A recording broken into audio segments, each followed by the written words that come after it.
Who the heck is Pep Talks? I'm not gay, but I fantasize about Marco Rubio. Pep Talks. Pep Talks. Pep Talks. Let's eradicate the Kung Flu. I'm literally coming. Pep Talks. Pep Talks. Who the heck is Pep Talk? They want our women. They want our children. Pep Talks. Sometimes no means yes.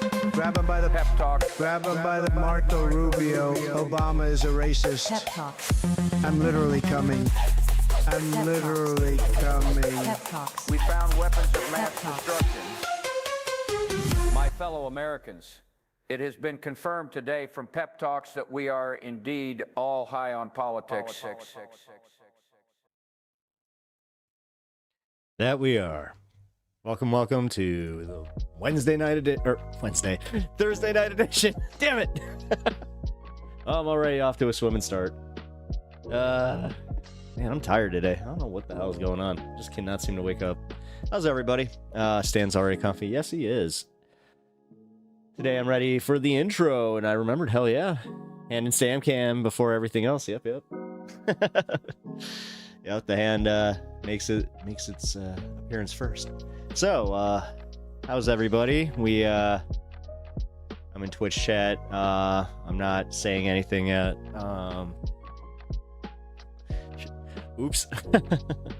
Well, I didn't say who you are. We got a surprise guest. Actually, here, guys. 1 sec. Squishmallow, I hope that you joining the show today.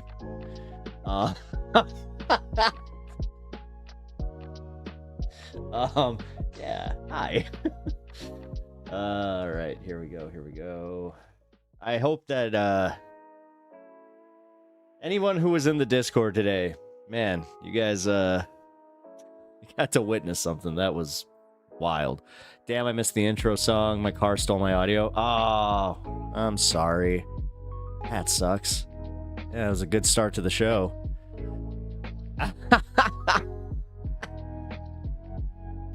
Oh, man. Yeah, that's embarrassing. Anyway, let's move on. So, yeah, as I was saying, if you guys were in the Discord today, there was some stuff popping off. It was... Gotta say, it was more than interesting and also kind of disturbing, but at the same time. Here, trying to find the problem child. Give me 1 second. It wasn't 20 days ago. I feel like it was around here.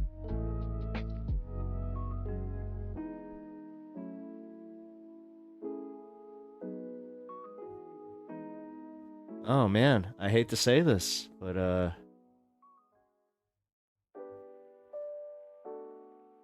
think they might be gone. All right. Don't make me want to join the Discord now, too now. Yeah. How are you not... Wait. You should definitely be part of the Discord. It's a really... For real, man. Like, it's a great part of the community. Like, we show our pets there. We have... wonderful discussions. Like, come on. Wonderful discussions. Such as the one that we had today that was just like, Whoa, jeez. Whoa, okay. Big brother. Here. No, I'm gonna give you the link. You better join, man. I thought you were already joined. Dude, come on. Here. Is there any way to check this? I'm trying to find who the hell is part of my community, and like it's not giving me the option. Outside of just like the... Oh, shit. Yeah, here we go. Alright. Yep, they're still there.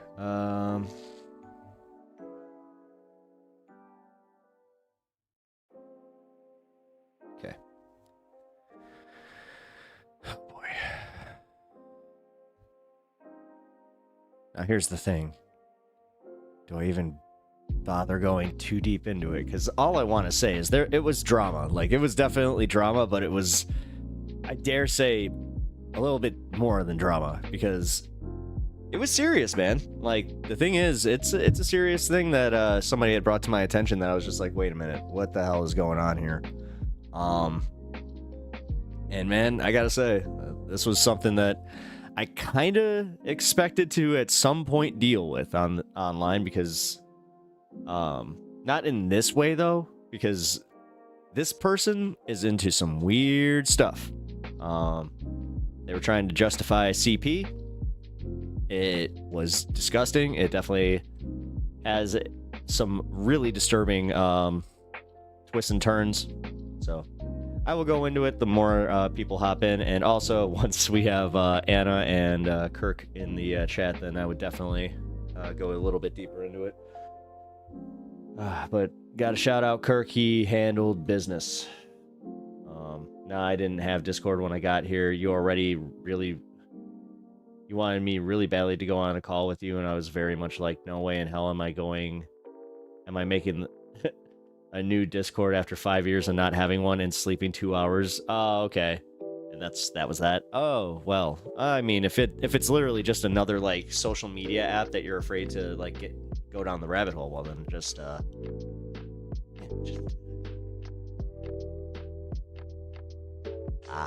gotcha. Okay. All right. Pun pa, how are you? Hi gamers. I love political stream. Hello gamer. Man, you guys are making me want to do it. Just switch. Just do the full pivot. Just go full gamers. Oh man. Okay. I got like this one little piece of hair. It's bothering the crap out of me.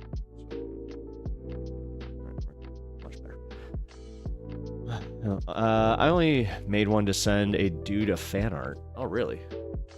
Just watched Dylan and Anna. Wait, Dylan Burns and Anna? How'd that go? Give me the update. Kirk is in hiding now.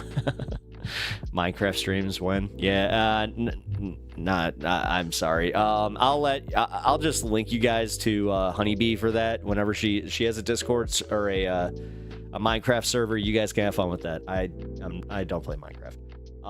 Sorry. Secret agent. He could be anywhere. Yeah, no shit. Probably on Saturday, if any. Wait. Here, guys. So are you telling me that Anna Kasparian was on Dylan Burns' show?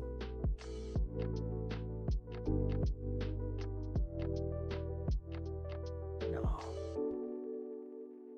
You didn't apologize enough? Hey. But anyway, unfortunately, we did have Anna from Ukraine. Oh shit! Hell yeah! Hell yeah! Okay. That's cool. Damn. I didn't even know. Yeah, you know what? I'm going to take a little friendly puff with you. Unimoogle, you might be mad at me. I have to borrow this. Mine is completely empties, so I'm going to take a little puff from your awesome Blazy Susan. This thing is incredible. I love this thing. I highly recommend it, but I am not sponsored by them, so just yeah, look it up. Aw, being cute. Bloodstone by Stars. Hey, Kenzie. I don't know how I missed you. Isn't Little Puffs a potato snack? Is it? We have Cheetos, or well, Pirate's Booty. Pirate's Booty's pretty good. I actually prefer that.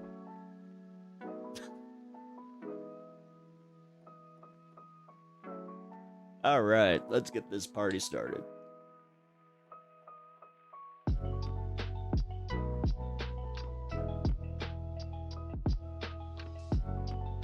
I think you have those settings set too low on this. How do you reset it? I don't know how to work this. Smokes up, Kirk's mom. Hell yeah.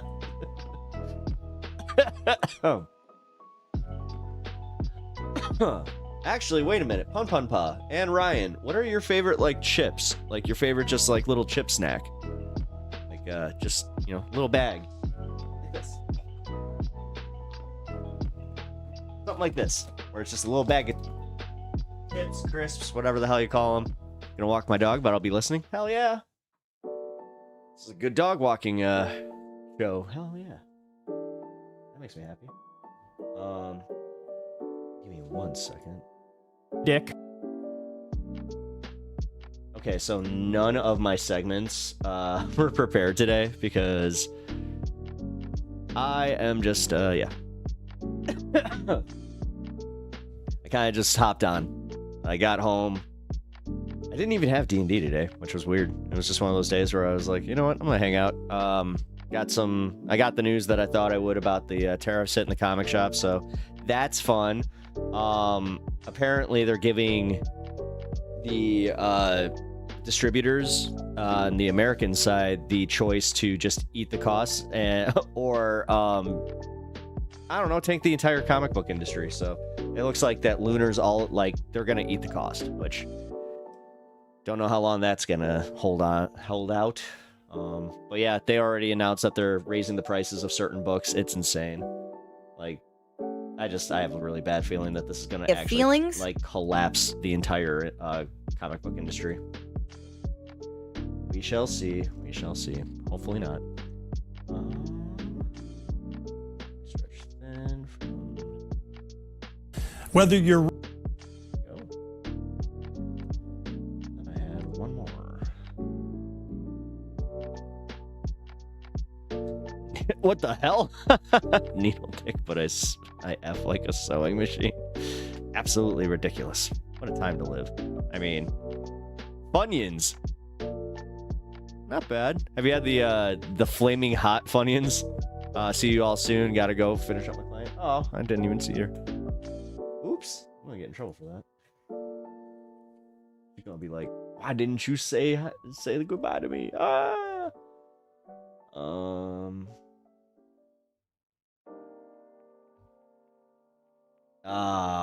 Damn it. Is it really protected? That's a protected video? Damn it. Well, that sucks. Okay, well. And then we have Hassan responding to Asmongold, which is just, yeah, you know, that's something that I really was looking forward to covering. All due respect, I think I'm gonna do that one tomorrow. I might do that one as an early story and then do something later, but I'm not looking forward to that. Gotta be honest, because it's making me a little depressed. Asmongold, let's go. Oh man, well, number one, it's over an hour, so yeah. The Hassan drama is wild. I mean, is it though? I don't know as much anymore. Like the Hassan video or the Ethan video or the Ethan content nuke. I really don't think it was as effective as Ethan wanted it to be, but I also don't think it didn't have any, like, it wasn't just a nothing burger like a lot of people are trying to make it out to be, because I have had too many people in my life come up to me who just passively know who Hassan is, start asking me all these questions about this stuff, and I'm like, oh, damn it. Like, it actually made me angry. I was like, had that, like, that moment where I'm like, oh, you're watching Asmongold. Oh, you're watching, you know, Ethan Klein. Ethan, I keep forgetting that, you know, the H3 podcast does still have a really large audience. I tend to do that sometimes, where I just like, nah, I'm not watching it, so nobody's watching it. Hassan definitely fucked up. Oh, what got him banned? The fact, I'm gonna give him the credit that he admitted it. Like, he knew he made an oopsie. He owned it. He even said, like, he totally deserved that ban. Hassan content nuke was the entirety of the drama. really him getting banned for 1 day or so isn't much of a thing. No, it wasn't. No, that's why I was saying, like, if they're talking about the Ethan Klein drama, then yeah, then I understand what they're talking about. That's kind of where I was going with that, Ryan, because I'm like, there's no way they're talking about him getting banned. Like, who cares? Detroit Police Department, I agree. He done effed up. Oops, I pooped myself. Jeez, dude.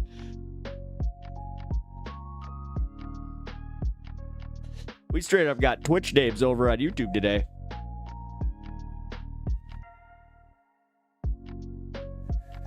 That's one thing I've noticed about Twitch. It's like the names are so much wilder over there. Not necessarily more creative, just wilder. Actually, no, the creative ones are over on YouTube because they make you get creative because you can't necessarily, like, you know, just overtly swear. Oh, shit. I'm Pickle Morty. Oh, dang. Nice case. Nice case. My buddy just got his PC set up. Looks really, really good.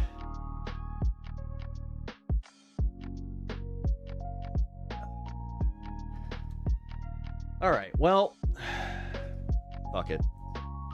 Might as well just make the call out now. All right. So, for the Discord drama that I was talking about that happened earlier, which I'm going to call it Discord drama. Fuck it. Because we had a viewer who, honestly, man, I gotta say, I wasn't prepared for what came out of that because, yeah, he not only was a 100% like talking, like defending the idea of, you know, lolly porn, you know, that kind of shit. He was also going off about, you know, like, this made Vosh look like the tamest little fucking prude ever, in my opinion. Sorry I'm late. Hey, Kirk. Yeah, man. But I guess I got to do this because you guys saw it. Like, there's a good good amount of you who saw this. But yeah, Dr. Unstoppable, man. Unfortunately, he is a member of this well, was a member of this community that I'm kind of taken aback at how, like, he was here for that long. Ew, what the fuck? Why in our Discord? Yeah, that's exactly. And yeah, the thing is, man, like,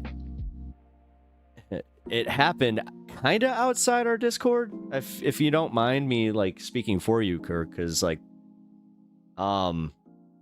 what I had the most to do with it was he was just hanging out in my voice chat, which, I'll be honest, it creeped me out anyway.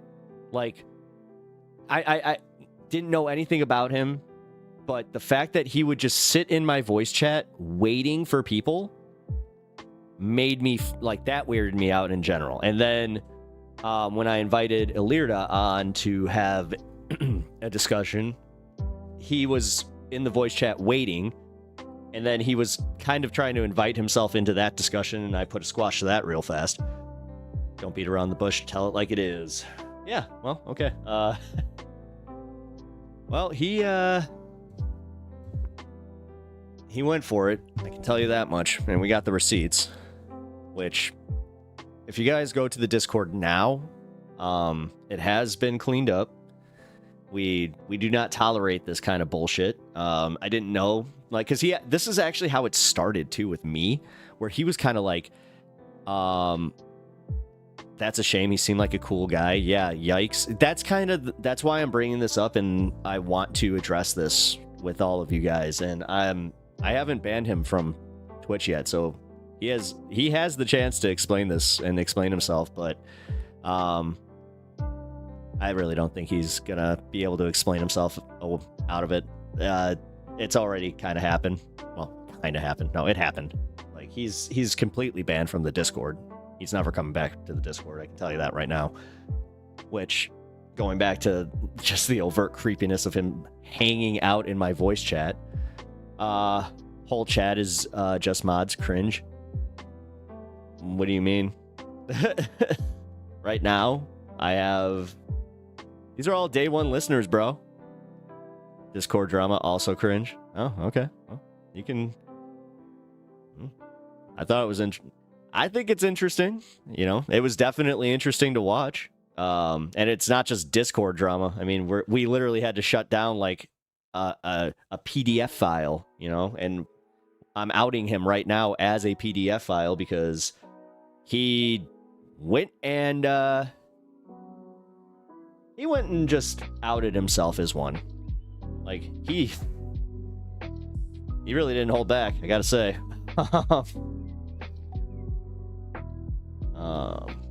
But yeah, man. Also, so Chunk Yogurt, the left's top guy, the big cheese, is now estranged from the very people he created. He didn't create. What? He didn't create this space in any way, shape, or form. He contributed to the rise of, you know, YouTube progressive political content, but I'd say that, no, man. What are you talking about?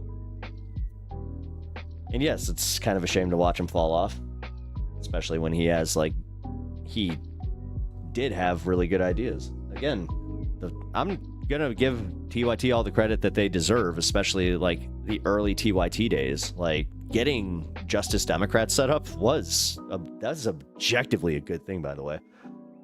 Listen, if you want to be disrespectful, then get out. I'm not in the mood. Yeah, honestly, like, yeah, if you want to be a little see you next Tuesday, then we'll see you next Tuesday. That'd be funny if you actually did pop up next Tuesday. It's just like, you said I'd see you next Tuesday. It's like, because this is the first leftist space in over a year that's gave me room to speak as an Israeli IDF soldier and part of the LGBT community. Huh. Like, weird, man. It's not... Whatever. This is the part of this that's getting... It's almost... I don't even want to call it easy. It's nothing. Like, it's just a little blip. Like, it's passively annoying. It's actually probably more annoying to you guys. The only thing I'm annoyed about is that he derailed the whole Discord discussion. Because, yeah, it is wild, man. Like, this guy's in our Discord. And this is why because Kirk, I got to give him a little bit of credit. A lot of credit, man. Like, damn, dude, you held that shit down. But fuck, you also you showed an extreme amount of restraint, and also like thank you for like straight up asking me if that should go in the Discord or like where you should kind of out him like that, because it's what I recognized is that he was kind of using my voice chat and like he was grooming, like he was using grooming behavior. And I know you guys are adults and you guys are smarter than that, but the way that he was even trying to engage in these conversations was really creepy and baity as fuck. Because again, look at the way that he did the one with me and Alirdas. Like, he was sitting in the waiting room and then he tried to be like, well, I want to engage in this and then can we maybe pivot to this? It's like, no, you're not even part of this conversation. Like, outside of all that was just that annoyed the crap out of me. Dave under duress. What's going on? So, Dr. Unstoppable, one of our chatters who has been pretty active in the last week here, he kind of outed himself as a PDF file. And, yeah, he has been banned from the Discord. And I gotta be... Didn't he mention having a young daughter? Fucking hell. That's kind of what started. That's where it's, I think, sent this into serious territory. Like this, before we were kind of like, all right, let's try and entertain where's he coming from with this? But then all of a sudden it was just, yeah, he's on his way. Oh, is he now? Oh, did he tell you that? I was expecting him to be here. That's why I was like, nah. Crap, I have to figure out, like, I hope he pops up in YouTube so I can highlight it and be like, yeah, you're out of here. Just so you know, guys, like, I hope every single person knows that, not cool. Hey, Doc. So you got some splaining to do, and I'm not talking, and I mean, like, Yeah. What the fuck, man? I read that whole thing, man. I saw the entire thing. That was... There's no justifications for this. This isn't about having a broader discussion or trying to get people to understand where you're coming from. Okay, what's the question? There is no question. I'm explaining to everybody what you were doing in Discord and what everybody was like. Everybody could see it for a while, but we had to purge the Discord. I mean, it was that bad. So, yeah, man. What's up? What's this about PD? Oh, what's that? What's that? What do you mean? What's that about PDF? About pedophilia? What about it? Dr. Unstoppable. The question essentially is, what in the actual F? Thank you. You guys can start taking over, and I will also join because.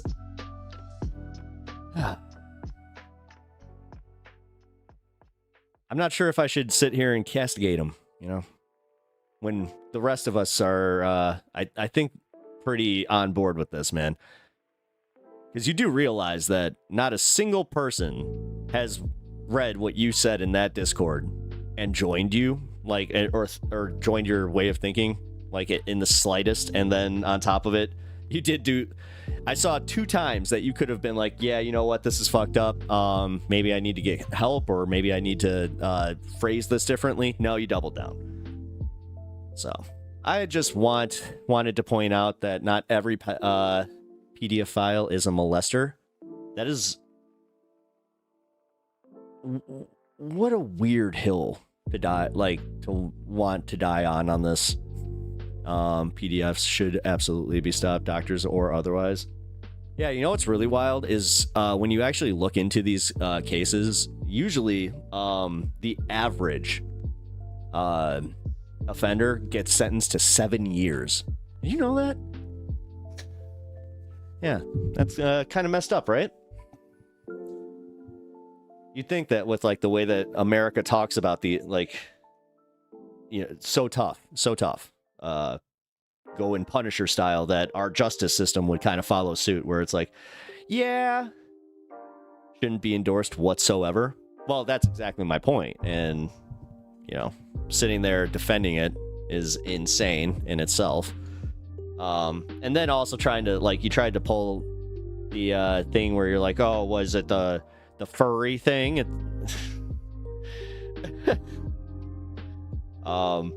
When I already knew it wasn't. When Kirk had told me that, I was like, oh, I already know the example. Well, that's, yeah. It's an odd position to take, not a culturally astute thing to do. Then why'd you do it? Like, here, man. I don't want to do this, but, I can redact some of this and just, yeah. PDFs with children are the issue. You admitted to being attracted to the adolescent figures of drawn pictures on Discord. Does that make you a PDF? Yes, it does. At least in my opinion, it does. I know, hot take. Kirk was talking about something a troll had posted in my Discord. You agreed with it, though. I saw it. He screen captured it for me. Oh, no. This is one of those times that Kirk made sure that he had the receipts for me, and that's why I'm more than comfortable calling you out on this and making sure that you do that, like that we do this publicly. I also feel like it's a responsibility because I platformed you. Like, for real, man. You do realize that it takes a lot for me to have, like, a sick feeling in my stomach. Just reading the first few things that Kirk had sent me made me want to puke. So, just got here. I'm drinking tea and smoking simultaneously. Cough. Nice. Oh wait, do you have one of those cool? You have one of those things? It's like the piece that's like, yeah, a teacup. I just saw one of those at the smoke shop. I was like, oh, I kind of want one. So yeah, double cheers. Yeah, actually double cheers. I got my my black tea today, so in my Bob Ross, which you can tell that my tea is a little cold right now. Oh, man. I just want I just got here. I'm drinking tea. Double cheers. Blah, blah, blah. Not that advanced. Being creative. Oh, I have a feeling I don't want to know what's going on. Yeah. I mean, if you guys don't like want to know, and also like you're not gonna vibe with this, but do you have a Discord? Yeah, I do. Here, I'm linking the Discord because you can see remnants of the conversation, and we can also. I mean, if anybody wants any explanation about this, you will get it. Because also, yeah, man. The fact that you were hanging in my voice chat, just like trying to to lure people in, like that's where I was going with this before you popped on. Is you were already exhibiting grooming behavior with adults and like creepy behavior just in Discord. Like again, dude, just you invited yourself to that conversation, and that was a red flag to me. Like right away, I was just like, oh, okay, like that's not cool. Also, I think that was the first hint. 'Cause yeah, you were still just hanging in my my voice chat, just waiting for somebody, and I was just like, nah, I'm timing you out. Get out of here. What is grooming? Oh my god, are you fucking serious right now? Guys, the only question we want to know is based on your attraction to adolescents and drawings. Do you prefer, do you agree you are a PDF? As I said, man, like, I'm glad that Kirk was the one having this discussion, because, yeah, I'll be honest, man. Had that just been me, you would have been banned. Like, I wouldn't have given you an explanation. You wouldn't even have this opportunity. So, you can thank Kirk for that.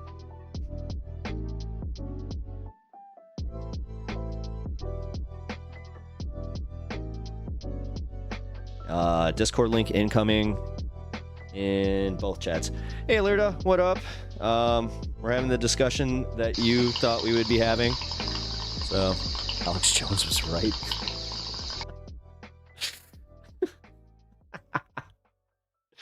Well, thanks for the follow. I guess I appreciate that. Man, you're not rushing today, huh? Oh, that's. He's trolling. Where's here? I'm literally putting it in the chat here because my Discord link doesn't work. So don't even try. There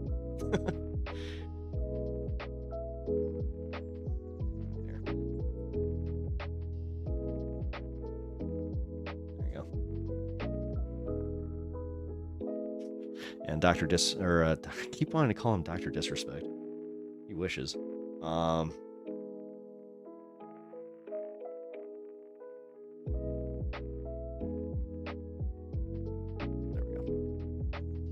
Oh, I meant he was trolling when he was asking about grooming.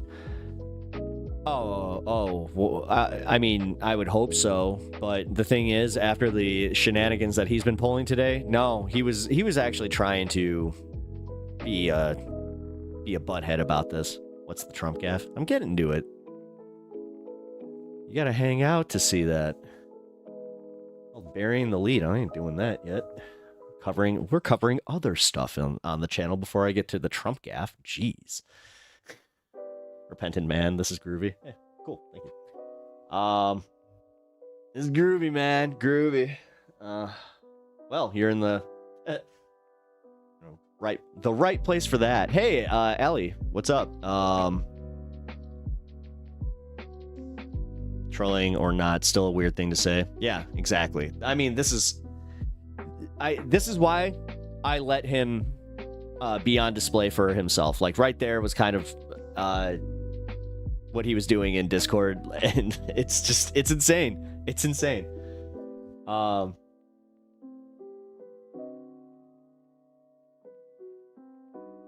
Usually a about adults doing that to minors in order to get stuff is the best way to explain it, but there's a difference between entertaining an idea and necessarily participating in the act.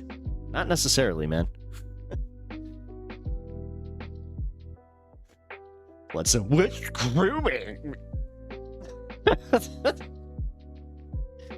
I'll be back in an hour. Okay, cool. Yeah. I don't mind. Yeah, trust me, I don't mind. If you don't want to be part of this, it's fine. We're taking care of business here. You don't have to act on anything to be a PDF.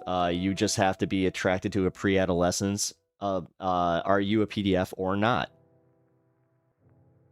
You have a daughter, for crying out loud. Whoa, what did I walk into? You walked into some pretty heavy shit, Simply Steve, because this was going on in Discord, this morning, and honestly, man, yeah, we're seeing it brought to fruition, and it's kind of, I hate to say a little bit of a public flogging, but it kind of is, because I need you guys to understand that I don't tolerate this shit in my community in the slightest, and this is an example. So, let the example of Dr. Unstoppable be the rule in my community of don't be a fucking PDF file and come into my community and think that you can fucking just hang out and be like, dude, this is the most egregious part. You actually made us like you. You actually, like, you won us over. Like, you won me over. I'll admit it. Like, that's the reason that I was even so willing to help you. But honestly, man, like, you've kind of proven that this is, like, not okay. Like, you're wait, can I say this? Wait, hold on. Projected. Aha, I can. Predator. Predator.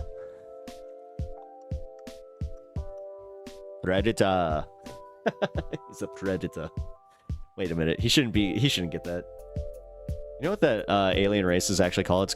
They're called the Yukja. Just an aside. Dr. Unstoppable answered my question, so I'm gonna go back into the lobby until this conversation's over. Again, it's okay.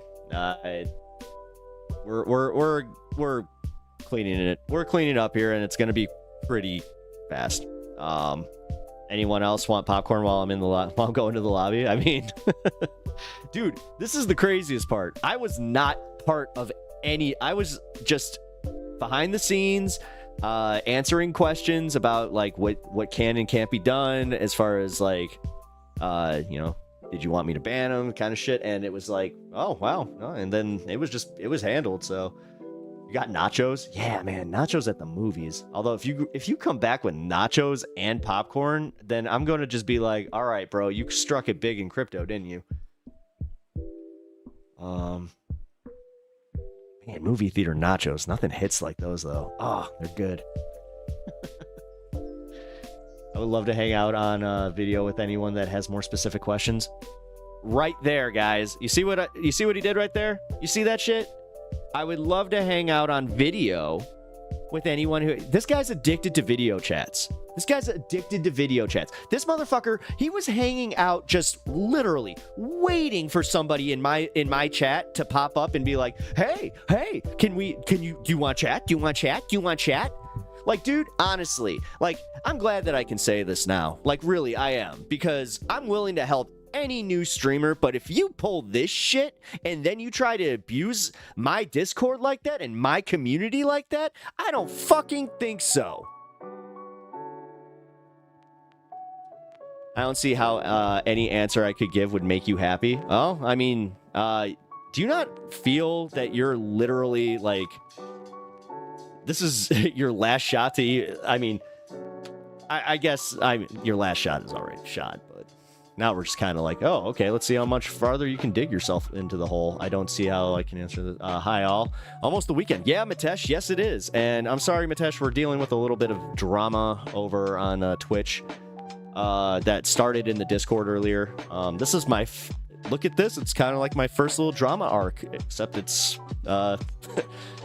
community oriented, but not in a bad way. It has nothing to do with my community coming after me, and it has everything to do with my community being great at self-policing. So, Mitesh, I swear I did nothing. I was about to say, do not piss off Mitesh. All Mitesh has to do is give the word, and also, puppy. Do you think you can mass report me? I would not doubt that you already have been, but I'm not trying to flog you, dude. Like, this is the public flogging in my community is what I care about. I care that my community sees exactly how you think, and you're doing a good job. Thank you. At least you're putting it out there. I hear that's a new thing that people do on Twitch. No, I mean, mass reporting. That's something that they do to, like, Hassan. Because the thing is, here's what's kind of a fun little aside. I will let you know about the Twitch TOS. Did you know that if you falsely report a channel, that if the channel can prove that you falsely flagged them, they'll IP ban you. So your computer will not be able to access Twitch. So have fun with that, if that was a threat.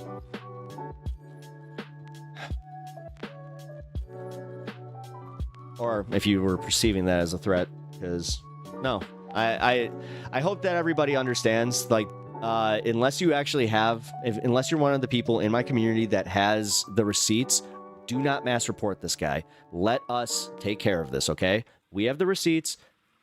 Just let it happen. Like, let us deal with this. It's every PDF file. Dude. I'm just a peaceful dove. What are you talking about? We have a guy that's defending PDF file acts and shit like that, and art, and just he's a certified lover boy, certified pedophile. That's what's happening here, man. Dr. Unstoppable one day. Oh, wait. What do you say? I maintain that not every, the fact that, see, guys, right there. I maintain that not every PDF file is a molester. That's what this guy wants to focus on. Again, this is for you guys. After this, if you even get the hint that you're talking to this guy under, like, a false name or some shit, just disengage. And also, look out for his name, because now I have absolutely no wonder why you weren't getting traction, and, like, why your community abandoned you in that way. Because if I'm stepping out of line, then please let me know. But you did say that you tried this before and that nobody wanted to engage with you. And then one of the very first things that you tried to engage me with was the conversation of this. And that was kind of red flag number one. But you did it in a way where you're like, look, it was the bumper stickers, actually. Because I remember when I saw the bumper stickers, and I saw the one where I was just like, wait a minute. And then you wanted to engage about that issue. I was like, okay, so this guy's a creep. But then, you did this, man. You're the one who gave away, you're the one who's arguing for this up until this point. Like, you just have not disengaged. So there's that. Then there's the fact that you offered you're the one who told us you have a daughter. You're the one in your Discord who was posting pictures of said daughter. And this led to the bigger problem, where Kirk was calling you out on having a community of what you know are people who are attracted to adolescents. And you're still going to have the lack of wherewithal to not post pictures of your daughter into a community of people that are like-minded like you, which automatically, How the fuck are we not supposed to automatically go, what? Like, it's a silly day, LOL. It is a silly day. Isn't it? It's a silly day. This is kind of funny. It's like, you guys that are not terminally online, the ones that have, you know, listened to their better judgment. Dude, if you cared about the technicalities, then why are you saying PDF files are in the if there's many categories of child predators? It's just the one troll post. It's just the one troll that posted some prawn to my channel. No, it's not. No, and it was the fact that you said, ha, he, I might have to save this to my personal folder. That was enough of a joke for me where I'm like, okay, bud.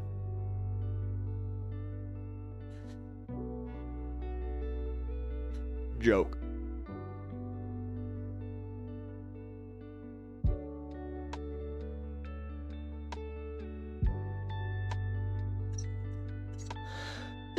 It's one of the dumbest. This isn't a fucking debate lord moment, my man. And no, the weirdest part is, you lose them on this. They would just be like, no, my guy, like, he gotta go. Okay, I can't find the button on this. Where the fuck's the button?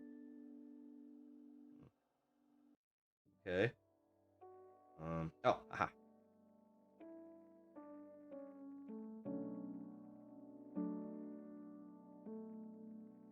There we go.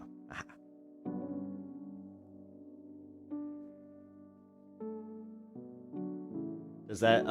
Does being attracted to children make you a PDF file? You need to answer this question. That's a yes or no question, man. We should watch To Catch a Predator. There was a fun one. Oh yeah, have a seat. Wait a minute. I missed a joke there. I missed a golden opportunity where I could have asked right when Dr. Unstoppable got here, where I could have just been like, have a seat. Would you like some cookies? Perhaps some lemonade? Dude, I was talking to one of my friends today about this situation, right? And he brought up, we were talking about To Catch a Predator, and he was like, dude, you remember that there was an episode where a guy, he knew he knew the second he walked in that kitchen, he's like, he's just looking, he's like, what's on your mind? What's on your mind? He's like, I know who you are. Fuck, I know who you are. You're Chris Hansen. Damn it. And like, he's just like, can I have some of that? And he's like, go ahead. And he points to this pizza, right?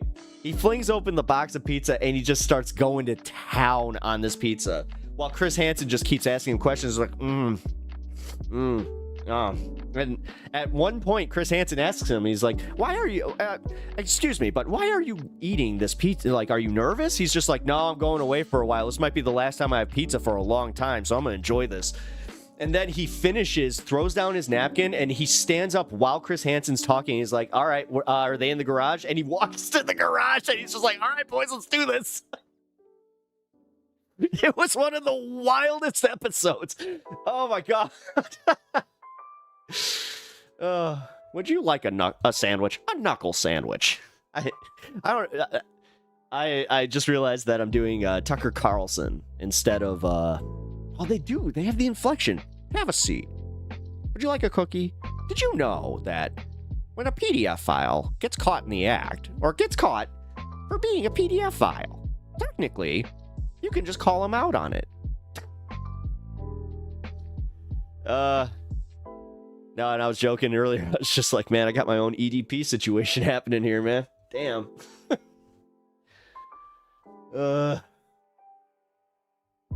Well, guys, you're seeing it for yourself, man. Like, and Dr. Unstoppable, you ain't helping yourself at all. I think we should question our fundamental values all the time. I encourage an open forum where any idea is allowed. Good luck with that, man. Good luck with that. Like, are you, this is what you're doing? Like, oh my God. Oh my god, I just realized that this guy is like, this is his To Catch a Predator moment, and he's debate lording Chris Hansen. He's just like, I just feel like this, we need to have a broader discussion about this in society. It's like, I was not prepared for that. It's like, no, we shouldn't, because you're just wrong.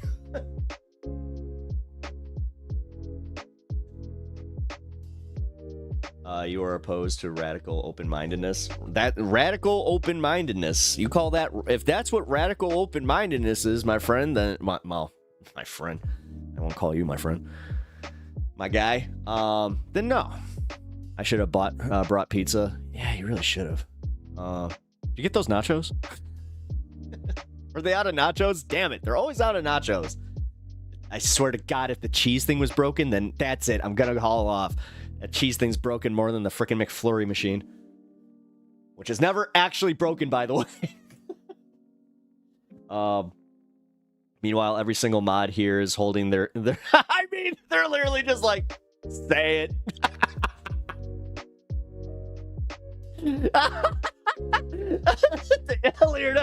Oh, that's nice. Anyway, please face the wall.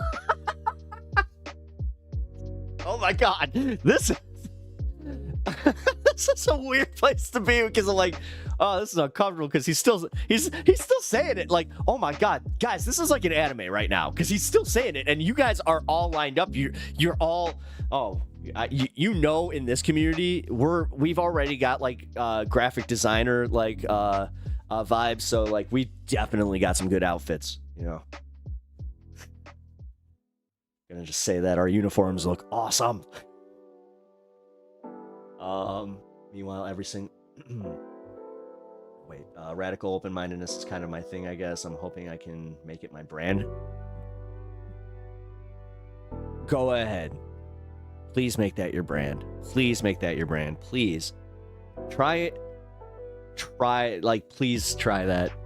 And if oh my god, could you imagine this guy like ends up getting a bigger audience than me? Oh my god, that would just be proof that there's no karma in this world.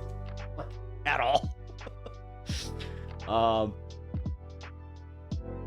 Dr. Unstoppable, were you attracted to the drawings of the adolescents and Ludax on your Discord?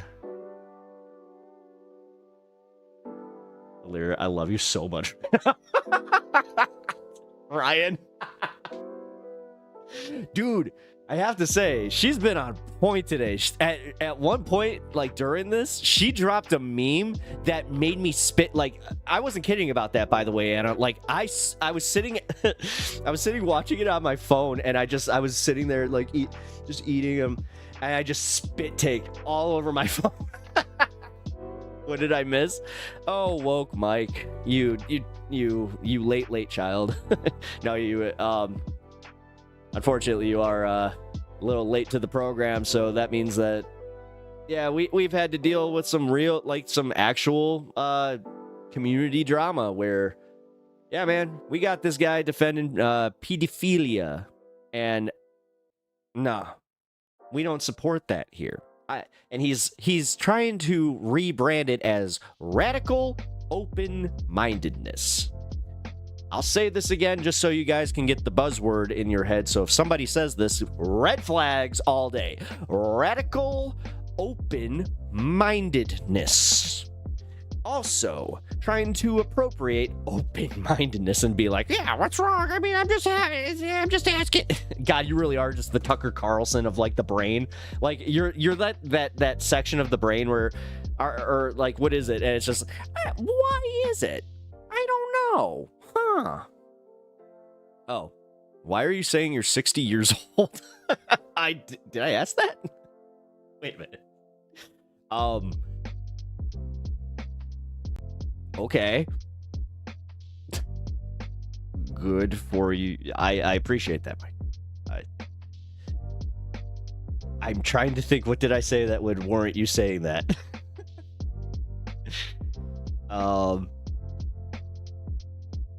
Dash, no hug for me?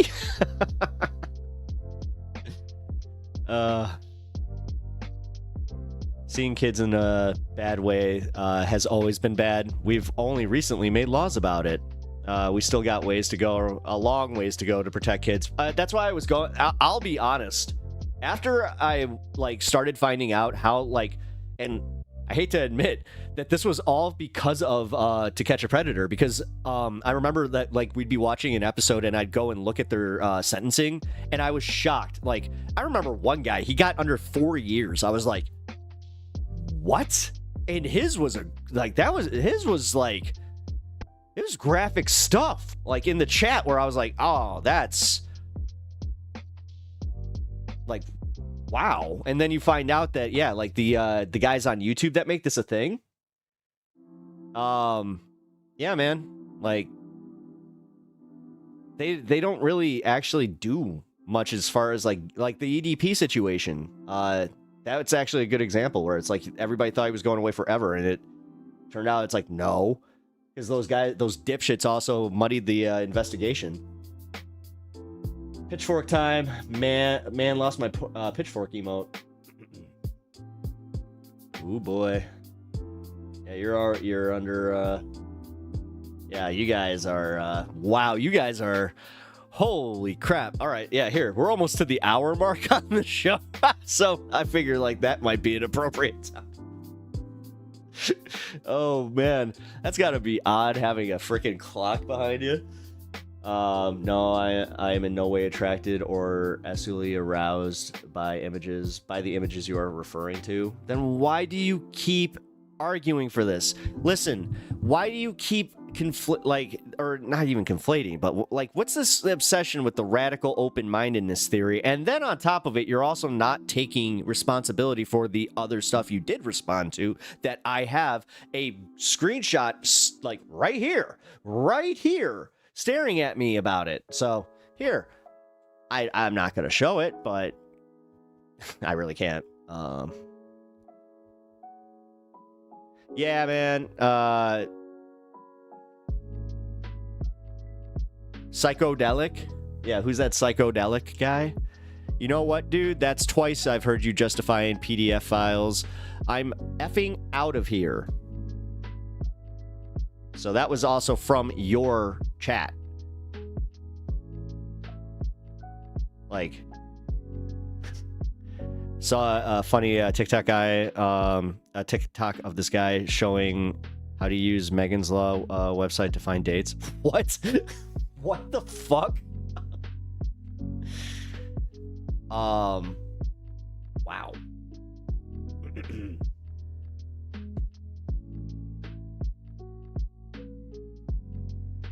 It is interesting looking at the registered S offenders map. Why? Because are you just like trying to pinpoint like where your homies are?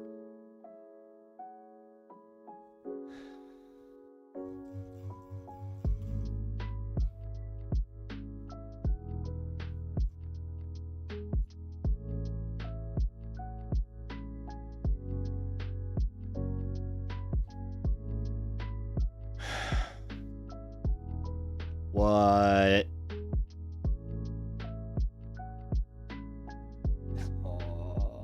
Okay. Yeah, you did. Yeah, you did.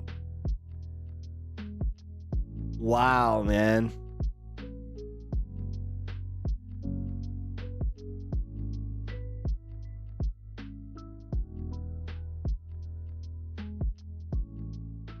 What the fuck, dude? Yeah. Dude's brave. Been worrying about where to put a vid in Discord because it's not musical, and while based on a meme, it's a minute long. Conflicted. Well, yeah, I mean, you put it. I almost just literally said you could put it anywhere you want. Your hair is beautiful. Oh, thank you. I appreciate that. Thank you, Delilah. Oh, check this out. Got this, my nice little braid. This is actually probably one of the best things that I ever discovered was how to do like a little bottom braid just to train my hair, because I like to wear it to one side. That's probably... All right, yeah, I'm done. Thank you. I appreciate that, but I'm not going to do a hair segment, even though you almost got me. Look how pretty. It's got a leaf. I almost did it again. I love it. Oh, thank you. Thank you. And also, if you guys haven't hit that like button, please do. Really, really helps me out in the algorithm. So, but anyway, perhaps you could read some of the private messages. So, you did say that. Are you still going to deny it? Yeah, that statement, anything is on if you try hard enough, was kind of a joke. Oh, are you talking? Okay, so here. You know what, screw it. Kirk, wait. I should ask. Wait.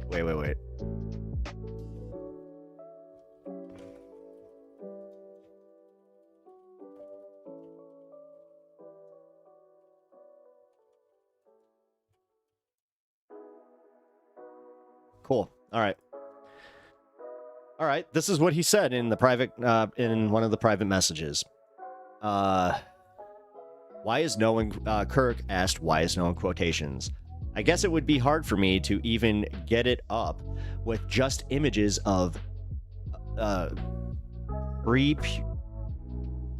what the, yeah, just even reading it again. Wow.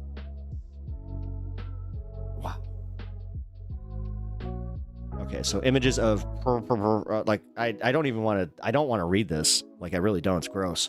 Like, it's gross. Images of kids. If the kid was like 12 and had some sexual feature, then I guess maybe I don't. What the dude, Doc? Yeah, Doc. I don't know how the fuck you are. Oh, here you go. Here you go. Thank you. I was banning the other chat. Here you go. Oh, I was about to say that was the. He was actually He was posting the entire thing because this is a little hard for me to read because. Not only is it effing disgusting, but yeah, dude, like easily breaking TOS. So yeah, I hadn't really thought about that before Kirk asked. You do a lot of that. I didn't think about this before I spoke. You do a lot of that. You're accused of sexual deviancy, bourgeois immorality, acts of perversion with children, and anti-Soviet behavior. The court finds you guilty. Sentences you will be. All right. Well, I'll turn away as.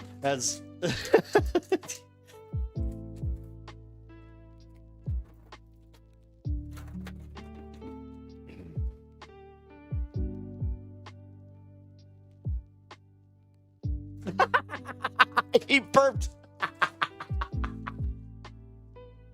You good? He was like,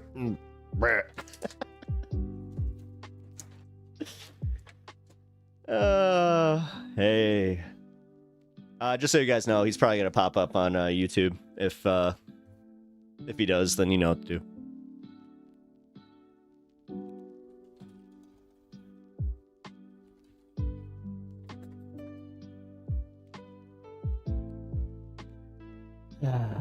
Well,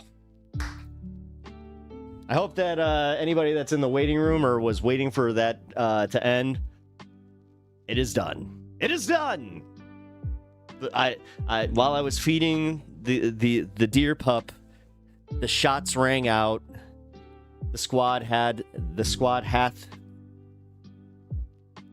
hit the button, and now I also must hit the button here.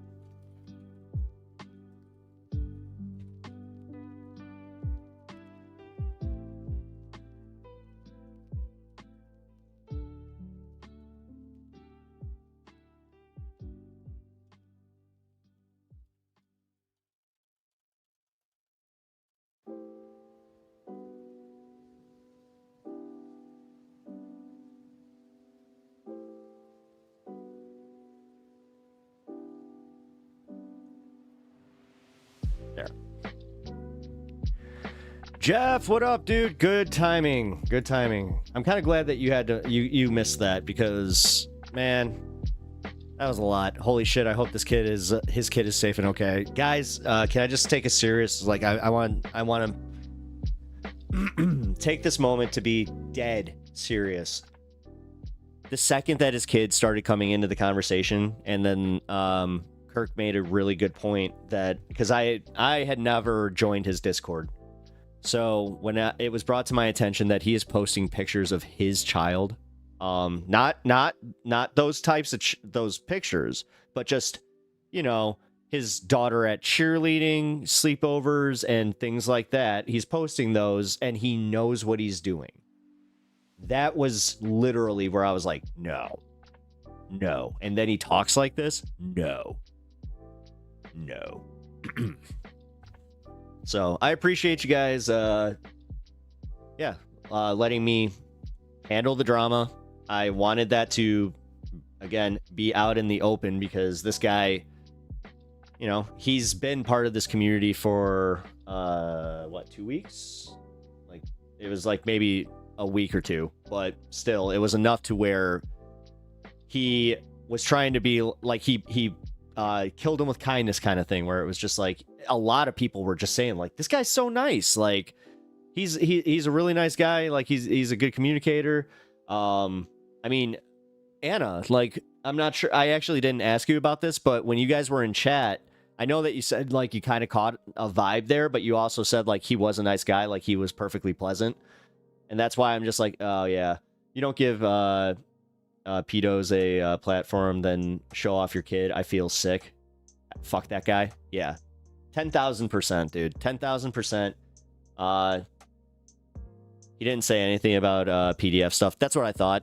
To me, like that's yeah. Like he wasn't doing that to anybody else. Like that was something that came up. The first hint of it was when he had posted it in the general, by the way, because I was also like, I woke up to that. Like, I have made it now, instead of checking the news, what I do is I hit Discord, then go to ground news. So I hit Discord, and it was the first thing I saw. I was like, what is this? Because it was literally him asking in this long diatribe, like, hey, would you be interested in doing like a voice chat or like a chat on your stream about this, and like maybe I can stream it too. And I feel like it's a really hot topic that isn't talked about enough. And I was like, no. I just literally said good luck with that. And then trying to invite himself into your chat with Alirda on stream was obvious and weird too. Yeah. That's what. Yeah, thank you. I'm so glad that you're bringing that up, because that was wild. Like, and when he kept talking and then he kind of did that thing like, oh, okay, bye. It's like, yeah, bye. Like, you guys know me pretty well by now. So when I get like almost a little rude, you know you done fucked up. He's using the dog whistle equivalent to for PD. That's my point though. Yeah, no, guys, like this. Funny enough, like with all the Vosh stuff that was talked about, like a few weeks ago, this one made me go like, what the fuck, like it broke my fucking brain. Wishing this was over. It'll get better soon though. Allie. Oh wait, the segment. No, I know what you're talking about. No, it's gonna. Honestly, I don't know. Strangely enough, after the speech, things like, dude, the economy's still tanking. The stock market's not correcting, and he was hiding today. That's honestly why I'm kind of like, not glad that this happened, but I am happy that like there was something to fill the first hour with, because I was like, oh shit, yeah, it's kind of a slow news day as far as that goes. Hello, assuming there was a weirdo. Yes, Robin. Yes, there was a weirdo. A very, very nasty, sick weirdo that, yeah, man, doing the dog whistle shit, trying to literally do this like, oh, this is when he called it radical free thought, I was like, get out of here. Get out of here. Did you watch the Ruby Frank doc? Sad stuff? No. Ruby Frank. Who's Ruby Frank? Give me a little refresher on that. I don't know. I'm spacing. A creeper was here talking about little bitties. Yep. Pure unbound ideology. Yeah. Like, yeah, dude. Like, what the hell, man? I'm staying off the news as much as possible, except coming here. Hey, I really appreciate that, Mitesh. I'm glad that I'm your news source. That actually helps me also kind of take my news bits a little bit more serious, because I do feel like it's like, no, I gotta give. I want to get you guys the news too. But yeah, this one is, again, first little bit of channel drama where it's like, no, this needed to be handled. This needed to be handled today. I was a little scared where I was like, oh man, if this just stays to Discord, then it's like there's a lot of people out there that could be, brought into a conversation with him knowing none the wiser. So at least this community is now purged. Allie, it wasn't me. I'm weird for my own reasons. I don't like green bean casserole. What? Hey, green bean casserole's the shit. The creeper taking a blast. I mean, dude, he was... Dude. Like, Kirk, man. Yeah, he's not a troll. Like, he's not a troll. Oh, fuck off. No, guys. No, guys. Shit, no. Dr. Unstoppable $10. It was very nice meeting you. Fuck off, man. I hope this God feeling damn of it. frustration I with was me worried doesn't that was linger. going to happen, Keep man. up the good work. No.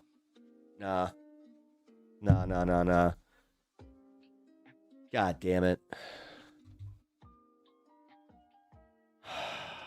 I know it wasn't you, Jeff. Sheesh. Yeah, guilty conscience? What the hell, Jeff? Damn, dude, you're fine. You get a little, I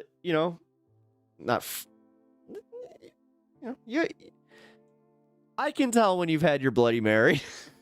Let's just put it that way. Yeah, I don't know. I hope that gets charged back. I don't want that. I don't want it. I don't want it, man. God damn it. I fucking hate when they do this.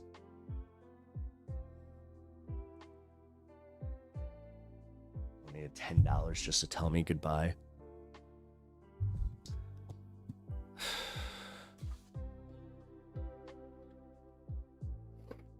The VA has started calling and emailing vets to warn them about the incoming disruptions to services. Yeah. I had heard that. Especially like if you're at a near a VA hospital. Well, god damn it.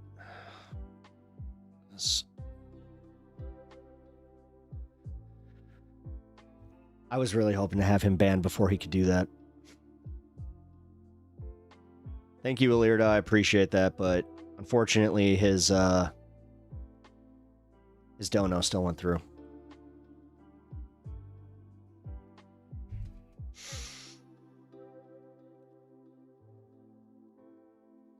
Is there a difference saying SUL features and adult features? Think of that, Pep. Think hard. I don't have to think hard. Like, what? You can charge it back. I can. I can deny it. I don't know how.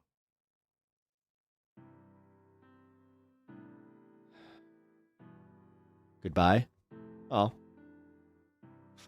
Bye, Woke Mike. I'm sorry that I didn't get to the politics and the news quick enough. LOL, stop it.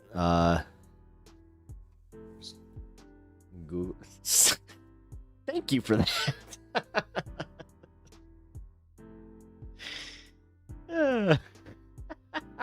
I'm done.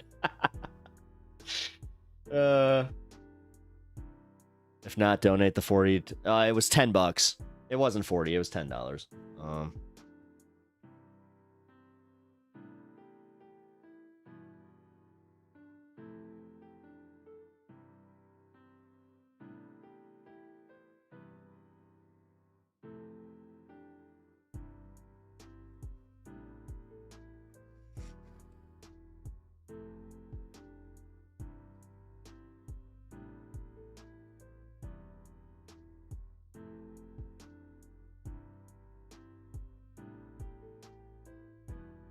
Wait. It's only giving me how to do it from their side.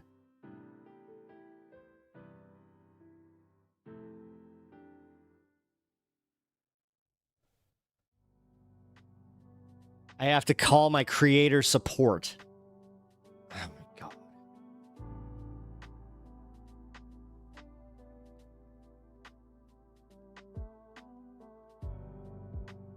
Okay, so here's the deal. If he tries to do a chargeback, then I can I'll email like right away and just let them know. Gotta go. Thanks, y'all. Hey, man. Thank you for handling that. Seriously, thank you for handling that. I really appreciate you, man. Like, fuck, dude. But no, man. Thanks. Have a good night, man. I'll see you. I'll catch you tomorrow. Also, guys, I'm glad that we're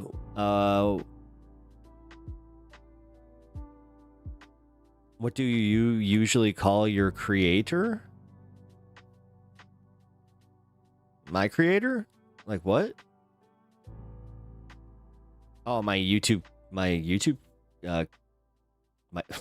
rep? Big James B, yo, cheers. How you all been? I had to attend my uncle's passing out out here where I live and have not been around in the mood. Hope you are all well. Hey, man. Number one, I'm sorry. I'm really sorry about your uncle. That sucks, man.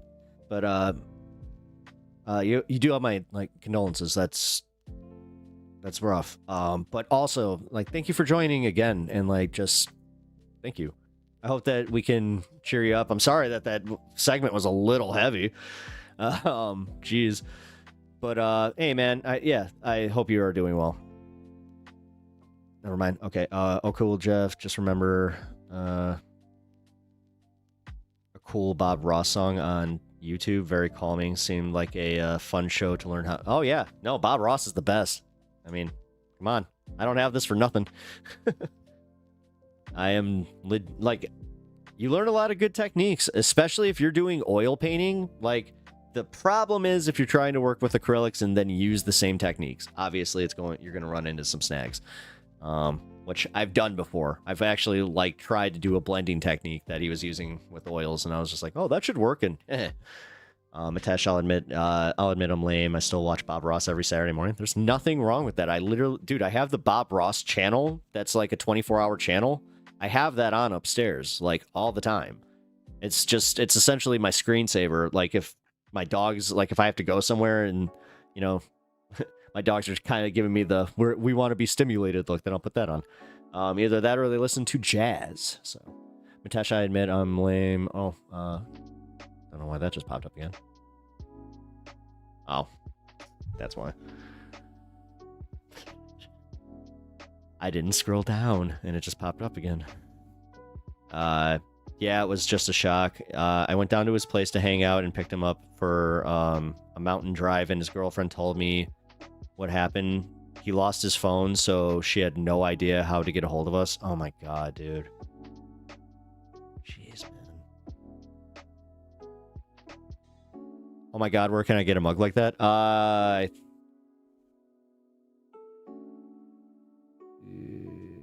Unemployed Philosophers Guild.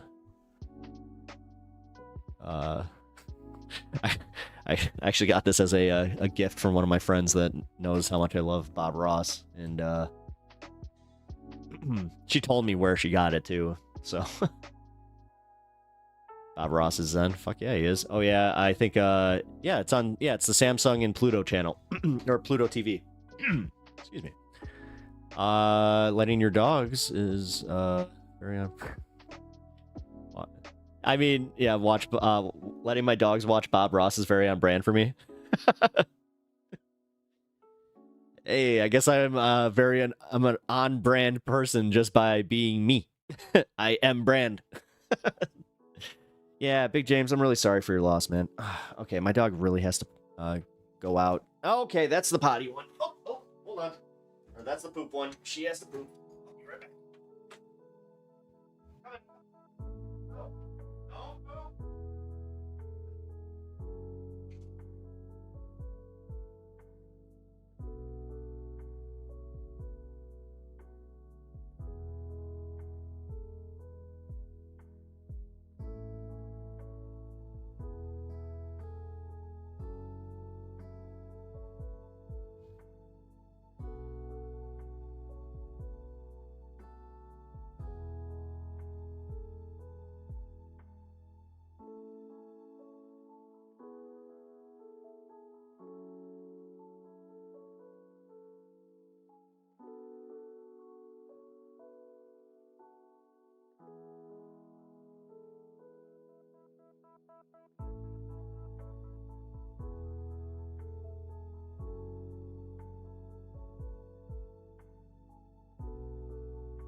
dog, I swear.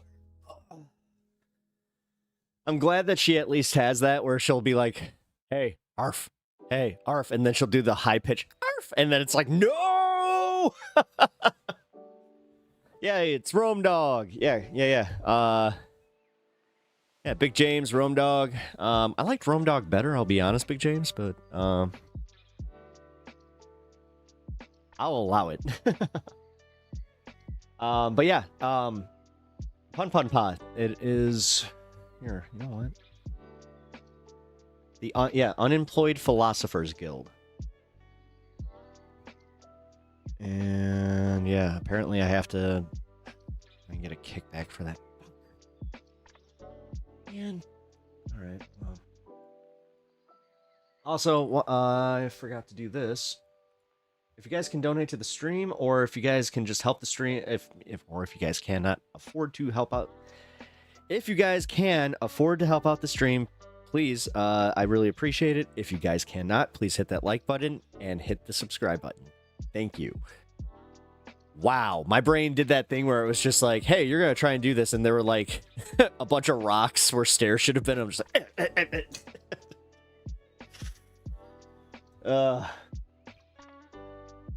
okay, much better. And then here, you can donate at the link. Can you?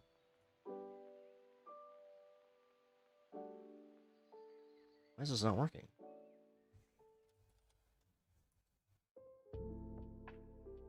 Huh. Okay. Reboot? Ah, there it goes. All right. Thank you. Yeah, I don't have my chat bot up, so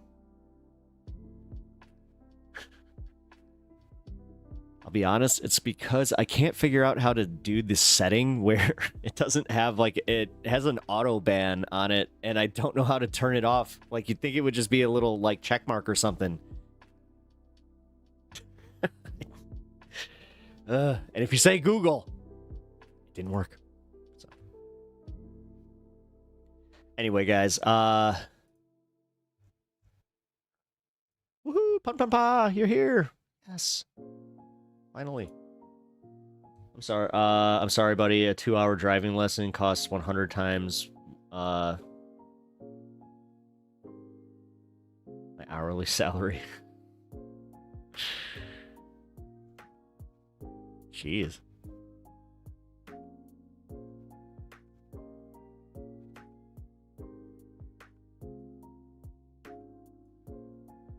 All right. Bring over my story that I want to cover here. Oh, come on. Seriously?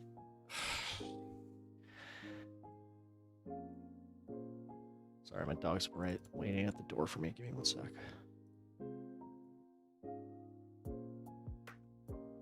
All right, I want to watch this with you guys. I'll be right back. Let me go grab my dog.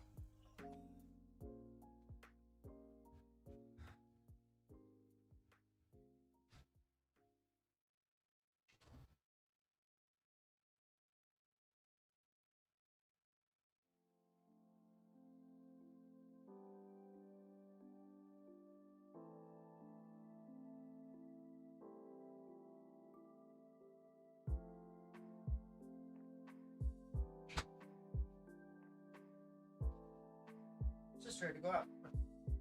Come on. Boy. Oh boy. All right. You know what? Screw it. The one thing I will do, since that was a $10 dono that I'm probably not going to keep. I say probably because it's one of those things that if they can't find anything to charge it back to, or like if he doesn't accept the chargeback, then I just have to take it. Which then, yes, I will be donating that $10 to another streamer. Oh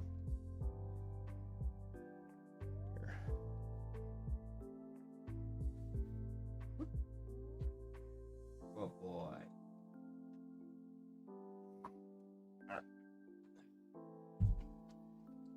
Look at him chew. Look at that. He's such a good boy. He really is. Hey. Except for the fact that you're right by the master cord. Come on, you gotta move. You know not to go back there. Come on. Good boy. Good boy. Here, go lay down. Where's the lamb chop? Here. Where's the lamb?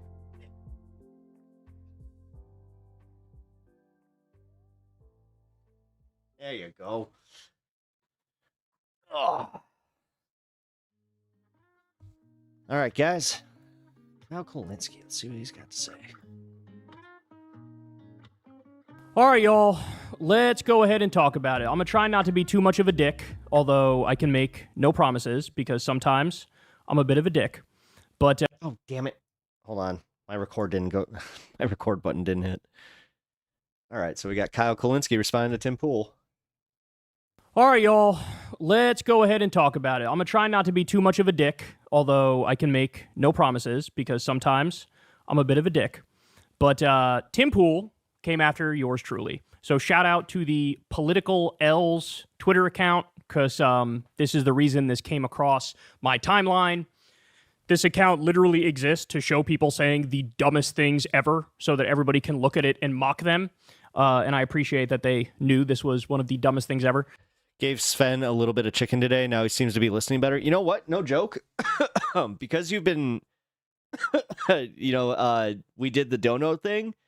I actually have to give you a little bit of credit on this one. He's been listening to me a lot better. So let's go ahead and dive into it. So I tweeted. I can also say that, like, just in general, because he's spent so much time down here with me, we've gotten a lot closer. Here. He does not leave my side pretty much ever now. Zelensky saying, please help. Russia is slaughtering my people. Then Trump responds, no, America first. Then it shows Netanyahu saying, I want to bomb children. Give me $100 billion. To which Trump responds, yes, daddy. Yes, daddy. So Tim Pool sees this and chimes in. And it's almost like, again, I'm trying not to be too much of a dick, but do it. I almost feel bad responding to this. Like, I almost feel like giving to your hatred. Like, do it. Like I'm boxing a preschooler. Like, that's kind of what this feels like. It's like boxing so Tim Pool says, preschooler. Yes, Kyle is now on the side of the military-industrial complex. What a fucking hilarious world we live in. So I'm sure all of you... He only leaves when mama comes home. Not really. No, because you come see him and then he comes back down. See the, 40 problems with this statement right off the bat without me saying anything. But let's break it down. So first of all, Tim, you do realize that this meme literally has nothing to do with what my beliefs or my take on any issue is. The whole point of this meme is to mock what Trump's position is, what Trump's worldview is. So the point stands, and is obviously correct, that Trump berated Zelensky in the White House repeatedly, right? Basically yelled at him, along with J.D. Vance, scolded him. At Pep Talks, have you seen the tweet, seen Trump's tweet directed at Hamas, by the way? No, I have not. But then, rewind a couple weeks ago, Netanyahu came to the White House. Trump, come to the dark side. We have pettiness and cookies. Trump was acting like the fucking help. They are chocolate chip. He was acting like a butler. He pulled out this medium rare chocolate chip. Tell me how you can deny the dark side of the Force. For him, sorry, he did everything but break out the hot oil and jack him off underneath the table, right? So why is it there's nothing but deference and servitude? I tell him to go back to work. He's still a mama's boy. Fine. Yahoo, the leader of Israel, but when it comes to the leader of Ukraine, it's nothing but bile and anger and hatred. That's the point. Now, it actually goes deeper than that, too, because I'm sure, as all of you know by now, Trump bragged, I'm cutting off all foreign aid. All the foreign aid is being cut off, everybody. But then what happened? Oh, that's right. He made one exception to the foreign aid being cut off. Israel. Not only that, hold on. He decided, I'm going to go around Congress, ignore Congress, and invoke emergency powers to send Israel an extra $10 billion. So what? Oh, come on. Seriously? So anybody that was complaining about the money going to Ukraine, shut up. Oh, actually, to be fair, I think it was Seriously, more at like this point, 4 or shut 7 up. in that range that he did through emergency powers. I believe there were 2 or 3 separate instances using emergency powers just this week, sending them, I know, articulate, right? 3 to 7 billion thereabouts in total. And since he took the White House, I've read anywhere from 10 billion he sent to Israel to 17 billion he sent to Israel. So, Tim, you have to ask the question, why is it there's an exception to the foreign aid freezes? Why is it he's so servile to Netanyahu? And the answer is actually very simple. The answer is very straightforward.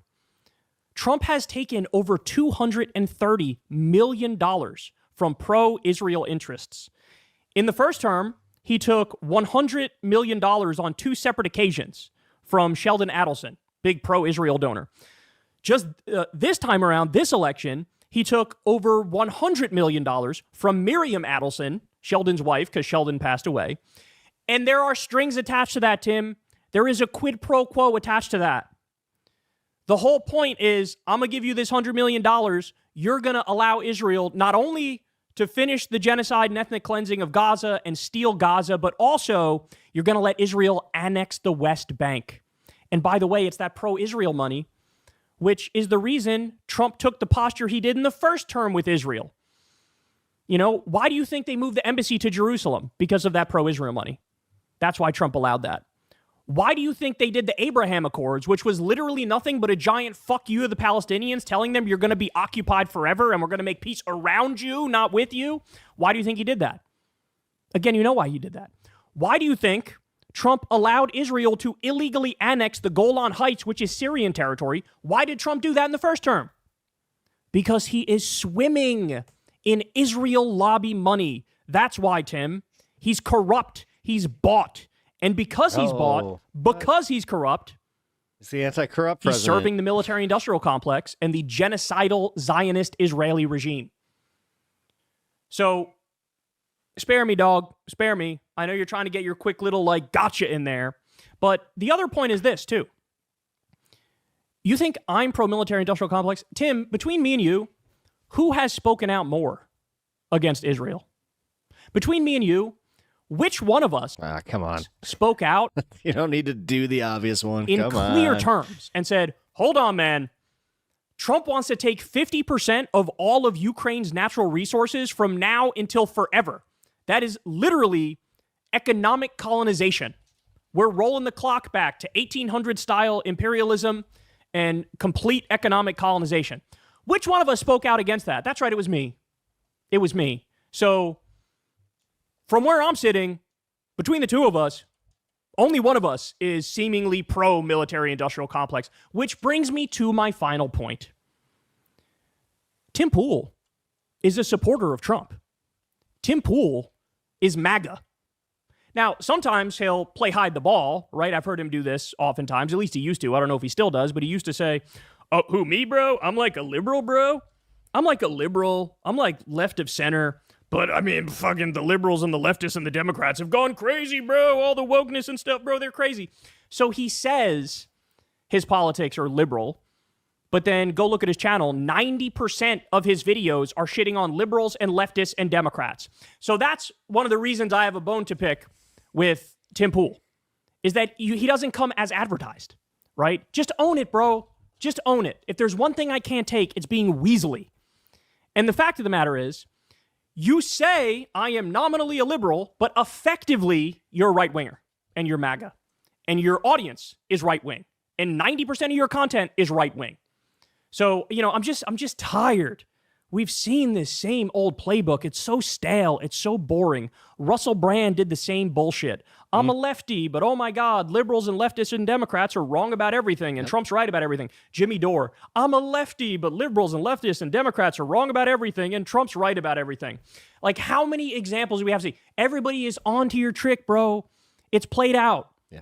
We get it. You say you're a liberal, but you suck off Trump 24/7. We see it. We get it. We get it, dog. We get it. Well, yeah, the fact that him and Rubin were able to ride that for as long as they did. Just own it. Just own it. Right? And that's my biggest issue with him. But finally, and the most important point, is you're going to accuse me of being pro-military industrial complex when you are a Trump supporter? There is nobody more pro-military industrial complex than Donald Trump. They were just going around saying, Trump and Hegseth, we're going to cut the military by 8%. Then what happened? The Republicans came up with a budget which increases military spending Allie, this is Kyle Kulinski, Secular Talk. He's really good. $100 billion, and they support it. Here. They are liars. They are liars, right? Every now and then, Trump will occasionally pretend, Liz Cheney, channel in the chat. She's a warmonger. If you guys can, hit the link and go subscribe to Secular Talk. I love Kyle Kulinski. Definitely support him. She always wants to shoot people in the face. Also, subscribe to my channel if you haven't already. That would be nice. Warmonger. He'll say shit like that, but then his policy will be way more this guy, the polar opposite of Ben warmongering and Shapiro, imperialist. pretty much. Yeah, even in the way he talks. Well, as I said the other day, because Representative Darrell Issa came out, and what did Darrell Issa say? We should give Trump a Nobel Peace Prize. Like, are you fucking kidding me? Do you people hear yourselves? Do you like realize how ridiculous you look to anybody who's paying even a minimal amount of attention? So I'm pro-military industrial complex. You support Trump. And what has Trump given us? This is just in the second term, y'all. This is just like a little over a month. Trump's warmongering with Gaza. He says we're going to own it. And he's continuing to arm the Israeli genocide, including 2,000-pound bombs, which are basically solely used to kill civilians. He's warmongering with Mexico. He repeatedly threatened an illegal war with Mexico. He's warmongering with Iran. He already came out and greenlit Israel attacking their nuclear sites and says, we'll back up Israel if they do that. He's threatening Greenland and saying he wants to take it. He just said the other day in his speech to Congress, one way or the other, we're going to take it. That is a fucking flat-out threat. He's warmongering with with Denmark because Denmark owns Greenland. He's saying we're going to steal Panama. He's going to steal it by force. He tried to coup Venezuela in the first term, and they're plotting another coup of it right now. This is why Marco Rubio is Secretary of State. This is on the top of his agenda. Everybody knows that. Somalia. Trump was just bragging the other week about bombing Somalia. What happened? What happened to the anti-war bullshit? No, because his actual policy is massively, massively pro-war. I mean, which leads me to my final point, which is you can't even say that, like, well, look, all this stuff Trump did this time, yeah, I'm against it, and I guess it's bad, but, like, we didn't know he was going to do it, and I thought he was anti-war, because the fact of the matter is we knew from the first term he was a warmonger, right? You support Trump. Trump increased the military budget every year in his first term. So tell me again who believes in the military-industrial complex.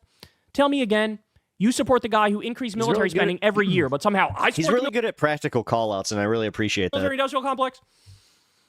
This guy increased drone strikes 432%. Meanwhile, Tim and all his buddies, these are the kinds of people to be like, oh, Obama, the drone president. Trump destroyed Obama's drone legacy, massively increased it. Trump kept us in Iraq and Afghanistan. There was a 330% increase in civilian deaths in Afghanistan under him. He bombed Syria twice. He bombed Somalia the first term and now the second term. Trump occupied a third of Syria and said, we're doing it to take the oil. We're going to take the oil. He increased the Pentagon budget every single year. He let Israel illegally annex the Golan Heights. The list goes on, bro. He ripped up the Iran agreement. He assassinated Qasem Soleimani, a top Iranian commander who was fighting ISIS in the field. He armed Saudi Arabia as they did a genocide in Yemen. And then when the Senate passed a bill to stop us supporting Saudi Arabia's genocide, he vetoed it. Literally pro-genocide president.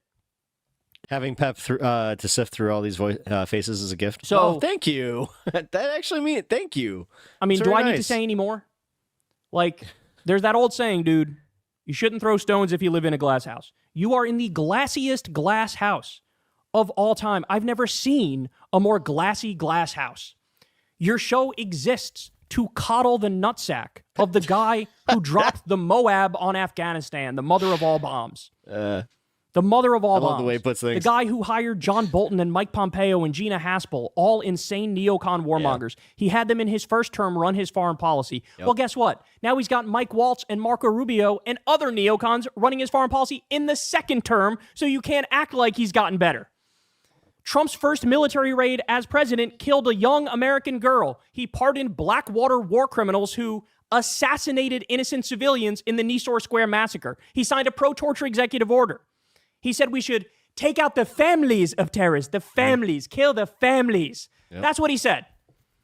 So if your show exists to jerk that guy off 24/7 and act like he's brilliant and he's awesome and liberals and leftists and Democrats are fucking horrible, then again, I'd be careful shooting strays in this direction.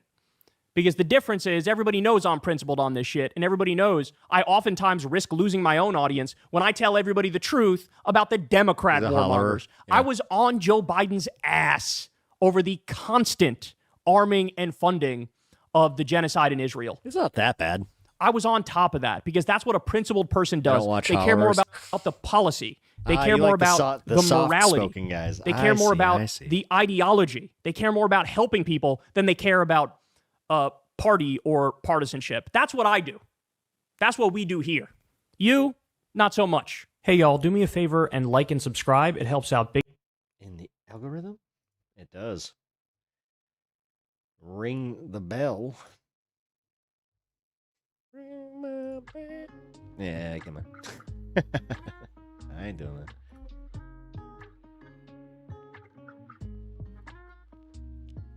that. All right, next segment.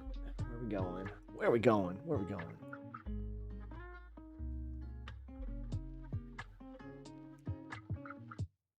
Oh, I'll set that up in a second. But I really hope you enjoyed that last segment. Yeah, Kyle Kulinski, Secular Talk. Definitely follow his channel, man. Like he's one of the first ones I could credit with getting me into like online leftist spaces outside of I hate to say TYT, but it is true. TYT was like, somebody called them the CNN of like YouTube for a while, and I was like, yeah, it's actually kind of accurate. Like specifically right before Trump too. It was like 2 years before Trump even like walked down the escalator. Like they were big guys. Like I hope you understand, like they went from being like broadcast into in like a living room space that you could kind of tell it was definitely a little makeshifty, to all of a sudden they were just in a studio. I was like, whoa, damn. Jojo Mojo Jojo. Hey, how's it going? That's so weird. I just watched that live action Powerpuff trailer that they of the show that they abandoned. Wow, did that look bad. That looked really bad. But Mojo Jojo is one of my favorite like cartoon characters. So that's awesome. And it's him.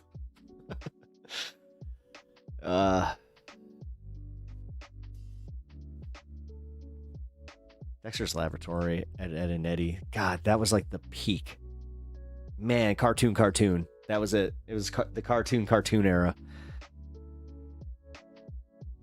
Jojo Mojo Jojo, I've been wanting to talk to you. Oh, cool. I always love when you guys like find people that you want to converse with.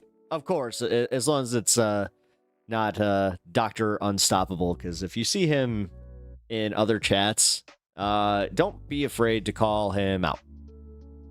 I'll just say that. Man, that was some drama there, that's for sure.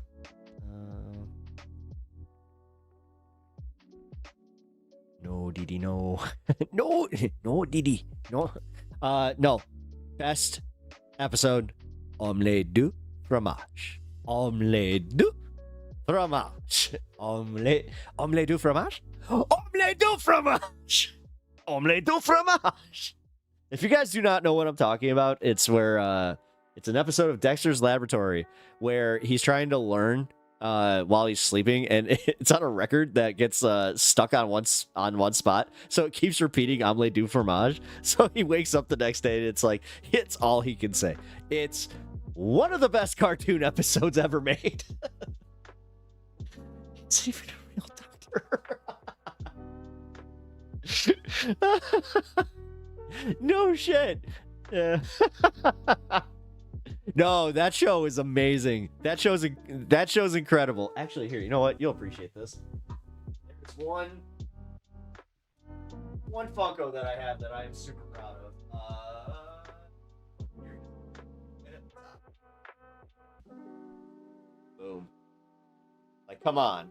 How the hell can you not get that?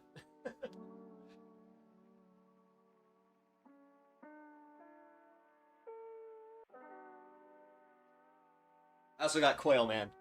Because it's fucking Quail Man.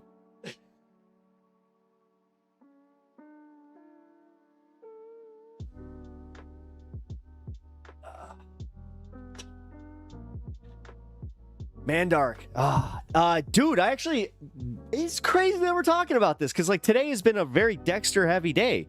On I think it was TikTok or something. Like I saw a real, or no, it was YouTube Shorts, which I make YouTube Shorts and I should be a little more excited about them. They're okay.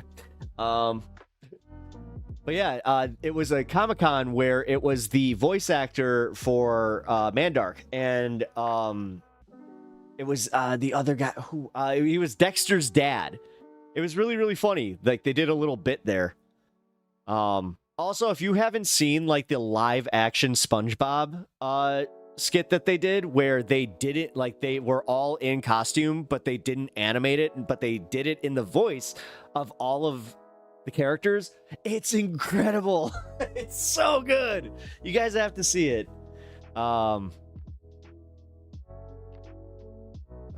Jojo, just making joke, but hey, seen your name at Trucker John's single cell amoeba.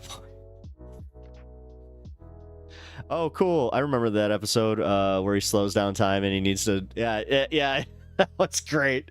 When my girl was little, she loved Powerpuff Girls. Yeah, you didn't even need to be little like that show. That show was good. That was just an objectively good show. Most of those cartoons, I'm telling you, man. Even Cow and Chicken. Cow and Chicken was like one of the first ones where it was a little gross because it was like in the vein of Ren and Stimpy, but it was also like the IR Weasel and I am Weasel and IR Baboon. Like, come on. Oh, Monkey and Monkey, you must save us, Monkey. Oh, wait a minute. Oh, wait a minute. Wait, what were they called? Oh, the Justice. Oh my God, the Justice Pals? No, shit. What were they called?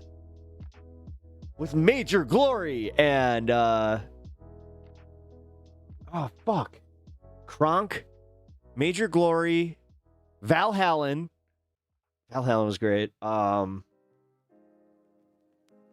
dude. Yeah, that was such a good Courage the Cowardly Dog. I'm telling. Yeah, okay. Now we're just now we're just doing the thing where we're like, I remember that show. It was so good. Pun pun pa. Angry Polish person. What? Seen the developments with the Druze community in Syria. Super interesting. No, I haven't actually figured it. I'll say it's SpongeBob. SpongeBob's great. It wasn't the Justice League. No, it wasn't Justice League. It was something else. Damn it. You know what? I'm gonna look it up. Johnny Bravo. Johnny Bravo's great, but God, man, you watch that show and you're like, it is a little bit problematic. Major.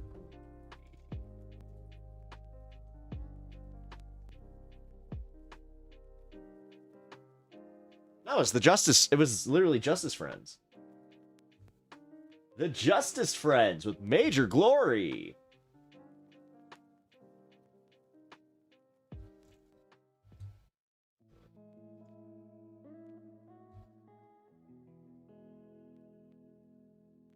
I don't remember the other two. Is it bad that now I actually want like a Major Glory like action figure? Oh man, if they make that.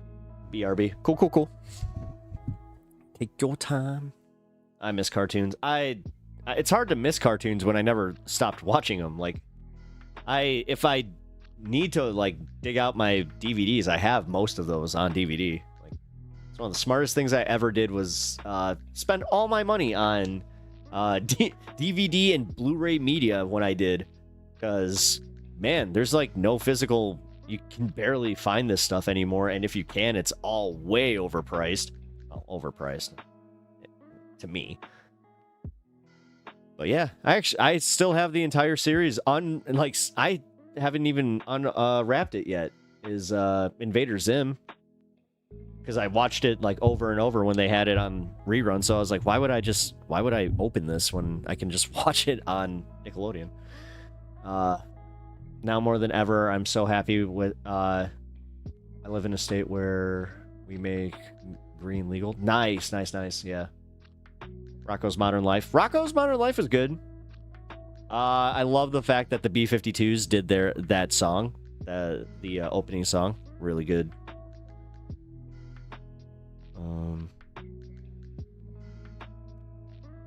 If they make a Retro Cartoon Network channel, that would...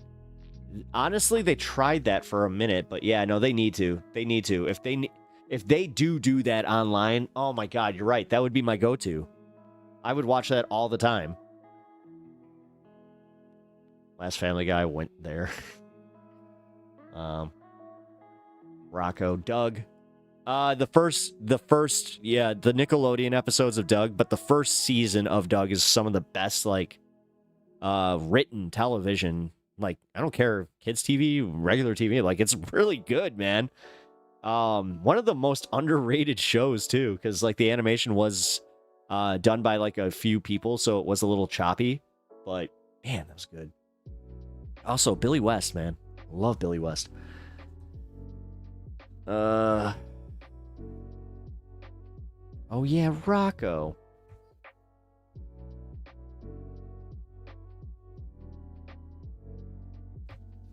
Hold on. My wife told me if I don't answer this, then I don't get dinner. So I need to answer this. I have chicken piccata. Nice.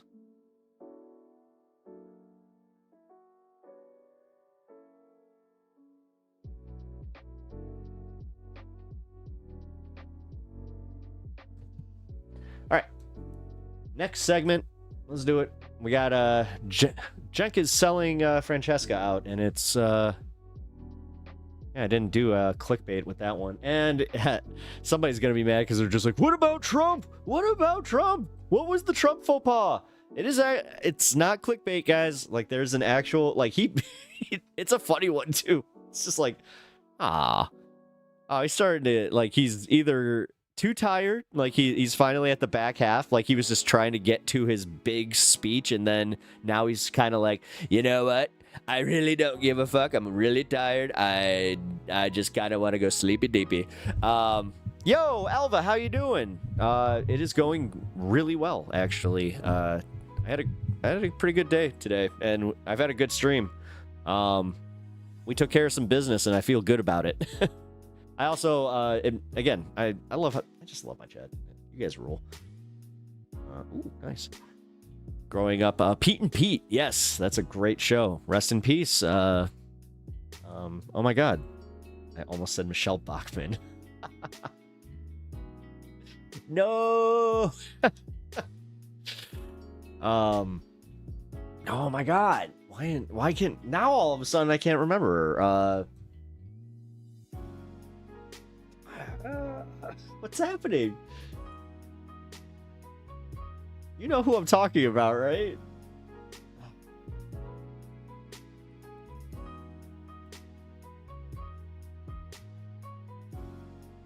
Michelle Trachtenberg. There we go. Rest in peace, Michelle Trachtenberg. Whoa, whatever you were talking about was so powerful it broke my stream. Oh, really? Damn. Yeah, we took some trash, we took out some trash this stream. Yeah. She was only 39. Yeah, I know. Yeah, she was actually, one of the girls growing up that, like, I had a big crush on, because, like, she was in Harriet the Spy, and that's when, like, I didn't even have, like, a crush on her at that point. I was just like, no, like, I wanted to be Harriet the Spy. Like, I didn't care. Like, I was just like, dude, it's a good movie. But no, her and Buffy was kind of, like, seeing her and Buffy, and then, there's another show that she was on. But I remember, like, when I saw her there, oh, no, it wasn't a movie. It was, Road Trip. Yeah, or Euro Trip. It was Euro Trip. Eurotrip was it, where I was like, oh. Yeah, her and Christina Ricci, like, they were pretty, like, I'm very close to their age, so, like, I kind of grew up, you know, almost the exact age as the Olsen twins, and I can tell you right now, that was one of the creepiest things growing up, was, like, how many grown-ass men were just like, yeah, we're waiting for the Olsen twins to turn 18, because we know what that means. Like, they were I don't know what the fuck was with that, too. Like, did they really think that they were just gonna, like, turn 18 and just, like, go to the internet? Like, what was with that? What was with that? We don't talk about that enough, and, like, since this has been a running theme in this here stream today, yeah, let's kind of bring up how whack that is. Huh? And how you call out your, like, the creeps that were doing that shit? Man, it was all these old dudes. Like, old dudes. Hated that shit. But also, just an aside, I was never actually really attracted to the Olsen twins. Like, I remember, like, when I was a little kid, the first, like, crush on Full House that I had was, God, what was her name? It's the middle sister. Stephanie? I think it was Stephanie. But yeah, that was like the first time that, like, I mean, hey, I don't mind talking about it. Like, as a little kid, you start coming into your sexuality, and that was kind of it, where I was like, oh, she's cool. Like, oh, okay, she's, oh. Then you're, I love how I call it, like, now, okay, I'm not trying to do that, but, like, when you start realizing your crush, like, I remember my very first crush was in first grade, like, my real crush, and I thought that we were boyfriend-girlfriend because I shared my Aladdin coloring book with her. And she drew in one of my pages, and I was like, oh! That was one of, like, the heartbreaking times, too. DJ was the oldest. Yeah, okay, yeah, that's right. DJ was the oldest. Okay, yeah. My first love, Sandra Bullock and Speed. Good call. Underrated. Oh my god, yeah. And she's like, literally, she's got like the going out to do some chores dress on, but then she's also got her like her college shirt on. There was something especially attractive about her in that movie. Yeah, man. Sandra Bullock, that was one. You know, when you share an Aladdin coloring book, it's official. The people waiting for Emma Watson to turn 18 and take upskirt photos. What is wrong with people? What is wrong with people? Like, seriously, that is why I don't tolerate that shit that we went through today, where it's just like, no, this is why I don't entertain it, because that's not something that crosses my mind. That's something that when I hear it cross other people's mind, that's what makes me go like, oh, there are truly really fucked up people out there. TK, what up, dude? The girl from My Girl. Oh, good pull. Another one. Okay, yeah. What was her name? Veda? Yeah, it was my crush. That movie was great. Need to watch again. Actually, I mean, Dan Aykroyd's in that movie, so you know what? I mean, come on, it's the bees, not the bees. Wait. Girl from Saved by the Bell. Tiffany Amber Thiessen. Tiffany Amber Thiessen was another one. That was one of like the first girls that like I had a poster of her, like from like Teen Beat or whatever the hell it was. I remember stealing that from my sister. She was mad at me too. She's like, "There it are my pages. What? Why do you need them?" I heard Shakira's single now. I gotta keep my phone open. It is so weird how guys think like that. Like, dude, I'll admit it. I thought like that. Like, to this day, I have occasionally that where you're just like, oh, she's, and like, again, I'm married, so it's just like, no. But then you're like, well, okay. So that, especially if they're on your hall pass list, then you're like, well. Trust me, every guy does it. Fuck, I think everyone does it. Wait a minute. Am I speaking out of line? I don't know. Either way, I keep teasing this jank bit. I should probably get to that.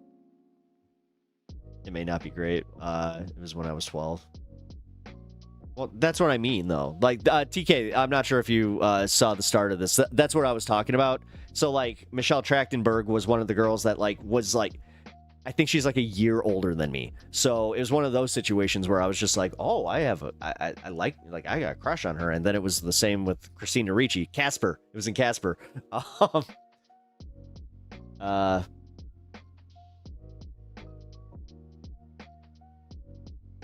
Hey, I colored the genie more than a few times. God, I remember the exact page that she colored. Like, it's so vivid of a memory. It was them on the magic carpet, and she colored in the lines of the magic carpet with like the different purples. I was like, oh. Unimoogle's gonna get jealous of my first grade girlfriend. One of these days she's just like, tell me her name, I'm gonna look her up. I should have given Patrick Kane my number when he asked you, jerk. Damn it, I knew this was gonna come back to bite me in the ass. I can show you the world. Yeah, I love how he says shining, shimmering splendor. He really enunciates it, and you guys are not going to be able to unhear it ever again. Because, like, for real, he does, like, that split second. It's a good song, though. Actually, that's one of my favorite Disney soundtracks, I have to say. Like, Aladdin is... God, yeah, no, that one's tops. One jump and the bread line, one swing and the sword.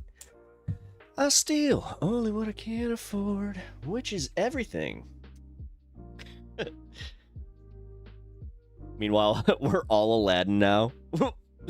That's what our movement will be. We are all Aladdin. Abu.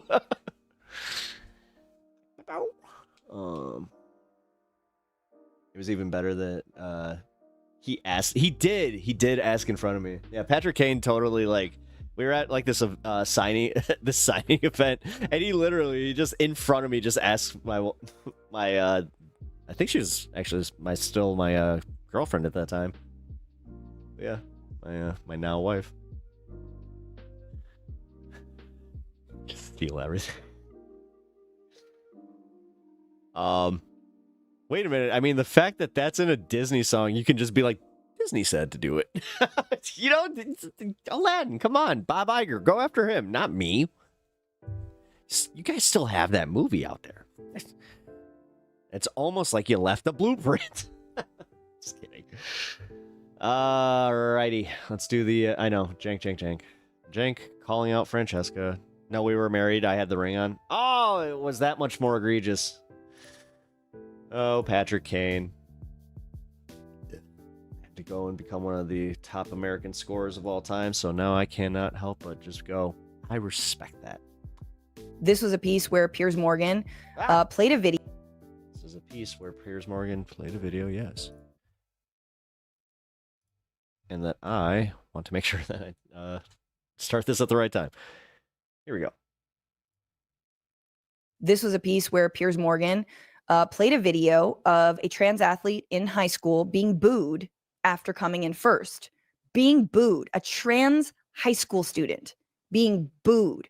You know, they're people, right? Like, I guess I just want to, if there are transphobes watching, like, you do know that, like, trans people are people.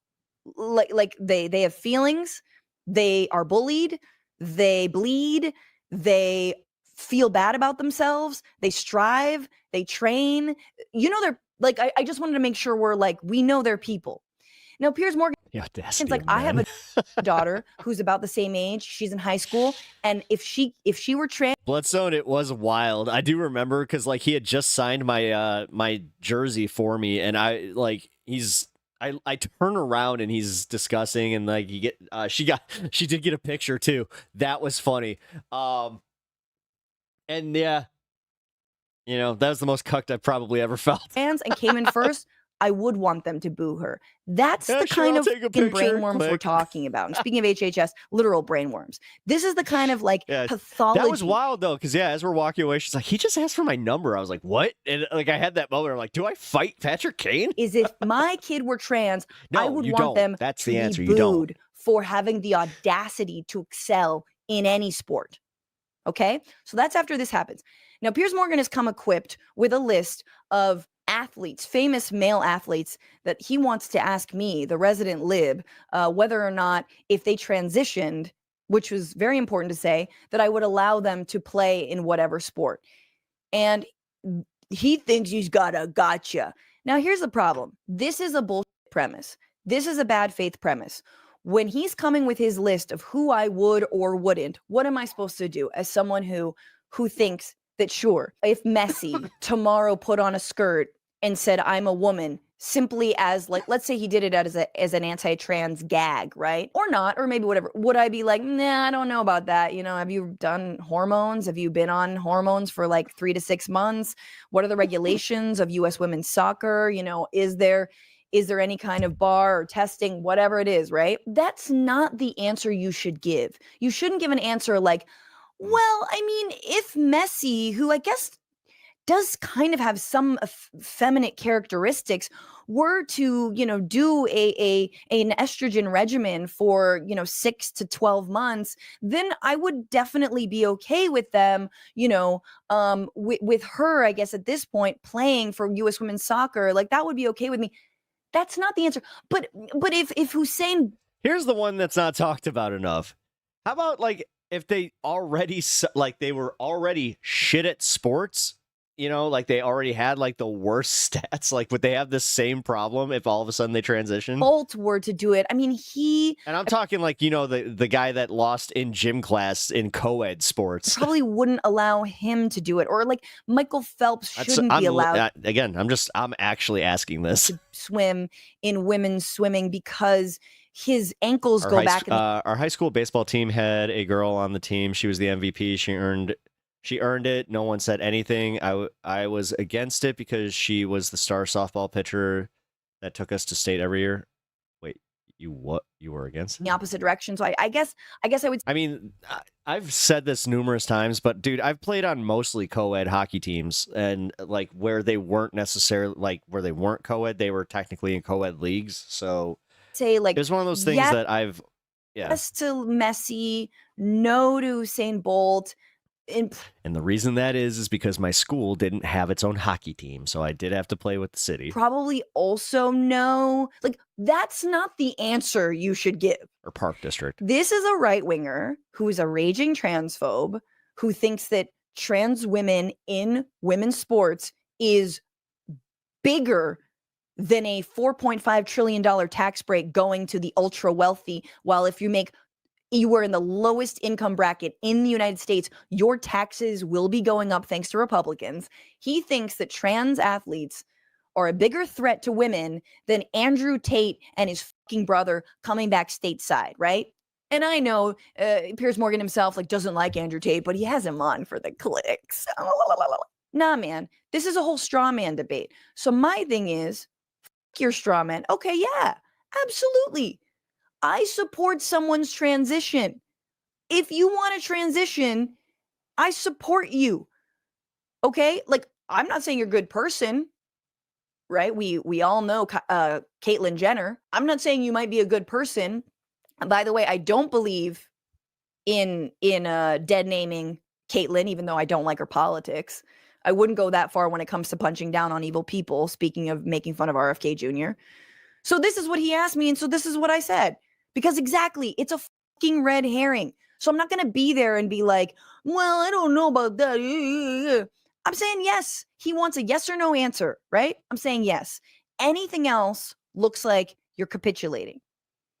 American women's national team. In other words, when it wasn't possible for that person to take her position. Because here's a scenario for you. Lionel Messi puts his hand up and says, actually, I'm feeling like a woman today. Do you play him in the American women's national team, Francesca? Yes or no? Lionel Messi had to undergo an incredible Yes or no? He had to undergo an incredible amount of treatment when he was young. He had a bunch of like. Would you allow? So this is me actually answering because I like Messi, and Messi had to do a lot of hormones. Messi had tons of hormones. He had growth hormones specifically because dude was stunted in his growth. I didn't get that out fully here. So this is me trying to be like, okay, but let's talk about Messi because he had to do a lot of hormones in order to even be the player that he is. Sometimes you need hormones and you need treatment. You could call it gender affirming care. Maybe Lionel Messi got gender affirming care. Does that make him a trans person? But here we go. Him to put his hand up, say he's a woman, and play in the American women's national team. Growth spurt. I'm a big Messi fan, so. But let me just explain this. Answer my question. Would you allow him, if he said I'm a woman, to play in the American women's national team? You're using the wrong pronoun Yes, right now. Hell yeah, are you kidding me? Wow. Messi on the U.S. women's national team? Hell yeah. Would you allow Usain Bolt to do that and be in the sprinting team? Yes, because that would mean they're a trans woman. They identify as women. I get it. So just to be clear, you would let Lionel Messi play in the... Okay, then the other guy agrees with me. And so I was like, yes, if he transitioned and she is she, that's fine. Undergoing hormone therapy passes the bar. Whatever, again, whatever the guidelines are for that sport, I'm okay with that because I don't believe trans people should be barred from playing in any sport or being in any walk of life. Honestly, I think that this is just something that, like, the way you fix this is then you apply it in all sports. Again, if this is about fairness in sports, fine. Then you have to apply it to, again, baseball. All men have to be the same height. You can't have any, I'm sorry, like, we can't have a non-fairness thing. So if you have a really good baseball player that's 5'6", then the rest of the team has to be 5'6". That's just how it goes. The way... You can't have any advantages. This is, like, I'm sorry. Like, the entire argument is disingenuous if they can't recognize these types of things. Like, the fact that we had, these insane athletes that were way, way better than anybody else in their schools. And like she was saying, that were taking certain growth hormones or they were definitely taking some stuff to, help them get better at their sport. I mean, hell, even if you were taking like creatine to build muscle, like, dude, that is gender affirming care in the same way. A cis person is. Women's national football team and destroy women's football forever. You'd let Usain Bolt. Very difficult. I don't know. I feel like there's bigger problems to trans people than trans people in sports right now. Maybe that's just me. To get a ticket, which would suck. I want to do a little check. I should be I should be allowed to roid up completely fairly. Yeah. No, exactly. Now that they have this, then roid should be completely allowed in every single sport. Let Usain Bolt compete as I'm not even kidding at this point. I'm not. A sprinter in the American women's Olympic team. Yes. Okay. As in they have bigger stuff to deal with? No, I know. Okay. You would let Floyd Mayweather compete as a boxer in the women's American boxing team. Yeah, you are a you have to be complete like the and utter heavyweight. lunatic. I completely agree with Francesca. I agree with Francesca. And I go They further, would actually, have to Piers. transition. Yeah, so, like, again, what he's missing here is the transition and the fact that, like, in a transition, this dumb motherfucker really thinks that, like, it happens in a day. So, like, he's one of these dumb, and I'm going to just say it, dumb people. I almost said MFers again, but I realize I'm recording this. That really do think that you can just, like, right now, if I just say it, then that's it. And then I can go and sign up for a team tomorrow and just, nope. I'm Pet. You always say that you want to be a penguin. I would let you live at London Zoo in a cage like the rest of the penguins. You know what? I'd be a very popular exhibit. So exactly. So he this comes in. This woman's name, Francesca Fiorentini. And it's like, oh, now we got you and we're going to use it in the cold open. You look so stupid. You look so dumb. You giving me hypotheticals and me changing my position based on your dumbass hypotheticals is a bad look. It's a bad look politically, it's a bad look morally, and it's a bad look argumentatively. But on all those things, like, I don't change my stances when something happens, when something hypothetical happens, it's not going to make me change my stances, or just some story. One time I heard one time an undocumented person killed this woman, therefore every undocumented person should be killed. That's not how I roll. That's not how most progressives should roll. But of course, I made a mistake, according to Mr. Cenk Uygur, who was on former host of The Biggest Loser, Jillian Michaels' new show, where she offers lots of sound advice on how to be a perfect, I don't know what she talks about. I really don't care. I don't know. I don't care. But she makes her rounds on right-wing news outlets now. She's not making her rounds on right-wing news. She's full on a right-winger who her big thing is like being a lesbian who's a TERF. Soft focus studio here. Cenk is looking quite soft focusy. And she likes to go on Piers Morgan.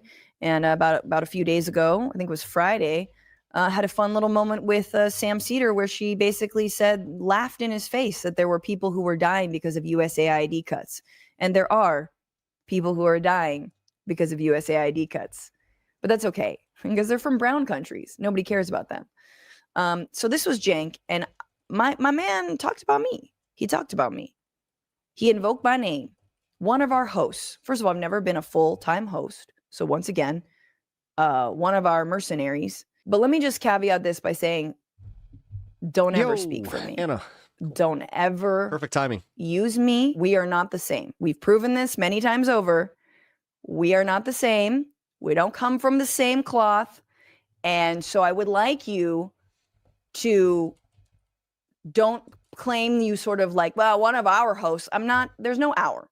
There's no hour. This is not a weird you speaking for Anna. You guys are the same person, Tweedledee, Tweedledum type situation, okay? I am a me.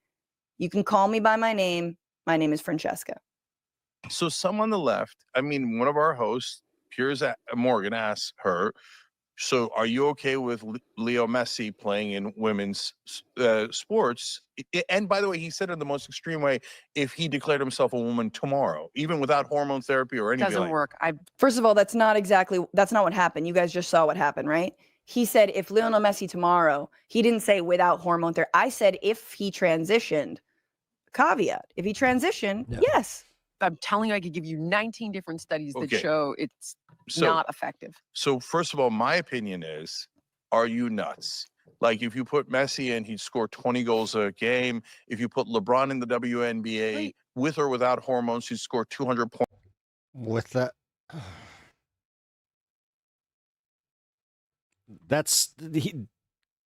the argument is with hormones. Like to say without, you just like negated the entire point, Cenk. Points a night. Okay. I'm sorry. Okay. This is again. Oh my God, the fact that was so organic. Oh my God, that wasn't a bit at all. That was totally okay. Again, I can't. This is okay. No doubt. Full disclosure here. I like men's soccer. Okay, I watch men's soccer. And I don't support women's soccer as much as I should. I just want to be honest with that, okay? I just gonna be completely 100%. Like, go Wrexham, I've right? seen, I don't know. Like, I haven't seen a Galaxy game, but I'm not a big sports person, number one, but I love soccer. I love Argentine soccer, especially. I like the World Cup, all that. I have watched U.S. women's champions. What are we, 4, 5-time champions? Nobody fucking cares. Every time the U.S. women's soccer team wins yet another World Cup, we don't talk about it. We don't herald it.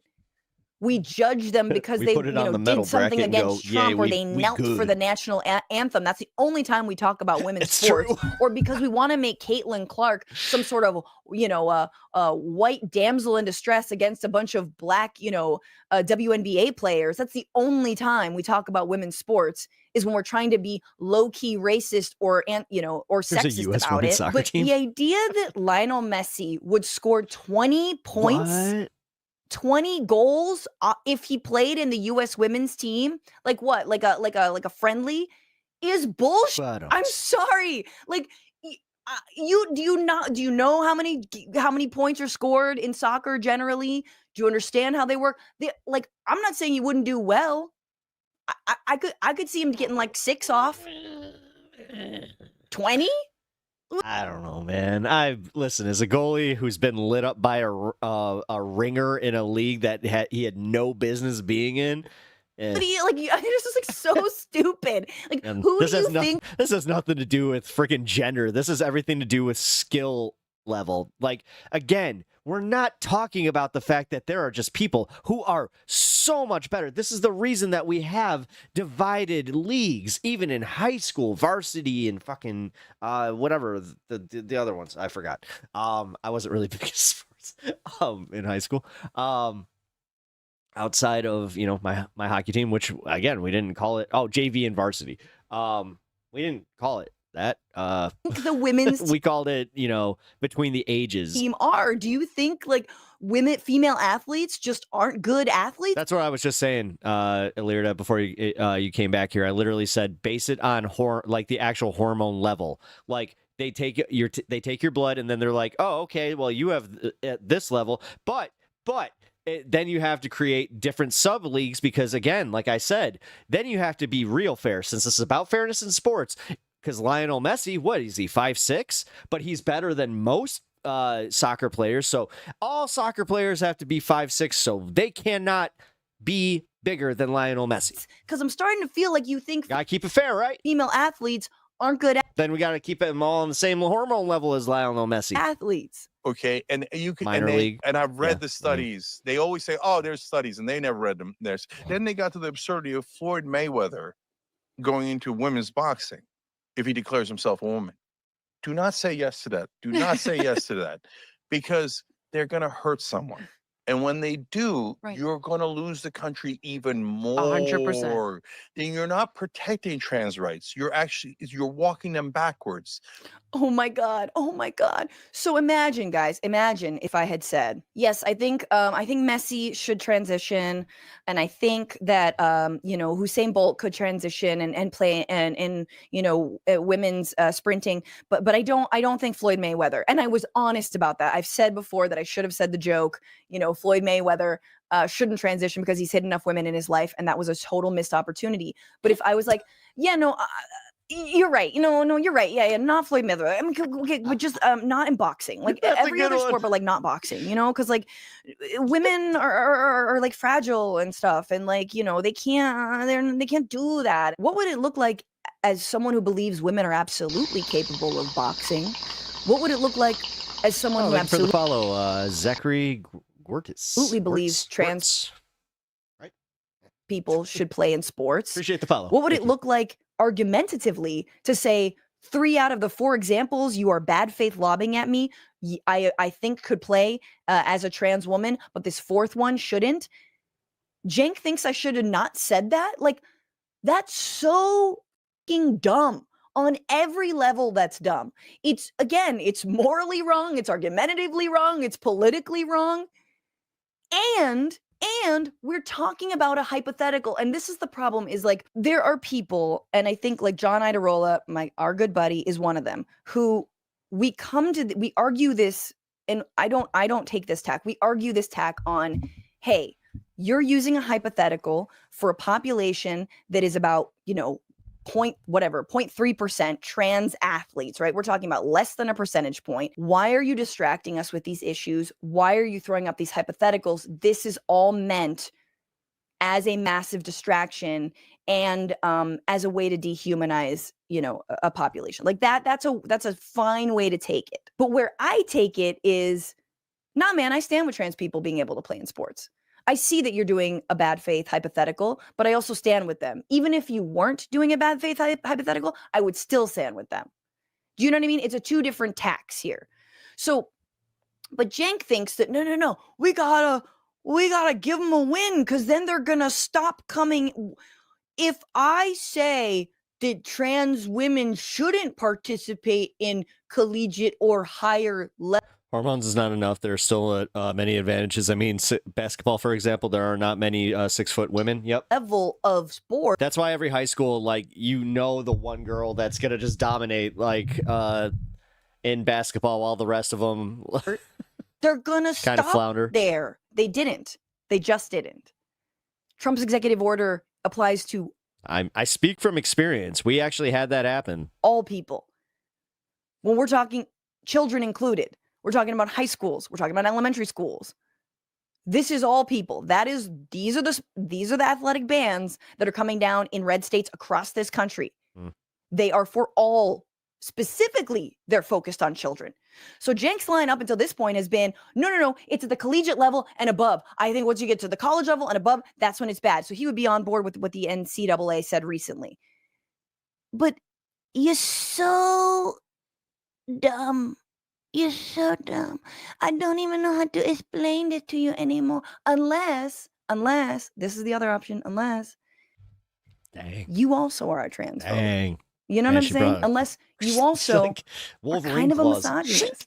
Unless you also are like, yeah, man, men just kind of like can rock on women. You know what I'm saying? Like they strong and like Messi would score 20,000 points. Like this makes no sense. No one is giving you props. No one is giving. This is the same person who.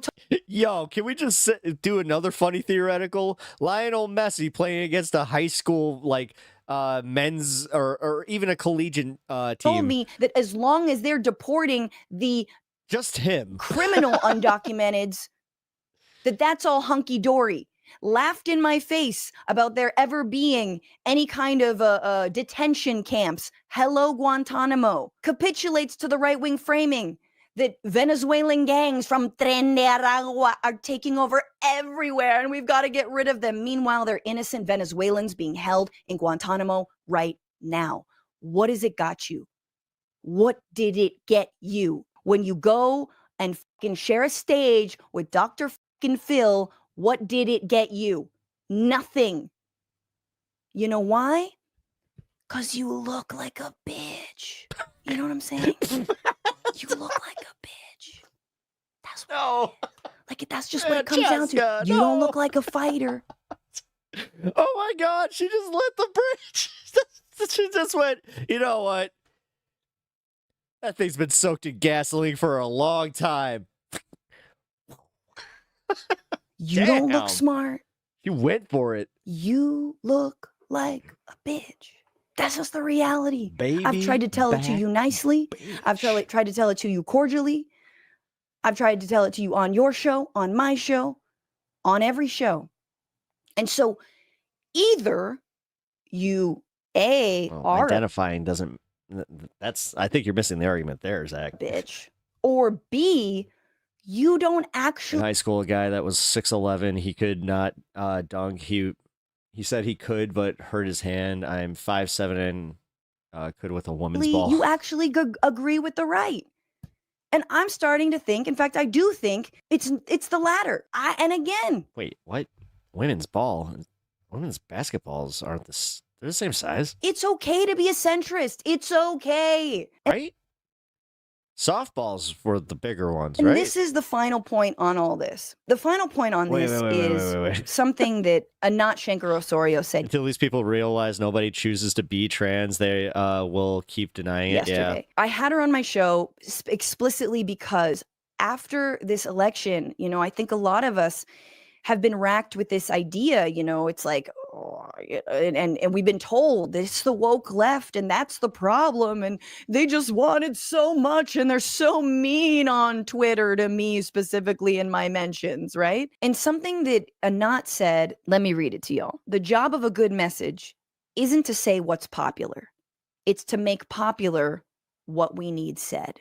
And she also said, and I said this yesterday, that the right is very good not at messaging to where people are at now, but where they're capable of going. And they have. Because the right, why would anyone be okay with mass detention centers or surveillance for your political beliefs or stripping away a 75-year right like abortion rights, causing women who are miscarrying to be criminalized, causing them to die of sepsis? Why would anyone be okay with that? Why would you be okay with the cruelty that we're seeing that is ripping families apart when it comes to deporting law-abiding people? It's because the right has been grooming. My mother had told me around 1970 that people in Sweden had invented a way to help people that had been born wrong.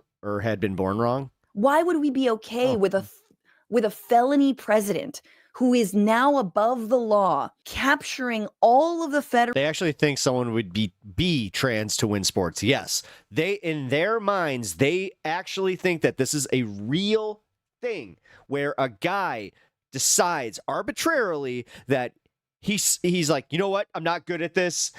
My stats suck, but you know where I'd be fucking awesome?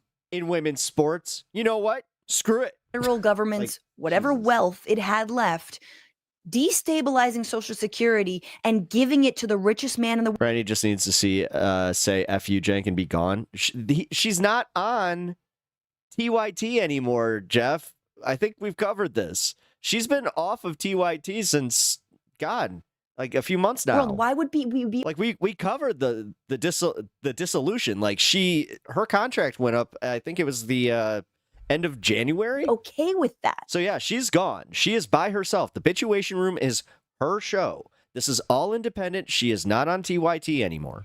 It's because the right has been grooming us for decades to be okay with authoritarianism. The right has been grooming us by telling us that Biden is the one who's going after his political enemies so that they can go after their political enemies. The right has been grooming us by telling us that trans people are weird and they shouldn't be participating on all these different aspects of life so that hate crimes can happen to trans people and we don't talk about it. The right's been grooming us on this idea that women... I had no idea. It's okay. ...are seeking... No, I wasn't yelling at you. I was just... abortion at 9 months and that they're killing babies. That. Like, I thought that I made that abundantly clear. After birth, I guess in I did, order for it to be okay for women to not have this fundamental right. They groom us for these ideas and they win. And that's why we are where we are now. And so the job of a good message and a good movement isn't to meet people where to say what is popular, but it's to make popular what needs to be said. And what needs to be said is that trans people are people.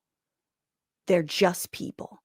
Trans people should not be barred from any aspect of life.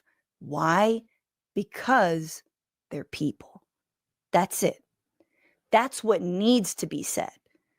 That includes trans athletes, that trans athletes should. Good for you, man. I don't have the discipline. I don't go to the gym. I really don't. I try to, do my yoga, do my Pilates. I'm not on like a low carb diet. I woke up this morning, made pancakes. All right. That's right. On a Wednesday. What's up? Good for you. You're an athlete. That's it. That's what needs to be said. And so it's okay that trans athletes aren't popular right now, that people feel weirded out by them.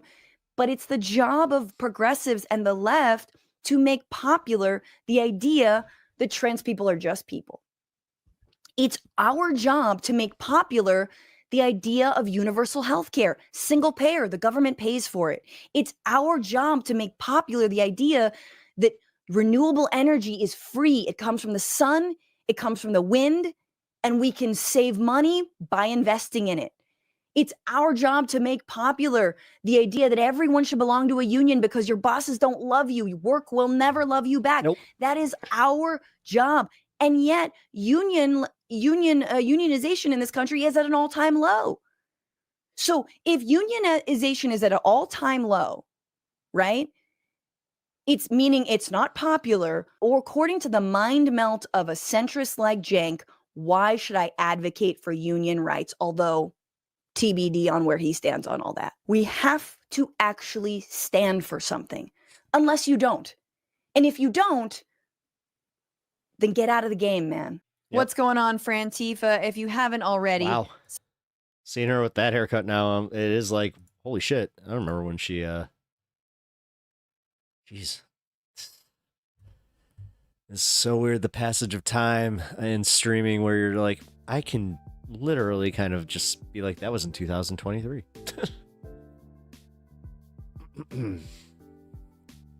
All right. Yeah, no, she's making more and more bold, like, just not even accusations or anything, just breakdowns of what, anytime that Cenk is on another right-wing show, she has no reservations about just being like, nah, fuck this guy. And like, no, he's wrong here, he's wrong here. That's very refreshing, and that's why we love Franny Fio here at Pep Talk. So I hope you guys liked that segment. Hey, buddy.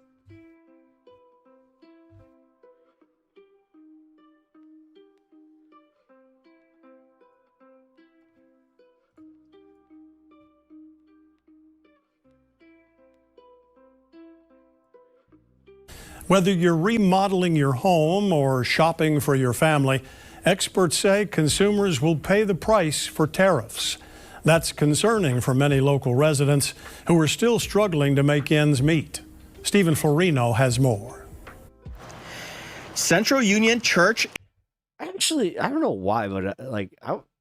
Is packed. Since COVID, the church passes out free food every Wednesday in conjunction with the Hawaii Food Bank to those in need. And the food they give us really helps. Really helps. And then They give a lot, and it's good things too we can use. What's nice is it's not just for carpal tunnel people on food stamps, it's for everyone. So anybody can come. And it just really helps to stretch out the cost of food. The church says it usually hands out about 600 bags, but recently that number's gone up to about 800. Like for all of us, food prices are so high now, and so I think everybody just needs whatever they can get. They're seeing that people are list shopping now, coming into the stores and buying only what's on the list, or, instead of buying 2 or 3 snack items, they may be buying 1 now. Prices expected to get higher once effects from tariffs kick in. That's forcing many right to now. That's how it's affecting my budget. tighten the budget elsewhere. Dude, it's not just from streaming, man. I've been losing weight just from possibly not bargain doing hunting snacking, at the which is church's good, thrift shop. I think for some people it is budget, and that's why we offer like the dollar clothes, and we sometimes will put a lot of free things out there because we know My mom's family hated the way she treated folks. So nice all the time. It was great. that's what people need. All items for sale here at the Central Union Church thrift shop are donated. If you'd like to make a donation, you can drop it off during store hours and Saturday from 9 to 3. Goodwill Hawaii also hopes to keep its donations flowing in. It says during tough times, customer counts usually increase and donations decrease because people keep items for longer. But that's when the community Keeps items for longer. Like this guy. Still, I think I mentioned this, but my jeans are probably close to 20 years old. So, I always loved that too. Like, I got a pair of shoes that I've been wearing for going on a decade now. Shoes I do have different pairs though. I'm not just rocking one pair of shoes. That's why they do last. But they were Bible bashers. Yeah, I mean. I'm very lucky in this regard that my dad was not a Bible basher, so I was able to have a secular point of view in my life that was always kind of there for me to. It was almost like like an emergency, emergency ladder to get out.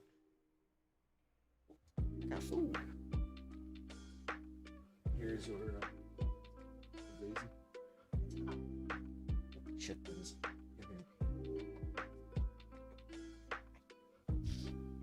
It's really hot. I think I'm gonna need a knife for this.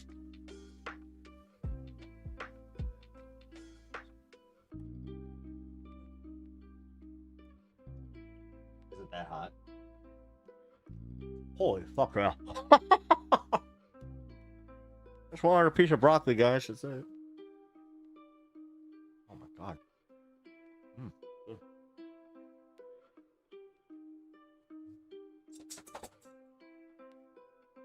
No. Here, put this up here so you can try. Alright, these new microwavable trays that they got. Jeez, those things retain heat like a mofo.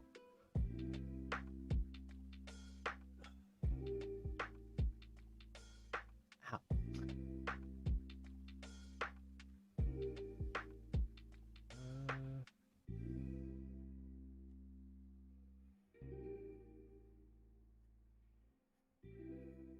So, guys, it's fair to say that Trump always manages to surprise me. You know, even at this late date, you would think my skin is thick enough that, like, you know, there's nothing he could do. No, wrong. He always finds a way to genuinely and sincerely shock me, even at this late date.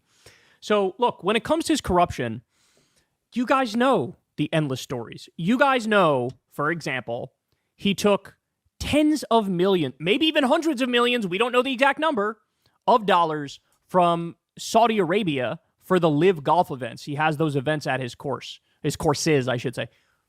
How much is he getting from that? We know Jared Kushner got $2 billion from them. What are they giving Trump? Did they slip Trump a billy?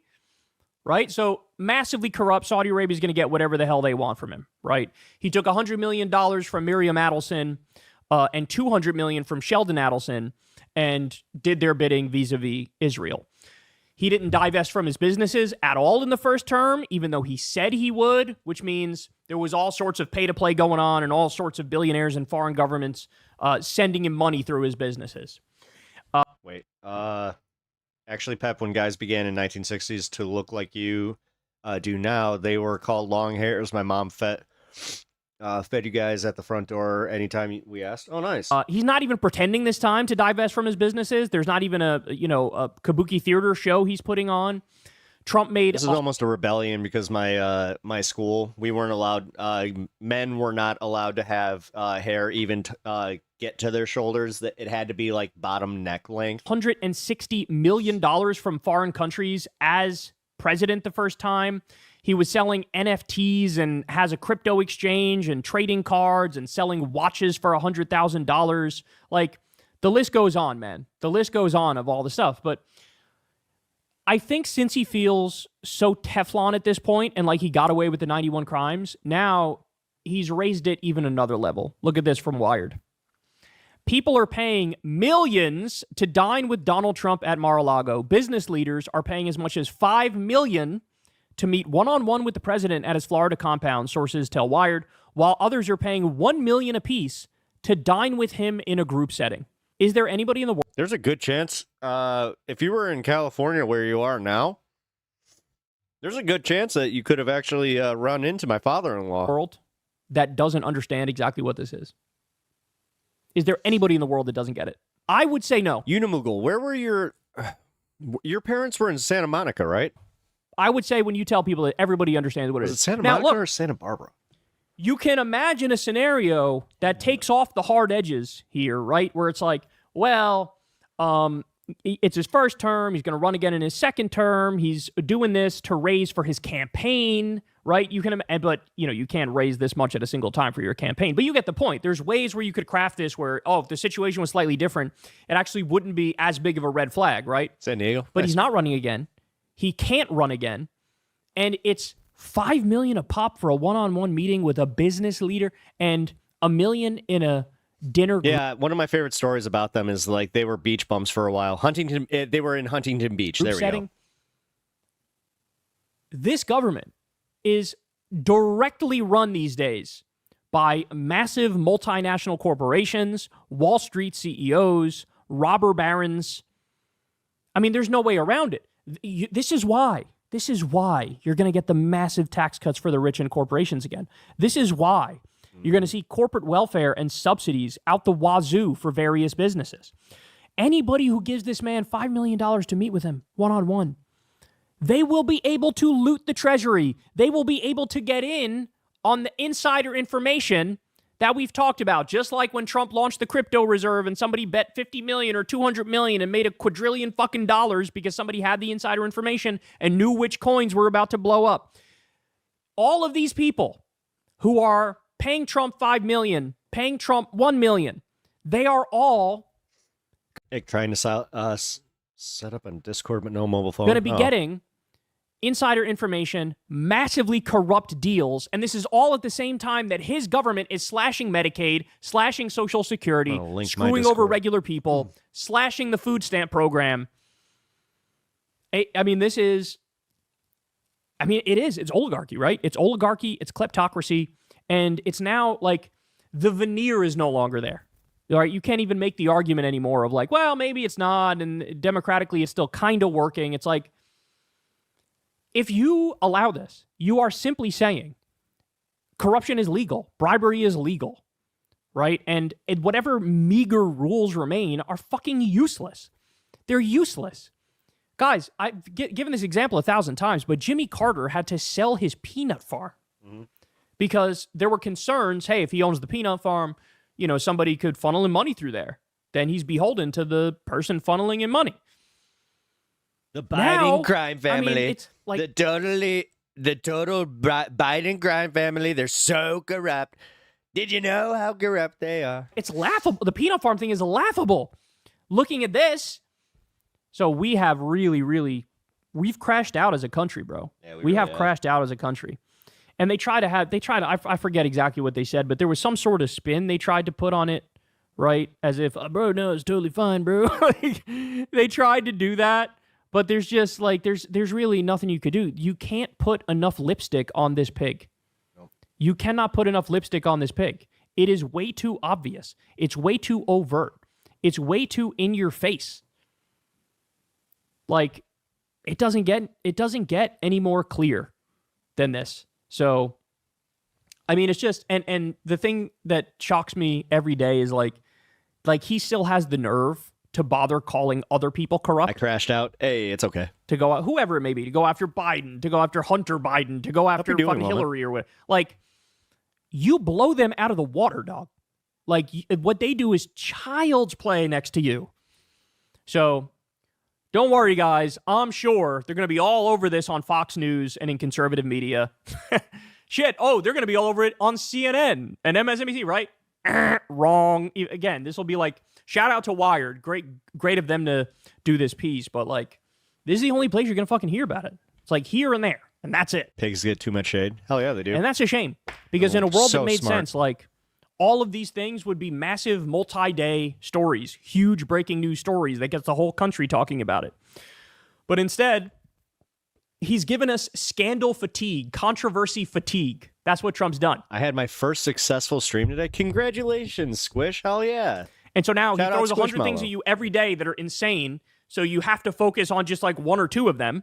And he gets away with the rest of them. This is literally a plan from Steve Bannon. Steve Bannon came up with this idea that this is what you do. Throw 100 things at them. They can only focus on one or two. We get away with everything else, right? And here it is. Here it is. Nobody should let this slide. All right, guys, that's the show, y'all. I love y'all very much. You guys know the drill. Everybody, please click like and subscribe. That helps out a lot. Thank you to everybody who supports this show on Patreon. You could sign up as well below for Crystal Kyle and Friends on Substack. You probably... If you listen to Donald Trump, if you listened to Trump during the 2024 campaign, you would think that the moment he steps back into the Oval Office on January 20th, the White House will immediately cause the economy to boom.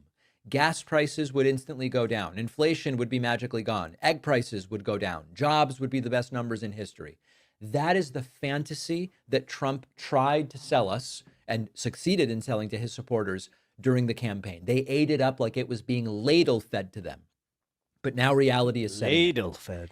And the early jobs estimate from ADP is 77,000 new jobs versus 140,000 expected. As we already looked at, Larry Kudlow is being told the official jobs numbers tomorrow, Friday, could actually see job losses for the first time in 49 months. And Fox News is scrambling with what to do with it. In comes Maria Bartiromo, one of the biggest brown-nosing cheerleaders of Donald Trump that there is, and she was forced to acknowledge the ADP report is 77,000 jobs versus the 140,000 estimate that we were expecting. And of course, she insists there is one man to blame for this, and it is Joe Biden. The group has been reporting, and we just got the jobs numbers out, Congressman. The ADP number is crossing right now. 77,000 private sector jobs were added to the economy last month. This is the lowest number of jobs added to the economy last month since July. This is the February ADP report. Now, obviously, this is not a result of President Trump's policies, because this is a result of Joe Biden's economy that of course Trump inherited. But how worried should we be that you've got the Atlanta Federal Reserve now expecting a contraction in the first quarter, and as you cut government spending, you're going to actually impact the jobs numbers. You've got the jobs numbers out at the end of the week here for the month of February. What's your take? Yeah, listen, what we're about is this America First agenda, where we're going to be increasing the supply side, increasing production, limiting the imports, because as has been pointed out, we have a $370 billion deficit in exports versus imports. So we're losing the trade game. We need to build more. We need more manufacturing. We need more work being done within the U.S., and that does a number of things. Clearly, it increases jobs, Maria, but clearly it raises creates more taxpayers. It will raise revenue. It will increase supply side, meeting. All right. So can someone tell me when Trump's policies start? When does it become Trump's fault if something bad happens? Now, let's take this seriously. I try to be fair when taking a look at economic data. Presidents just don't control everything. There is a lag with the effect of certain policy decisions and their impact. For example, Biden didn't magically tank nor save the economy in the first few months. Trump has not single-handedly created the strongest job growth in U.S. history coming out of the pandemic. That was circumstance. That was their global recovery that was happening. But Trump and his allies don't play by those rules, because if something good happens, Trump takes all the credit. And if something bad happens, it's Biden's fault or the Fed's fault or immigrants or the media. It is anyone's responsibility but Trump's. So the obvious question. Notice how Trump never brought up the fact that he signed the stimulus checks that went out during Biden's last, first few months. That contributed to Biden having such a, positive view, or having people having a positive view of Biden. Oh, come on. What's going on? Question, which I would love for them to answer, is on what date do Trump's policies take effect? After what date should we mark our calendars and say anything that happens after this period of time will be Trump's fault? Because when Biden was in charge, Fox News and the GOP blamed him for every economic hiccup immediately. And yet now Donald Trump is back. Okay, so the jobs numbers are slipping. Inflation starting. So what we can do is I don't know, you need somebody to do, run it through an AI algorithm. That's probably the best way to do it, to find out when did Fox News start blaming Trump for the economy. Then we can do that. Since it's a tit for tat. You know how well they play at that. Asco, stock markets just dropping like a rock, and now we need to be patient. So here's the problem for Trump. He made big promises. He told voters all of the things he was going to do and how quickly. And because he did that, we should at least hold him to that standard. We are now seeing the reality. Fixing inflation, stabilizing markets, creating strong, sustainable job growth. You can't just put on a red hat and then it happens. Fox can try to spin it however they want, and they are going to. But at some point, even Trump's most loyal supporters, I hope, will start to wonder. He told us everything would instantly get better. It doesn't seem to have happened. Who is to blame for that, and who has failed to actually stick to the promises that he made? We'll see if they actually hold him accountable. I want to introduce you to an amazing tool that has helped a huge... Do ya? Do ya now? Well, too bad. Oh my God. 99% sure. All right, hold on. Got an update from the Hassan drama. I know, just give me a minute. This one's short. Only a few minutes, so let's take a look. 99.9% sure. I'm glad. I'm glad. Point one. That point one. It's 0.01. All right, no, it's point one. But I want to oh Ethan, yeah, point one. Yeah, you you're might right. need to watch out for that point one. Yeah. You might have an issue with that point one. I'm just letting you know.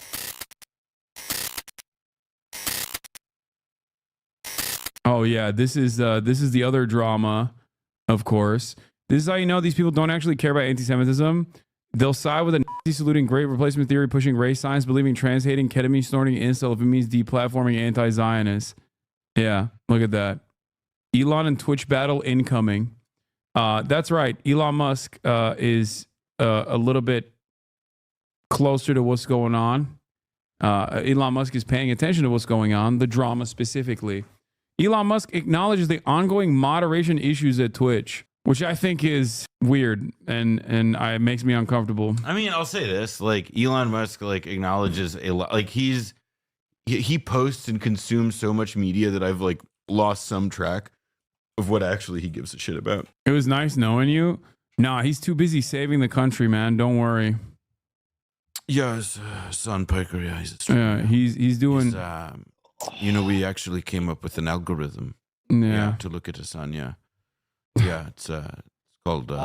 Just an aside. This guy looks like the Urzu, I think is his name, from Superman 2. These like quote unquote apolitical accounts like Fearbuck and shit that always do like right Zod's henchmen wing. They always do like right wing shit. Elon Musk acknowledged the ongoing moderation issues at Twitch. Ethan Klein gets a 30-day ban on Twitch for playing the Hassan content nuke. Seems like a lot of people need to be fired at Twitch. Ethan Klein reacts live to his 30-day Twitch ban for playing the Wait a minute, Ethan Klein got banned? Content nuke on loop. Oh my god. It got banned for encouraging and glorifying extreme violence. That's Hassan's content nuke that's on the platform that didn't get in trouble for. It is crazy that he's such a lazy asshole that he couldn't figure out what to take out of his stupid nuke before streaming it. That I don't even know. Obviously, I don't know what the reasons were for why he got banned. I didn't even know he was like blasting the content nuke on loop on the platform. From what I understand, he already got unbanned, but I think it's kind of fun. Hassan has a lot of bad takes. Trust me, I'm not a Hassan stan by any means, but I'm interested in what's going on. If he got, in my headcanon, if he got banned specifically because he didn't put the politics tag on his fucking obviously political video, that would be hilarious because he's part of the reason why there was a fucking politics tag to begin with. He cried so much to the fucking manager alongside and got the ADL involved. What exactly is ketamine? Ketamine, it used to be called Special K when you were growing up. It was a horse tranquilizer that they found out actually has really beneficial properties for neurological conditions, but it also gets you pretty zinged. That Twitch was like, all right, we have a politics tag now. Like, so you got hoisted on your own hoisted on your own card. That is kind of interesting too, though, to like that his like it's like, do you think when he steps in dog shit he says your name? Absolutely. 100%. No, he stubs his toe. He hits his toe in the corner of his ottoman. He's like, Hassan, anti-Semitism. Parking ticket, Hassan. Yeah, Hassan! This is Hassan's fault. Hassan! This is Hassan and his anti-Semitism that delivered this parking ticket to me. Because, like, he apparently on his Instagram literally said, I got him banned, then turned around and banned. Dog, I was live for 8 hours yesterday. Listen, read the documents, folks. Read the documents. At what point? Yeah, he's become like a one-man QAnon, but instead of having this like complex web of like, you know, the pedophilic elite and the deep state fighting alongside one another, he's just a one-man QAnon for me. I am responsible, okay? I'm responsible for everything. I control the media. I own Twitch. I own Reddit.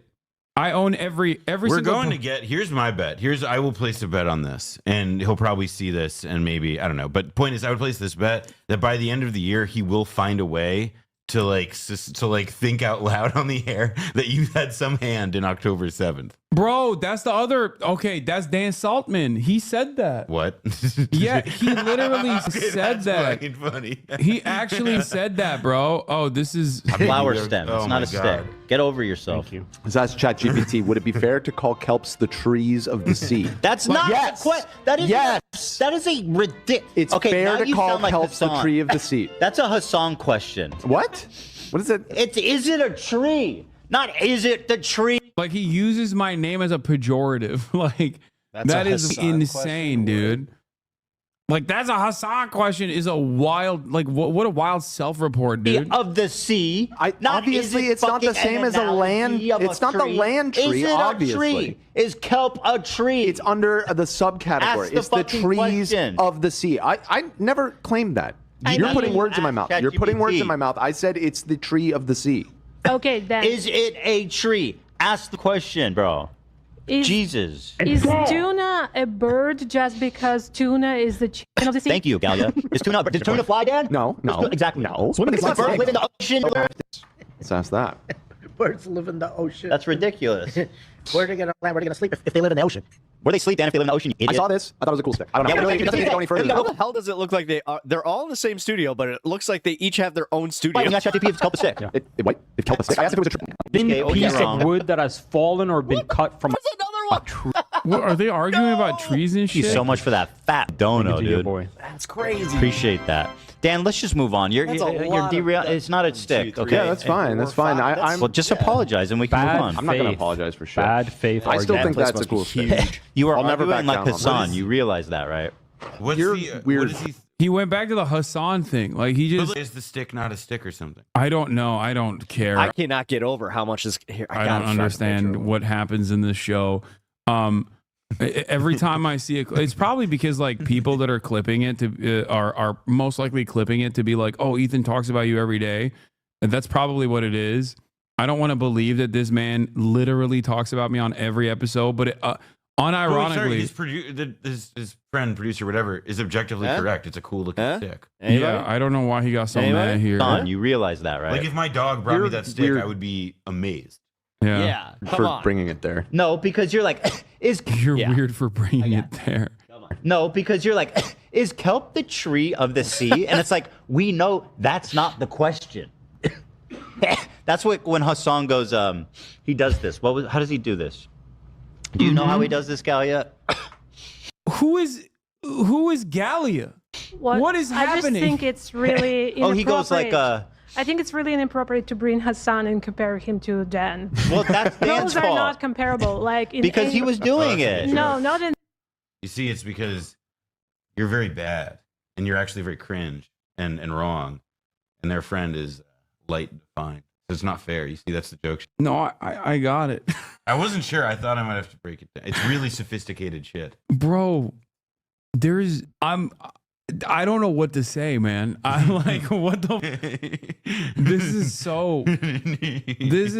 is not good. Like, I'm not saying like, oh, as the recipient of this, I'm a victim or whatever. I'm thinking like this man is hurting himself in the confusion. You just needed me to explain that joke to you. Yeah, in this universe, never like I would never compare Galia, them. listen, even she agrees. Listen, I already have one no man, okay? I don't need two. I'm a maybe woman. Where's my yes man? The AB's gone, and Zach, you don't really talk. You don't really speak up for me anymore. You're not really my yes man at all. She's a Ukrainian employee that was specifically hired to smear you as a pro-Russia anti-Semite. What the? She watches every episode of FRAN. Aw, I hope she also subscribes to the Patreon, patreon.com/FRAN. Blowback.show if she wants to support me. That too, yeah. I'm on Blowback as well. I get extra. Sounds on Blowback. Yeah, now. I get extra. I get extra anti-Semitic on Blowback. That's where actually he does his super secret special behind the locked door vault. Yeah. Anti-Semitism. It's actually why you've been Ethan. You've been missing it the whole time. All of the anti-Semitism that you've been looking for that Hassan has supposedly done, he's been doing it on Blowback. Yeah. So Ethan, I need you right now. Pro-Russia and anti-Semitic. Please go subscribe to Blowback. Tell your listeners to subscribe it. That is where they will find the secret Hassan anti-Semitism. Yeah, like how Vladimir Putin opened up the vault to reveal to the world that opened up a vault to reveal Hassan's 3,000-year-old anti-Semitism. Well, no, I was going to say that Jesus Christ is black Jesus. Have you ever seen those AI videos? I remember the tweet. Yeah, Black Jesus Vault, and also the Vault of Anti-Semitism. I got the first copy of the Protocols of Zion. I wrote it. I wrote the copy and put it in the vault. It's like that, like at the, I know you don't watch movies, but at the end of The Shining, it's like you see Jack Nicholson. I've seen The Shining. I wasn't sure. Okay. God well, damn. so you see Jack Nicholson in the photo in the hotel, and it's like he was there the whole time, and that's how it's going to be when they look at, like, you know, like whoever killed, like What? Oh my god. 99% sure. 99.9% sure. Like, I'm glad. I'm glad. That point one. It's 0.01. All right, no, it's point one. But I want to like. Oh Ethan, yeah, 0.1. Yeah, you you're might right. need to watch out for that point one. Yeah. You might have an issue with that point one. I'm just letting you know. Yeah, no, he's like, bro, how the do people look at that, read that, and go, yep, that's mentally sound. This is a man who's definitely not in desperate need of medical attention. What if there was like a camera that was just like watching everything you were doing for the last, like, I don't know, 7 hours? Yeah. If only there was something like that. If only I was live in front of a camera or something in real time. Yeah. Because they look cartoonishly evil and dumb, the appeal was denied, stating that a member of the team had thoroughly reviewed it. So which is it? 24/7 content nuke resumes tomorrow. Like, I think one of the funniest parts about this is that this dude literally thinks I'm afraid of the content nuke. Like, he just has to keep telling his audience that, like, I'm terrified of watching it. It's because what we can't say is that it's like his like Hassan's portrait of Dorian Gray. Like, if he looks at the content nuke, he immediately dies. Like, that's why he can't look at it. That's why Ethan wants him to look at it. That's why he can't look at it. There's all this stuff about Israel, but that's not really it. It's about just the Dorian Gray quality. Like, meanwhile, every part of the content nuke I have seen is literally just like insane ahistorical Hasbara that makes Israelis the victim in every single story. Just a bunch of headlines that he posted slapped onto the video without like reading the source material at all. No research whatsoever. But I'm glad he didn't say 99%. You know, he didn't say 100%. Sorry. Live? I don't think so. Isn't restreaming not allowed? Wait, no. It's just also, this kind of doesn't make sense because it's like, so am I good then that I got him unbanned? Like, what's happening? No, because it was drawing negative attention to you that he was banned in the first place. So then you had to correct your reputation by intervening to undo the ban. You see, this isn't just gang stalking logic. This is not paranoid. Like, no. This is sound. This is sound and normal. This is mentally sound. This man. This is a man I would like to learn about the history of Israel from. Like, he's got some really, he's certainly not failing on, like, you know, basic shit. I'm sure he has a deep understanding of the Israeli-Palestinian situation. I mean, there is going to be, if it hasn't happened already, like, College Campus Group invites Ethan to come talk about Israel, the media, culture, whatever, and he just spends like an hour talking about Hassan or something. I don't think so. I don't even think that would happen. Maybe. Ethan is bothered by Hassan's PFP. Bro, what the fuck? What the fuck is this, bro? What the? Why is he? What? No way. Can we fucking please acknowledge how cringy this photo is? Why are we letting him get away with this? Bro, okay. Who cared, bro? Why are we letting him get away with this? Wait, is this just him going, stupid, sexy Hassan over and over again? What the fuck? What are you saying? God, why is he fucking hot? This man is posing in his avatar, showing his fucking armpit hair like some kind of weird, knew it. Some kind of thirst trap. It is so cringe. Wait, am I on the soundboard? Is that my? Yeah. Are they posting my laugh over and over again? They're spamming it. That's so funny. So That's actually kind of cringe, funny. bro. I gotta say. How are we just pretending like this isn't his avatar? We're all walking around, living our day, pretending that this is not Hassan's avatar. I get him laid all the time. I'm fucking dying inside. Please, dude. Holy shit, man. You can't keep getting away with it. What? Can't believe we're documenting the actual progress of a hater like this. We don't even need to study a motherfucker. Yeah. No, it's just like happening in broad daylight. He's documenting himself, like falling apart. I don't even know what to say, to be honest. Like, what do I say to that? I think you got to put those guns away, dog. That's crazy. He's like, why is he so fucking Actually, wait, hot? no. You know what you should do? Black avatar. Yeah. I'm sad. Fade to black. It's all sad. It's over now. Life is shit. Everything's fucked. He destroyed me. Are we reacting to Hassan reacting to Ethan reacting to Hassan? Yes. All right, come clean. This is fake beef. Welcome to Inception. Beef, right? Yeah, dude. I secretly And told also Ethan pepper dinner to time. fucking belittle himself virtually every single day. Like I told him to debase himself, okay, over and over again, and hemorrhage his older, more progressive fan base. And I guess what is this? Okay, this isn't Hassan or Vosh or whatever. So when I say Nazi, okay, I don't use that word lightly. I will totally. Yeah, I will be posting the VOD after stream. So, wait, what? Wait, Dan can't stream. Oh, this is Dan Saltman. Wait, what is this? Good morning, A. Jassy, Jeff Bezos, and especially DJ Dan Clancy. This man is 60 years old. Why is he posting Sam Hyde while he's simultaneously trying to get fucking the attention of like Jeff Bezos and Andy Jassy to talk about how anti-Semitic Twitch is? Like, does this 60-year-old man not understand that this looks like loser shit with the 200 likes that he got? God damn, that's so fucking lame. What is he doing? What the fuck? Farm those 200 likes, man. The armpit clip cut out the part where Galia also talks shit about the Avatar and slut shames you. Yeah, I don't care. All right, good for her. Wait, yeah, Galia was slut shaming Hassan? Yeah. Huh? Oh no.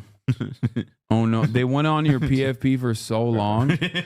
Like, I think this was initially what someone sent me. There's more. What the fuck? Wait, Ethan Klein, his personal stalker employee Galia, said unforgivable. Go on an absurd tangent about Hassan's PFP. Galia is such a parasocial stalker that she watches all the Fear and episode and is trying to read into Austin's show and Hassan's friendship. Wait, cringe what? / gay bait.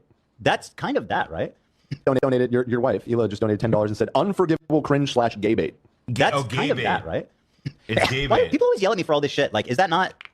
I don't know. I mean, they're probably. I don't think anybody yells at Ethan for gay baiting. What? Or you. I mean, I think is what he's saying about your avatar. That's what Gila was saying. Yeah, no, I think the gays love the Avatar. I was about to say, I'm not really sure that the gays are like Hassan antagonists. Yeah. Also, I am an enemy of the LGBT community. Okay, I am not an ally. I am a foe. Put the hat on. Put the hat on. I mean, no, I don't want them to. I don't want people to take it seriously. Goddamn, I'm a foe. I'm a fucking foe, dude. What is this? This is a lot of girls who like armpits as well. I don't know. Yeah, I mean, it Hassan's doesn't have to community. be just. Yeah. But Austin was calling him out for specifically baiting gay people. Thank you. That is.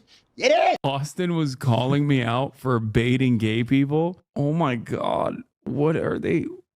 Yeah, as a joke, man. I don't know if you guys know this. Like, the only people that are surrounding you don't have to be people you fucking pay. I will say, I think the concept of friendship is being stretched out over there to the max. What the fuck? That kind of, yeah. Nobody cares. Hold on. That is way like a what's the term I'm looking for? They were projecting their whole thing right there because it's so transactional with Ethan and his whole crew that they would just assume like, oh yeah, you know, Hassan, he essentially has to pay for friendship. He can do whatever the fuck he wants. I get yelled at when I don't gay bait for doing like I forget what I did, but something like way less serious than this. When'd you gay bait? Yeah, I don't think has anyone ever accused him of gay baiting. What? I think I'm gonna be honest. You have to be somebody that like gay dudes are hella into to gay bait. Yeah, and gay dudes are not really hella into me. They are into you. I don't know if they're that into Ethan. We could ask. We could ask someone. No, I don't consult an expert. I mean, don't say that. He's gonna do a tangent about how you're a token and anti-Semitic for saying that. What? No. He's gonna. I think there is a little bit of the pathology. I'm not gonna read too much into it, but I think like my appearance certainly seems to factor into his commentary quite a bit in a very unhealthy fashion. So if you were to say he's not hot enough for the gays to consider to be gay baiting, he's gonna take that as a serious slight. I said I didn't say that he wasn't. I said that I didn't know if he would be, and I stand by. Former senior editor of the Jewish Currents. Not the Muslim Currents. I'm being kind and open-minded, and allowing for the possibility that like gay guys like go crazy for him. That Oh, like actually okay. he's like the Pride Month prize. You Oh, know? okay, that's that, like good. actually, if you go to all That's of the good. Pride Thank- oh, Month he fixed events, it. He no, fixed it. seriously, you see those photos that like they post on Instagram. It's like, oh, here are my dates for all the different Pride things. If you go to all of them, if you collect all those Pokemon, you get to meet Ethan. I'm starting to think that the selection mechanism for online political It's essentially like getting all your Eevee evolutions. influencers shouldn't be related to whether you can make a viral joke video called Vape Nation.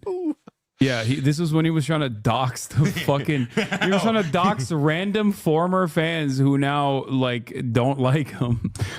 Yes, Redditors with pronouns in your signature. We are coming for you. You scumbags are going to die. Prepare to taste the boot. Blah blah blah. Oh yeah. That's what I'm doing. Like, dude's a multi-millionaire, dude. Like, live your life. What the fuck? Just, not to be like Tyler the Creator, but like get off the internet. The fuck. I don't know. Do you remember you do say that you're 15% gay? That's not. I mean, that's not enough That's not enough to just sleep true. with a guy. Listen, That's guys. just You a don't fact, yeah. listen, guys. 10% Right, gay. You got 15%. Whoa. I am feeling that way with this whole screen state of the world. Is Jaden. Exactly. I'm Jaden Smithfield. Let's not show our armpits. Let's talk about political issues. That's what Can we we're talk talking about about. the political and economic state of the world? There you go. That's how I feel. He's the one that created this environment. Can we talk about what's going on? That's why his should just be like, I'm a serious guy doing serious political commentary. Why you got to lead with armpit hair? Like that's where this goes. Dog, I can see That's how how serious he like takes that, this. and like claiming that you're doing we have to journalism go and you're serious like helping political everyone commentary. for Excuse me while I recline, and we have this like Boba Fett helmet right there. Like it's. I'm so confused. Pot, kettle, black. God damn, man. What happened to the long hair guy with that's on H? He's still there. He's just silent. Actually, it was funny.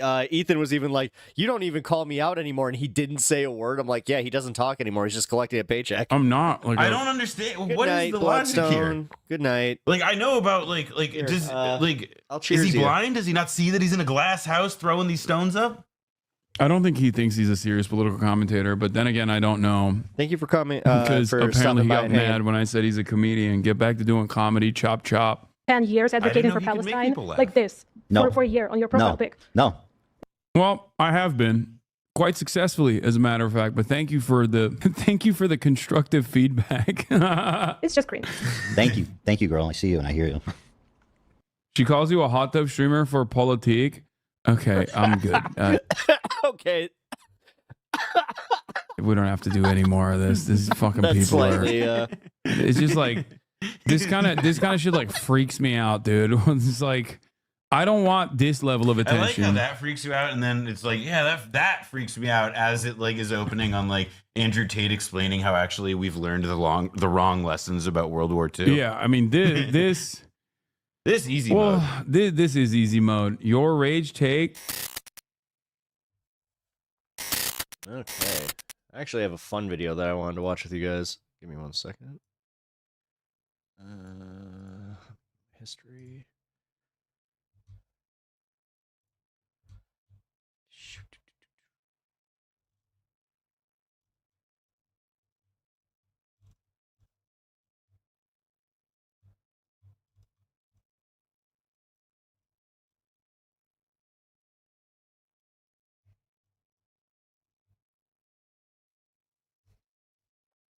All right.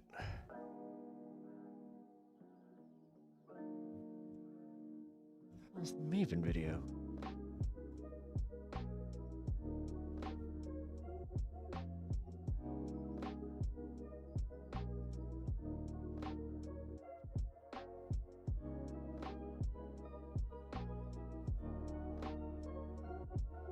All right.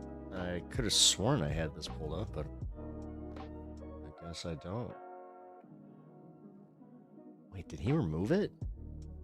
It's the only way that wouldn't be here.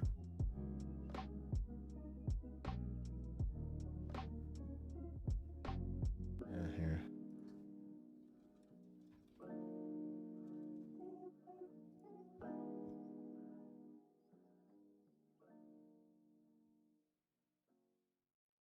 Ah, here we go.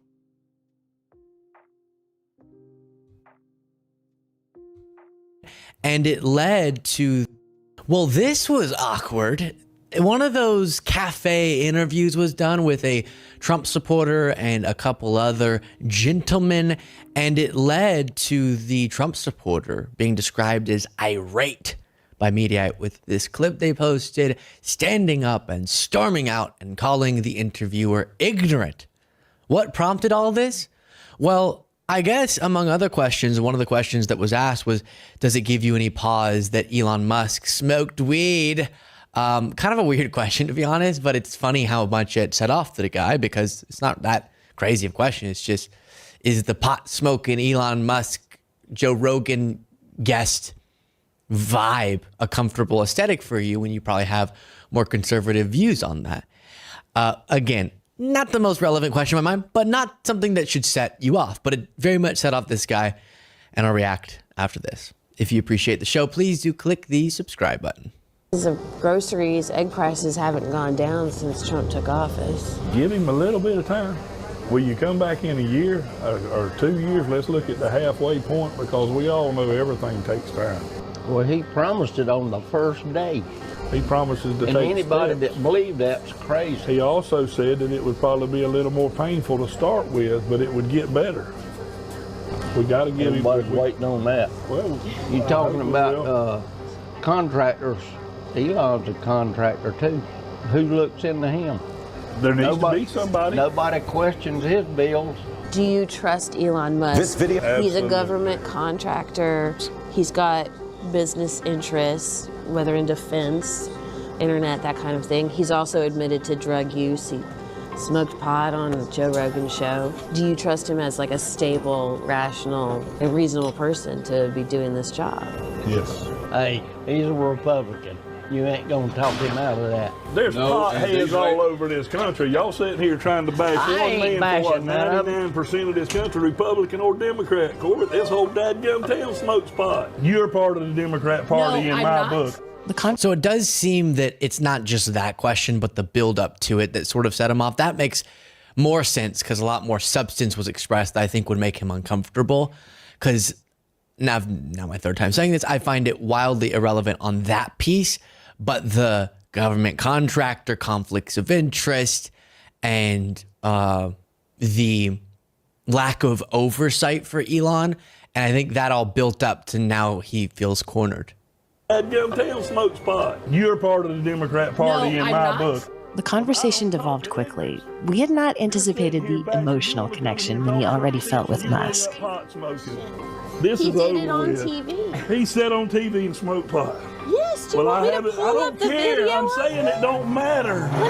But that makes him unqualified to do a job. Well, I'm just saying, does it? You said the Yeah, I mean, Does the she's question coming in here with ignorant arguments. She ain't talking facts. Does it raise any questions You're about his I can prove judgment? you a Democrat by the level of ignorance that you portray. Let's We just listen show to that it. all the time. Donald Trump, Elon Musk, please drain the swamp. While you there, get the job done.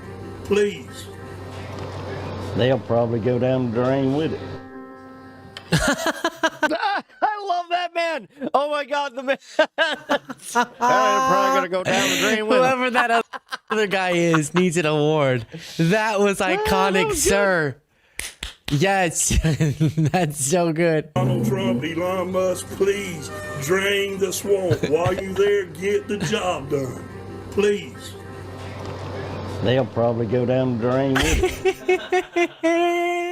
That was wonderful. Yes, that's the best response ever. It's true. It's devastating. once, but They it was are going right down the unqualified, drain but with the didn't swamp. It turns out the draining of the swamp was not even the swamp. It was just the pond of regular Americans who are going to be drained, not the corrupt elite. The corrupt elite are getting their big tax cut. All right. That is so iconic that that's how he responded. And it's sad, you know, because how long will the rage be directed at Democrats when Trump continues to fail? And that's what's so annoying is we didn't make Trump say he was going to bring down prices on day one. He said that over and over and over again. And you know what? Let that go. Fine. Let's ignore altogether that Trump said that.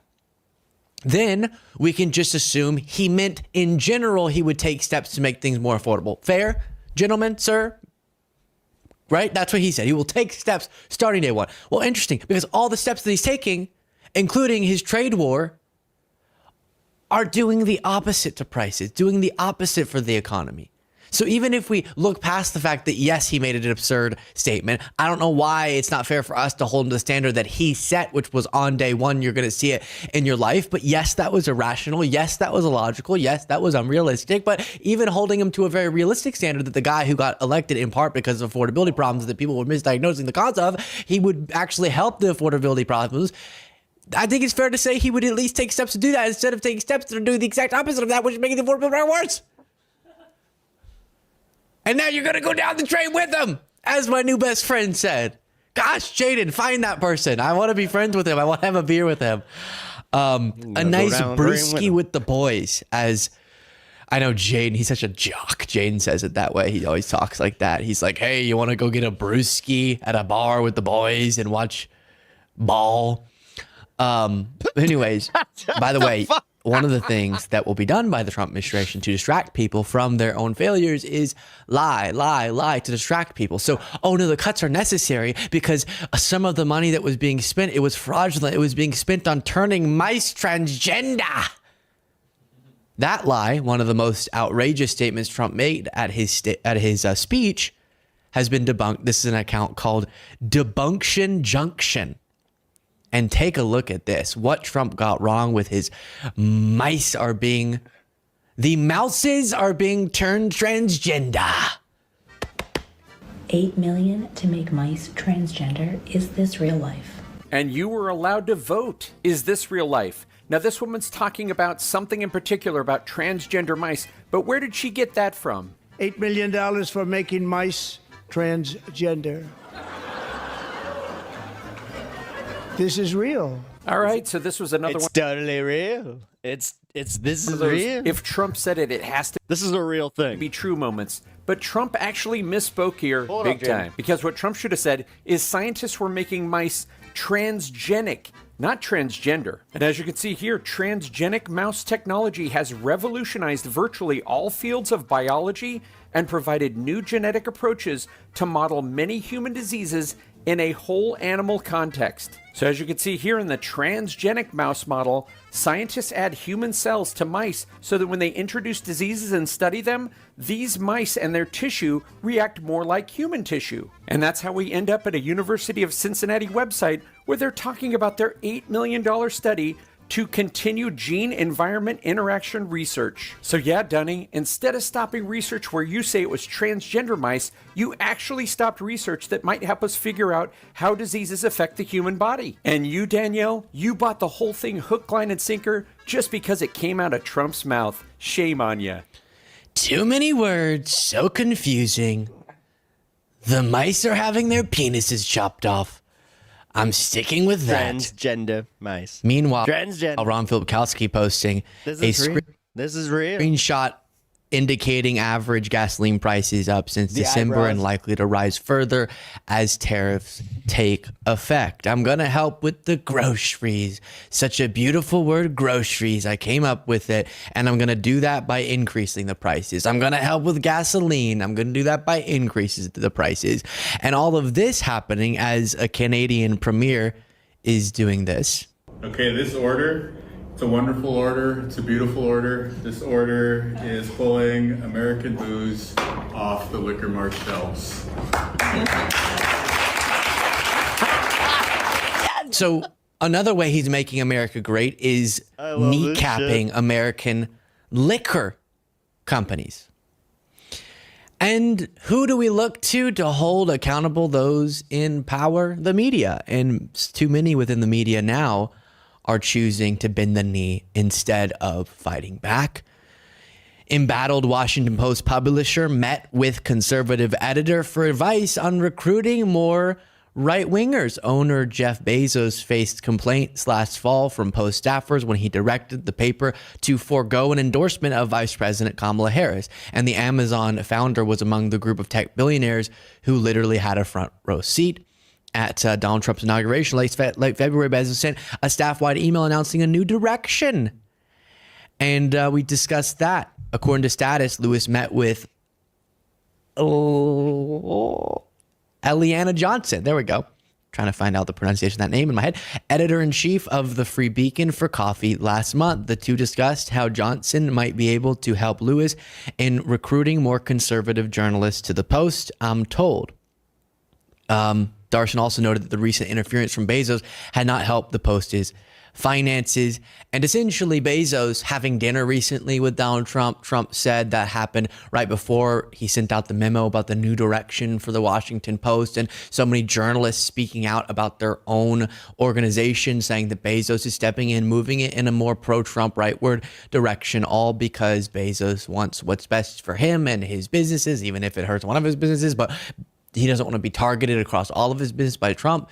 So he's doing this instead of choosing democracy. Democracy dies in darkness. Isn't that the slogan for the Washington Post? And Jeff Bezos just put a big, big cloud over his paper.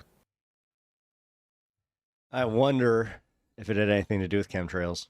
No, I'm just kidding. Oh, I guess it's in the... Right. Now I got the fun video. Let's see if this one actually lets me play it. This one is going to require me to be very vigilant. Just because this one has WWE content in it, like even a couple seconds of it.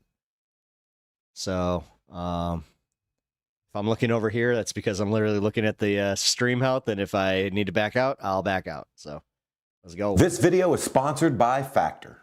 What's the secret behind a wrestler getting slammed on a pile of thumbtacks? Is the barbed wire WWE uses real barbed wire? And how does a wrestler spray green mist from their mouth? Hey guys, my name's Maven, and I used to be a WWE wrestler. And in this video, I'm going to share those secrets and many more. First, it's generous calling him a mid-carder. Let's talk about thumbtacks. But he was good. He's and fine. The secret to those, it's right in this bag. When a wrestling match needs to go extreme, these are the thumbtacks that they use. And you want to know what the secret is? Well, there is no secret. These are 100% legit, no-bend metal thumbtacks. When they hit your body, that sharp edge is going to penetrate your skin. So, how does a wrestler land on these without risking serious injury? Well, there are a few tricks to the trade. The main one being, in a thumbtack spot, you're gonna wanna make sure it's done within the ring. Yeah, I was about to say, you wanna be in the ring. Reason being, the ring does provide a slight amount of give to it.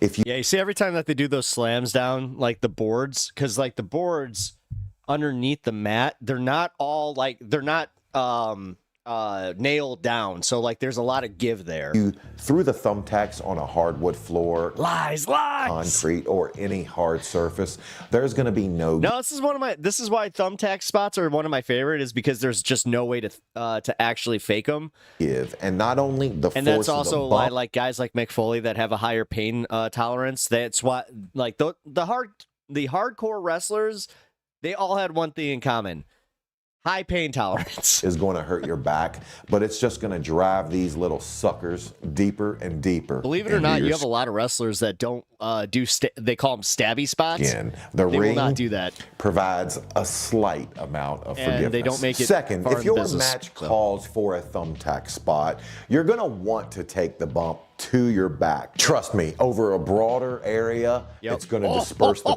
pain way better. And you do not want to risk these going into your eye or any of the soft tissue into your face. So if you got to take thumbtacks, make sure you're taking a back bump. And finally, the last secret to taking the thumbtacks is, it's actually not as bad as you think. I do remember when Randy Orton had to fall on thumbtacks. He told me after the match, because I was curious, I said, how, you know. Oh my God, I remember that. That was that Backlash. What did the thumbtacks feel like? And he told me not that bad. In fact, he said the worst part about it was the taking them out process. Oh yeah, dude! I remember watching him walk back and do that. Like, and he, once he took the bump on the thumbtacks, his whole body took the bump. That hurts. And when you disperse pain over a larger area, it's just way better than if you take one at a time. But I know you. I know exactly what you're saying. Maven, what gives you the qualification to talk about taking a bump on thumbtacks? Well, stick around to the end of the video and you will see me take a bump on these very thumbtacks. Sweet. Now, this next secret is one I experienced firsthand early in my WWE career, and that is going through the commentary table. Now, for this one, there actually and it's usually the Spanish commentary table is a secret, and the WWE, they take extensive steps to keep you from seeing it. During my time, whenever they had an announcer or commentary table spot planned later in the event, Shane McMahon, dude. the production staff would actually jam and show he got grabbed by the front and launched into the table. a crash pad to the back of the table that was awesome. Before the guests even came into the arena. And the announcers had to sit the entire show. Michael Cole! Probably with their legs a little cramped. Oh my but God. They did it, and you would never be none the wiser. That way, when the spot came, when the monitors were removed, when the announcers scattered, it was open season for whoever had the ill fate to be slammed on the table. But it's actually, in my opinion, a better and easier bump than one in the ring. The only thing you had to worry about is if something sharp or if maybe there was something left on the table Into that an might RKO. jab you. That one actually, yeah, because you see that monitor right there. I remember this. Sami Zayn ended up getting really fucked up right there. He separated his shoulder like on the corner of the monitor. That was the only thing that you had to worry about. But again, these guys, they're pros. They know when the spot's coming, remove everything from the table. And in fact, the announcers, they'll help in this. While they won't move a monitor, but they might grab anything else on the table just to lessen the risk of any unwanted injury. Now, I know it's different in today's WWE. Technology provides better ways and easier methods of doing things. Rather than having a crash pad shoved under the table the entire show, now they have an inflatable air mattress that they can inflate and deflate whenever they need it. And that provides a better illusion for you, the viewer. Because once the wrestler lands and he's safely on the ground and your attention is somewhere else, they can deflate the bag and the announce table I love how you see it now. I'm never going to not be able to see now, it. here's a secret I get asked all the time. Maven.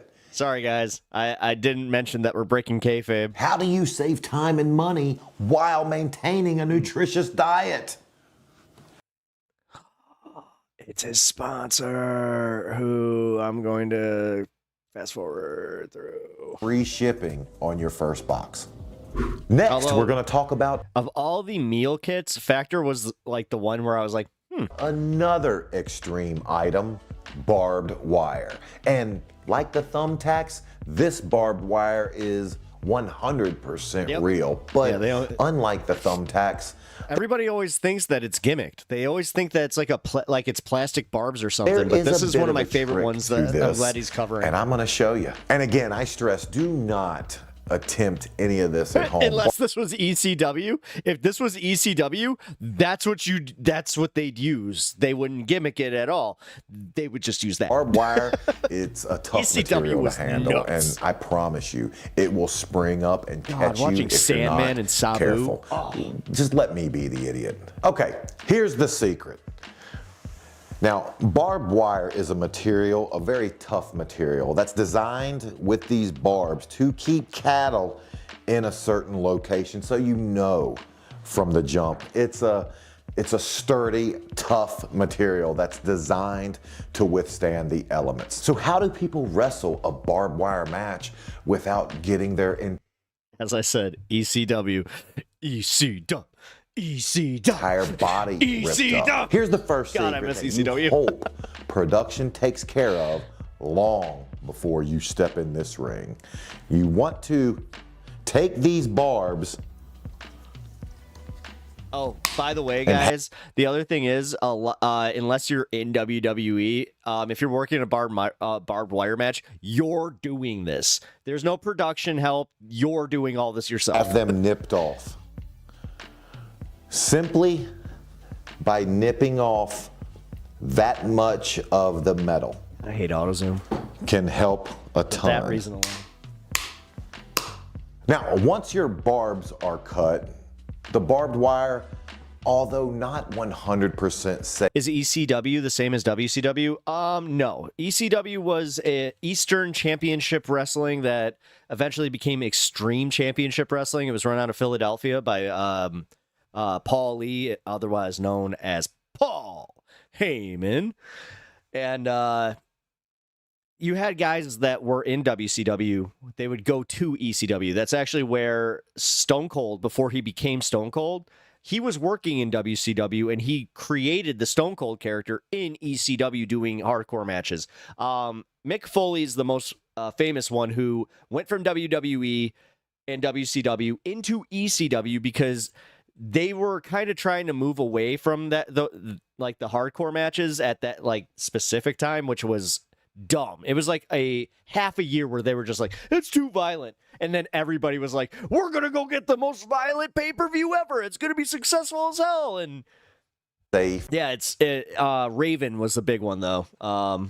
That went from WCW to ECW, and he made a big name for himself there. I'm still not hesitant on grabbing it. I can manipulate it, I can move it, and I'm not even looking at it, but I know there's a far less chance of it cutting me. However, you are hoping the production staff is not done prepping WWE for your match. If this was the Indies, it's all on you, bud. Once the barbs are cut, then you hope they take another tool and fold them. Just a extra added bit of security.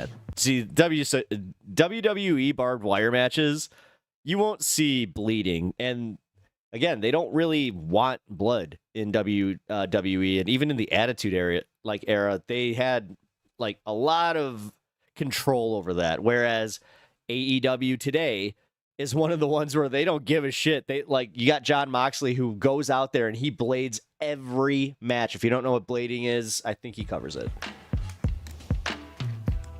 If he doesn't, then I'll cover it.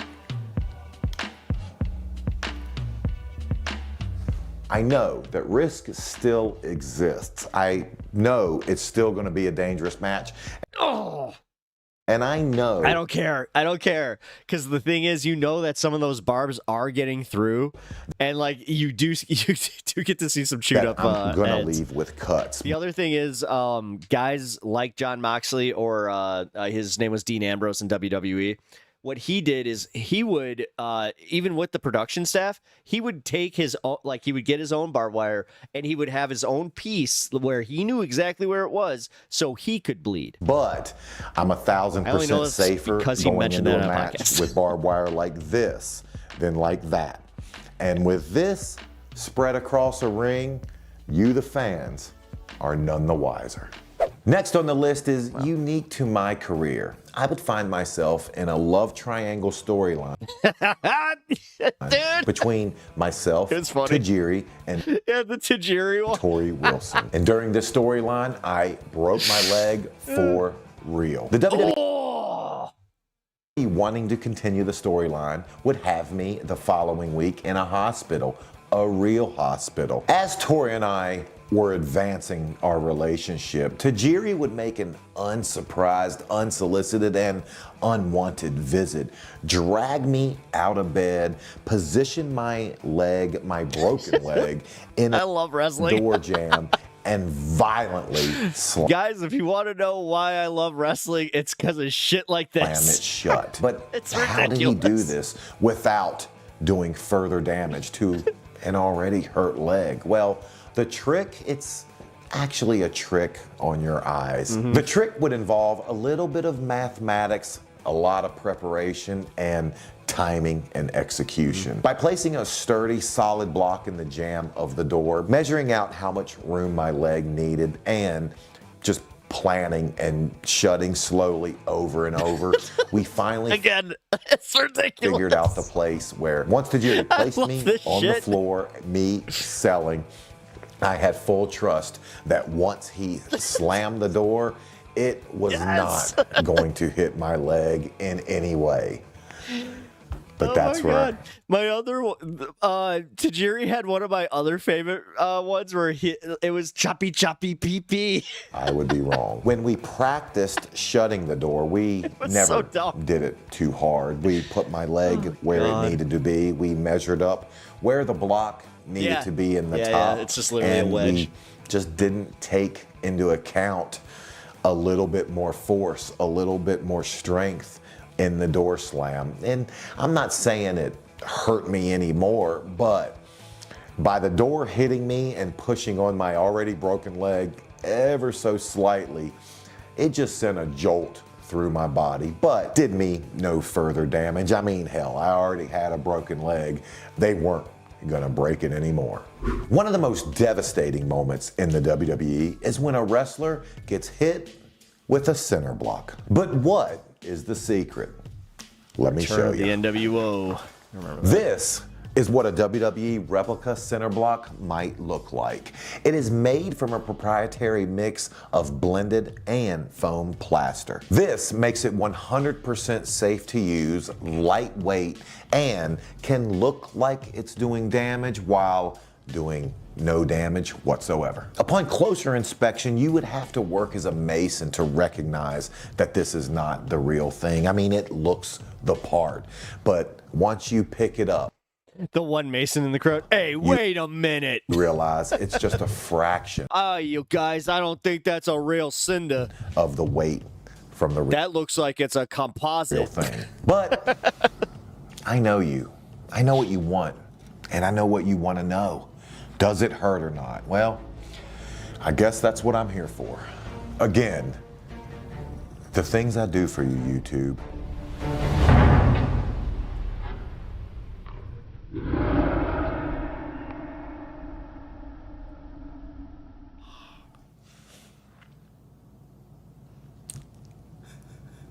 I thought it was gonna be a lot. Hey, it hurt more than I thought. I'm dead serious. He's like, ow. Oh, shit. LOL. Wrestling has progressed from chairs and ladders. Yes, it has. Although they still use them. Actually, any wrestler will tell you that the most dreaded match is a ladders match because those are the hardest ones because you're taking, with the positioning of the ladder, it's very, very easy to screw up your spots. And on top of it, ladders, no matter how many, or how much you gimmick them with aluminum or anything, if they break in an awkward manner, they could cut you real bad and you could totally get your leg the way that the stairs are. So many of these guys have had broken legs on them. I might gig myself with that. Being a YouTuber. Now, after taking a few shots to the dome with this, it honestly hurt a little bit more than I was prepared for. However, because you're Maven, I survived. If I was hit with a real piece of cement, I would. Yeah, see, Josh Alexander knows how to break a cinder block. No, I would be laid out. And that's the Indies right there. I would have a concussion, if not dead. So, this, although the pain did shock me. Actually, it was kind of surprising that they had that footage right there because that was literally from one of the Indies. Tiny bit.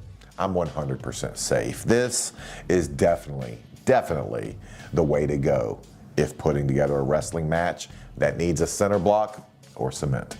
Next, I'm going to show you the secret behind the green mist.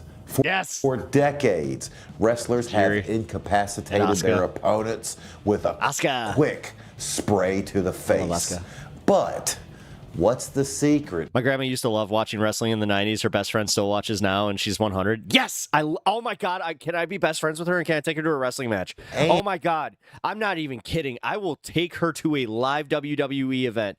Actually, that'd be really good content, but at the same time, I really want to do it. And where's the mist come from? While spraying green mist never fit my move set. I was fortunate. Oh my God, sitting there just slapping hands with a 100-year-old woman over Seth Rollins, just be like, oh, enough to be in the WWE with guys like Tajiri. And the green mist was a staple of his character. To temporarily discombobulate and incapacitate the sight of your opponent, you actually only need 3 very simple items. 1, nice. You need a balloon. 2, some regular water. And 3, and the most important thing, you need food coloring. And it's pretty simple when you think about it. The first thing you're gonna wanna do, just to make it easier, is to go ahead and add some food coloring into your water. And remember, you want this to be green, so put enough. Once you have your green water completely mixed up, then you're going to want to add your balloon. The hardest part about this is actually tying the balloon once you get the water into it. Put the balloon over the top. Just fill it up, about yay. Now that you have your mist capsule made, to be honest with you, that's only part 1. And part 2 is much more difficult.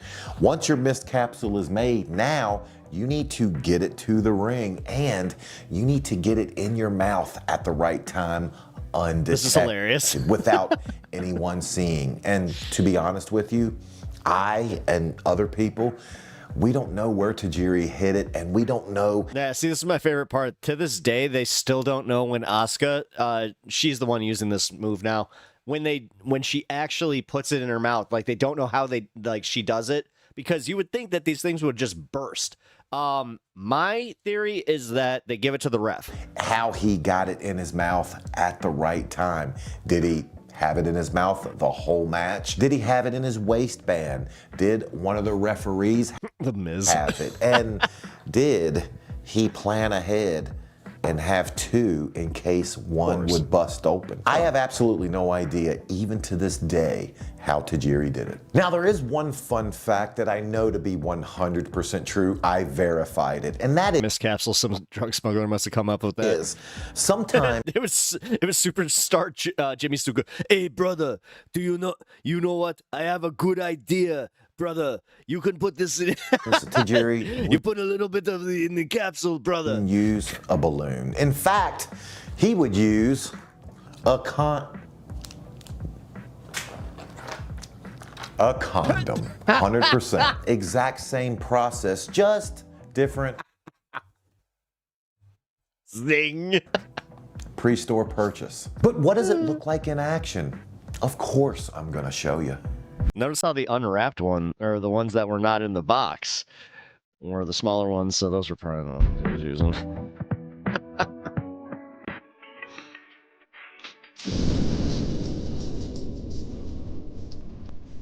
Well done, actually. Well, now it's time. I said in the beginning I was gonna take a bump on those thumbtacks, and a man's only as good as his word.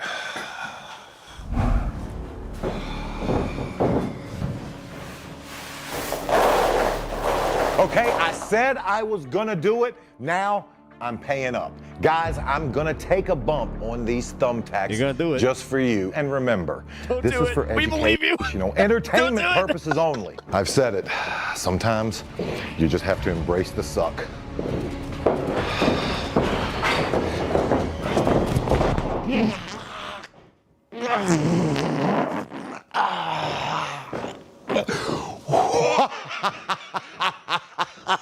Yeah, now he's fine.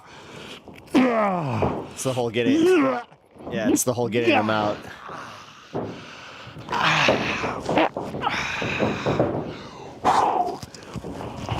Oh gosh. They got in my ass. They got in my ass. It's hurt more now than it did when I first took the bump. It's definitely not something that's fun, but I think we have proven thumbtacks in wrestling is the one thing you truly cannot fake. Sometimes you just have to know something is gonna suck. You have to embrace that, and you just gotta go out and do your job. I'm not in the WWE anymore. I'm not wrestling on a big stage anymore. But I do enjoy teaching wrestling fans what the business is like. Now, I'm ready to get these thumbtacks out of me. That was awesome. Thanks for joining me for that one. That was just a little fun video I wanted to cover because, yeah, I love wrestling. So I figured that was a good way to kind of introduce you guys to some of the finer nuances of the business while also kind of keeping you guys entertained, because it is really entertaining and it's kind of cool to know how this stuff is done. Did you get a chance to see the wrestling video I posted in the Discord channel? No. Here, let me see. Yes, I did. Yes, I did, Mitesh. That was a good one. Classic stuff. I mean, dude, listen, I'm an old 90s kid. I grew up with Macho Man, Randy Savage, and Hulk Hogan, and I hated Hulk Hogan. I've hated Hulk Hogan since I was like 4 years old. Since the first time that I went to my cousin's house and he showed me like the wrestlers, and I just remember seeing Hulk and I'm like, I didn't like the mustard with the red look.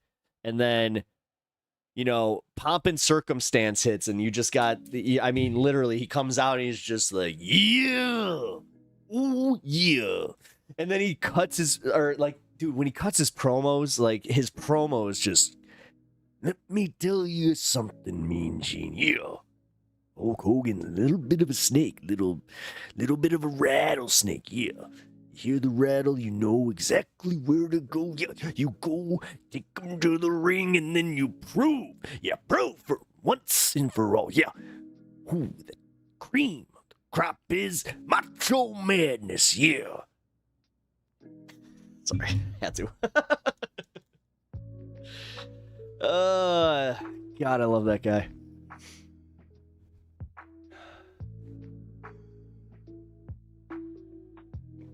I only liked Ultimate Warrior until I found out he was kind of a douchebag, and I found that out early. Like I found that out. God, I was probably 9. Like I was 8 or 9 when my uncle was just like, "Yeah, Ultimate Warrior is actually he's kind of a dick." I was kind of like, well, I don't like Ultimate Warrior.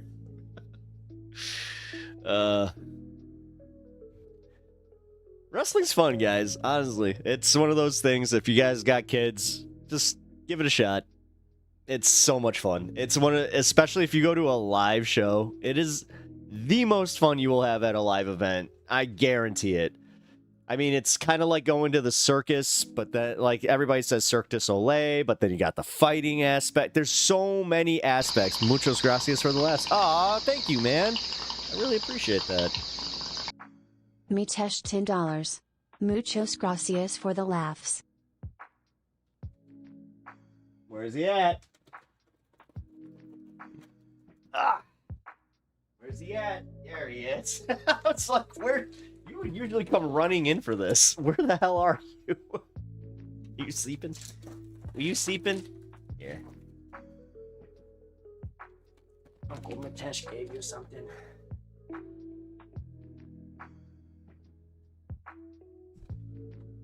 That's just a bonus. Thank you. Thank you for the $10 donation. I really appreciate that, man.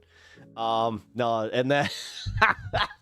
I'm glad that you guys enjoy the wackier segments on my stream, because every time that I do something that's like hockey related, I watch like a dip off, and then, you know, wrestling related, I expect some people to be like, what the fuck is this? Stood in line from sunup for an ECW show and brought security coffee for ringside in the late 90s. Valuable lesson on how to get ringside. No. Oh, that's a good one. Especially in the 90s ECW. Yeah, because they wouldn't let you buy, like, pre-buy tickets. God. The good old days. Oh, God, the good old days. Yeah, I never actually got to go to, like, a live show until I was, like, man, I was like 16, 17. My buddy took me to go see Raw, and we sat in like the nosebleeds. We spent like $20 for our tickets, but we were literally dead last row. But it was awesome. I had such a fucking good time. And that was kind of when I like realized, I'm like, oh, like I want to bring people to wrestling shows that have never even thought about it. And that's what I kind of like. We have this thing called shindy wrestling. It's called shitty indie wrestling. So they come around occasionally and like they'll run shows, at like a bar or something. It's not the what I would consider most well-trained wrestlers. So you get some pretty funny matches. But then again, you get some guys that have like been in the business for a long time that are journeymen. Some guys are just taking bookings. Like the one show I went to had Eric Bischoff there. That was wild, dude. He's a nice guy too. He was a really nice guy. Surprisingly, like you would think that he'd be the biggest dick. Mr. Fitness was the shit. Literally a big dude who wears a luchador mask and he's got a giant beard like the Angry Ginger, but he's super out of shape. He comes out with a shake weight and his name is Mr. Fitness. It's that's pretty cool. Actually, one of my buddies, he used to wrestle on the indie scene. His name was Tony Rican. Little Puerto Rican guy. Definitely a wide scale and watchable wrestling. Oh, there's so much. I mean, any Stone Cold match. I don't give a fuck which one it is. People will watch it.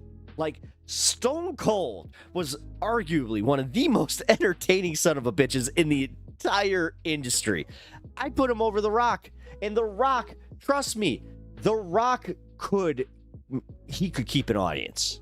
Like, he really could. And especially later Rock, like heel Rock. Oh, dude, when we got Rocky, that was one of the best like turns in wrestling for me personally, where I was just like, I felt it. Where like, dude, I had people at school that were just like, yeah, I saw that, I saw The Rock, because they knew I loved. Of course, they knew I loved that shit. So I had people that hated me, that for that quick second would just be like, hey Pat, I saw The Rock yesterday. It was just like, wait, can I still do it? Yeah, I can do the people's eyebrows, huh? Wait. Yeah, there we go.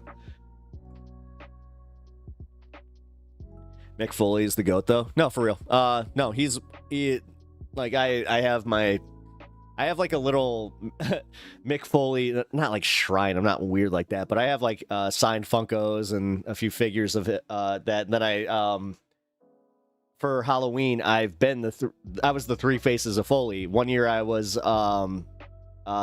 Cactus Jack, the next year I was Dude Love, and then the year after that I was Mankind. And then I still have to do it where it's just literally Mick Foley. Met him too. He's actually a really, really nice, like, he not just a really nice guy, he's the nicest guy. Like, the dude literally is a Santa Claus at Santa's Village in Oh no, Bloodstone's not here. She's from New Jersey. She could totally go meet Mick Foley as Santa Claus. Do you understand how jealous I am of that? And how, like, you can book him. You can book him to come to your house as Santa. That's wild. I saw one when I was little. We had it come by once, and that I knew of. We had Little Person, Mr. T, and George the Animal. Was it a Little Person, George the Animal Steel, or was it literally George the Animal? Wait a minute, George the Animal Steel. You saw George the Animal match? Wait, no. It had to be a little. Would you shave your head in solidarity with the U.S. Army if they would be deployed to Gaza to build the river? No. What a wacky question. Solidarity with the U.S. Army, please. Real guy. I got his autograph. I'm in my 40s. Oh, damn. Damn, yeah. Wow. Yeah, I'm 38, so okay. That's crazy. You met George the Animal Steel. Damn. See, I still got a buddy. He met Road Dogg. Or not Road Dogg. My God. Wow. Okay, that was I was thinking of the Road Warriors, and I was thinking of Animal too. So don't know how that got. Good view on things. Yeah, thank you. Plus your vibe is cool, but I do wonder if you would ever shave your hair again after growing it that long. No. Oh, I've had my hair for a long time, man. It's been over 14 years. I started growing it out when I was like 22. But I also just about 14 years. I mean, this isn't 14 years of length. I've had haircuts. But yeah, no, I had whatever. I gave up on having stylable hair. I actually used to, like, literally, I had the mohawk or the faux hawk that was like this. I rocked it. But I don't know. I like having long hair more. Plus, now the funniest part is when I started streaming is when I started wearing it down like this. Please tell me you listen to... Yeah. Yes. My favorite genre is reggae. Reggae rock. But, yeah. No, I listen to metal. Listen to metal, punk, synthwave. I actually really like lo-fi. But I listen to literally all genres. Jazz, blues. Like, those are some stuff that I just like to... Like, I like to put, like, metal is, and that kind of stuff is the stuff that, like, I have to be in a real good mood for. The older I get, the more I'm about synthwave, lo-fi, and jazz, because I don't have to think about it at all, and if there's no vocals, then, you know. So you bump your head with that hair, kind of jealous? Oh, hell yeah, I do. Actually, there is a band that I can play, I'm not sure if he's still here, but Jeff Curry, his son, is in a band called Hang Your Hate, and I like to play their music here. So actually, on the way out, that's what I'll do. I'll play Hang Your Hate. Bad Brains. Do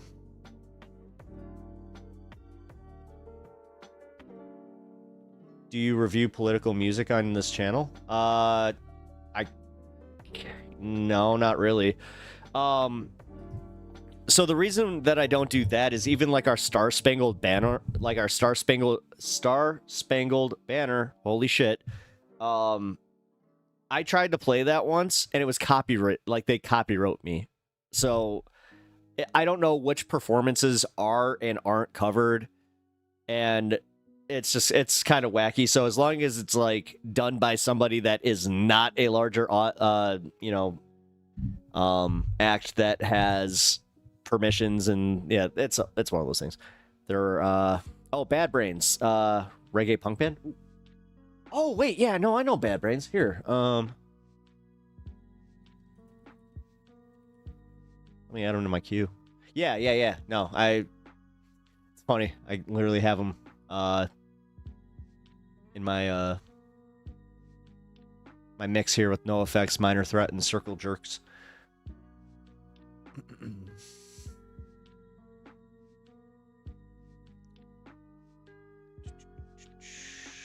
No, don't do that.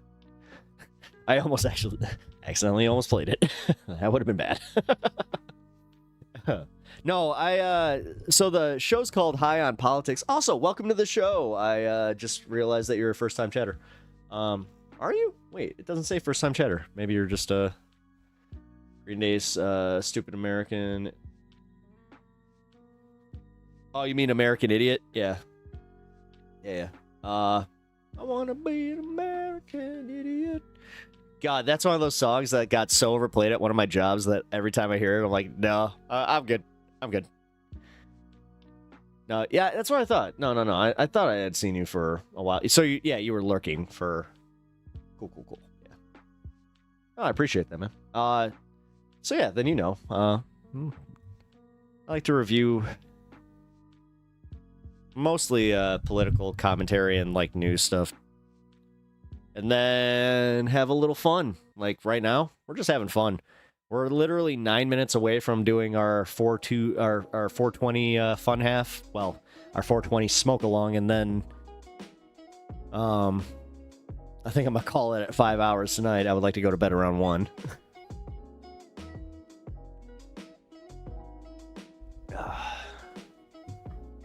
Let's see, what do we got? The nice part is I didn't like do a whole bunch of I didn't do like my usual list of shit. Awesome show, bro. Sparks another round. Hell yeah, man. Thank you. I appreciate that. No, I really do, man. Like all the kind words. It always bothers me when like content creators, they just kind of go, oh, cool, thank you. Dylan Burns did that to me. He did that to me yesterday. I rated his channel. He was in the middle of a rant. Now, I get it. He's in the middle of a rant. Maybe not the best time. But, man, it was just like, where are you working as? Is that too private? Yeah, no, I don't do that. I'm a streamer. I'm working to be a streamer full time, so.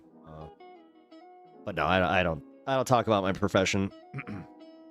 I also don't talk about my my past profession because there's actually like reasons I can't. So these pesky little legal papers. See Bumpin' Uglies on tour this summer. Nice. Yeah, I'm actually trying to go see Slightly Stupid. They're coming to town in September, and then hopefully I'm going to be seeing Revolution, but they haven't announced anything. So, I mean, your past profession had Green Day playing every day. Oh, that one I can. Yeah, I worked at Radio Shack. I'm aging myself, so. Yeah, I worked at Radio Shack, and we had to play like the God, it was like a Sirius XM station, but they played it like every 4th song, dude. I also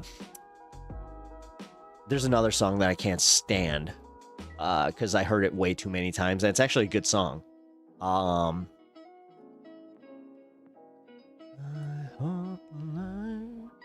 Keep you off my mind. Oh my god. Who the fuck did that song? I cannot even remember. It's a chill job, actually. I loved it. I loved that job. I'm not even gonna lie, man. It was one of the few places that like we got paid just above minimum wage, but they gave us some commission, so it wasn't the worst. But realistically, it wasn't the money that did it. It was the fact that I had a great crew of guys that I worked with, and legit, it was like being in a movie.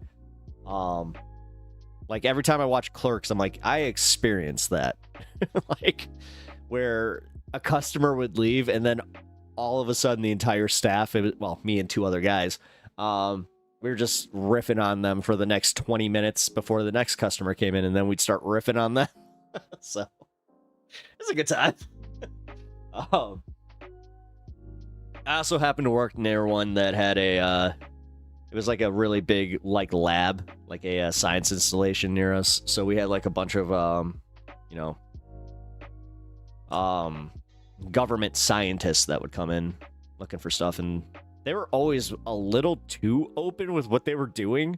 Like, I had one guy straight up just like, he kept telling me this stuff. I'm like, I don't think you should be telling me this. He's like, well, do you know what a capacitor is? I'm like, you did Duel Up show with Angry Ginger? Not yet. We are we're in discussions with it. It's more so his schedule is very, very busy, and he also got an opportunity to do a larger streamer. So I was immediately like, go. Like, no, do that. I had to get back to me later, man.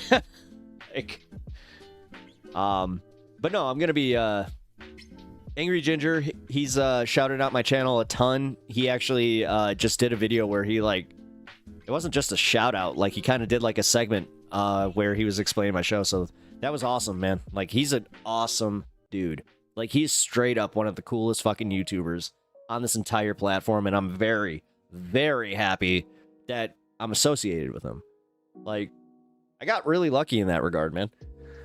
Him, Smoke a Tide Pod over on Twitch. Like, Smoke a Tide Pod's great. If you haven't checked him out, it's Smoke underscore a Tide Pod or Smoka dash Tide Pod.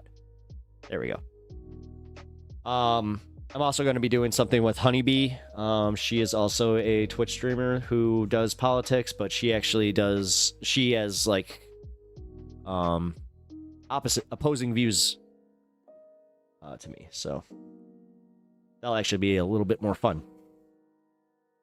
It's not as fun when everybody just agrees with you all the time, you know? Like, I do like it, but... And then I got a debate coming up here soon. Should actually probably get back to them on that. Just realized that. I'm like, oh, I forgot to send an email again. Which I'm sure we've all been there, where you're just like, the email. Boston Brian would probably do a show. Oh, would he? Here, you know what? Let me put him on the list then. I also got Letter Hack on there.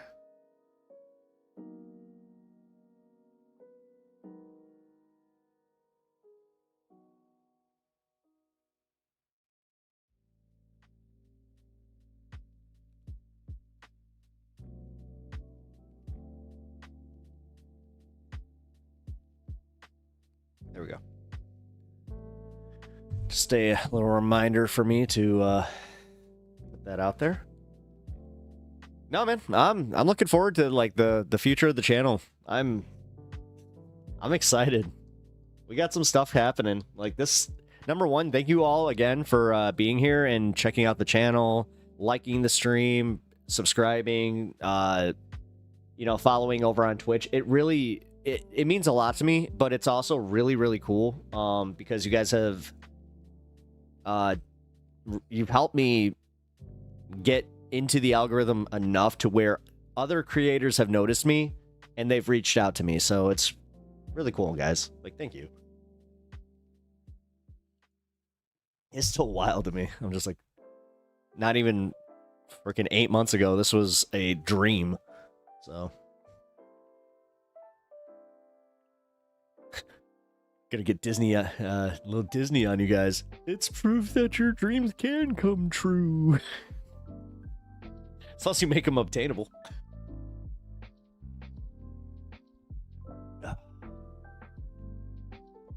And also, take that step. Yeah. Ask the question. I think I said it yesterday. Like, if you're afraid of somebody saying no to you, just ask them. What's the worst they can say? No.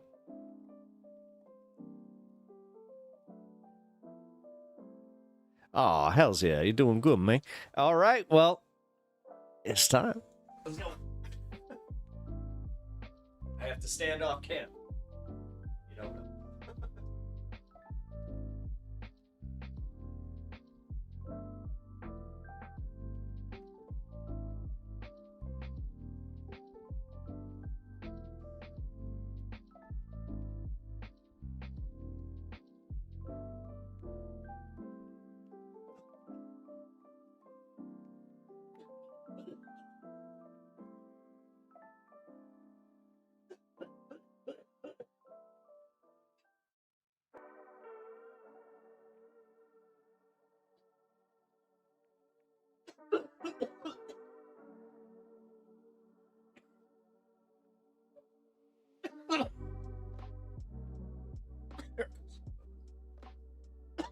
Turn off.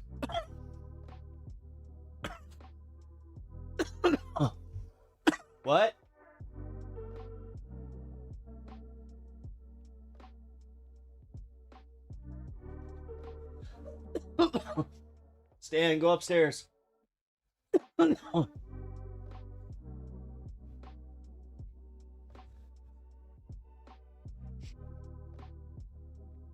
right.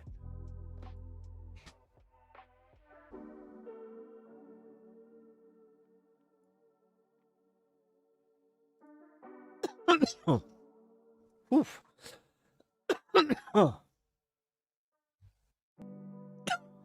Man.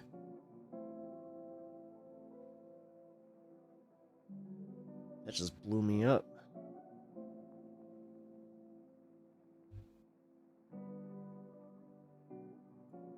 All right, guys. So here, I gotta take a piss real quick. So I know, we're going back into the politics real quick.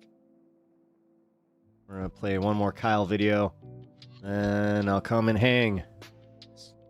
the Trump glazers and meat riders have hit new revolting levels of humiliation.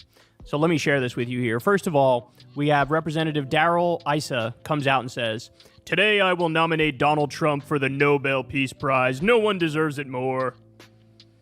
So, I mean, shit, I could talk about this one alone for an hour, but this, I mean, the levels of cuckoldry, it's record-breaking. It's earth-shattering. Here's a guy who, since the first day he got in office into now, a little over a month ago, how many countries has he threatened or actually bombed? He literally bragged about bombing Somalia the other day, totally illegally. There's no constitutional authority to do that. They use some bullshit loophole where they say, oh yeah, it's part of the war on terror to bomb Somalia. Somalia had nothing to do with any attack against the United States. Really? That's the argument? Bragged about bombing Somalia. Threatened Panama, saying we're going to steal it. Greenland, saying we're going to get a quote one way or the other, which is a direct threat. Canada, saying you're going to be our 51st state. Mexico already signed an executive order declaring the cartels terrorist organizations again, so he can invade Mexico without Congress if he wants. Just bypass Congress completely. Who cares about a vote? Right? Airstrikes, boots on the ground. Literally, they want to do war with Mexico.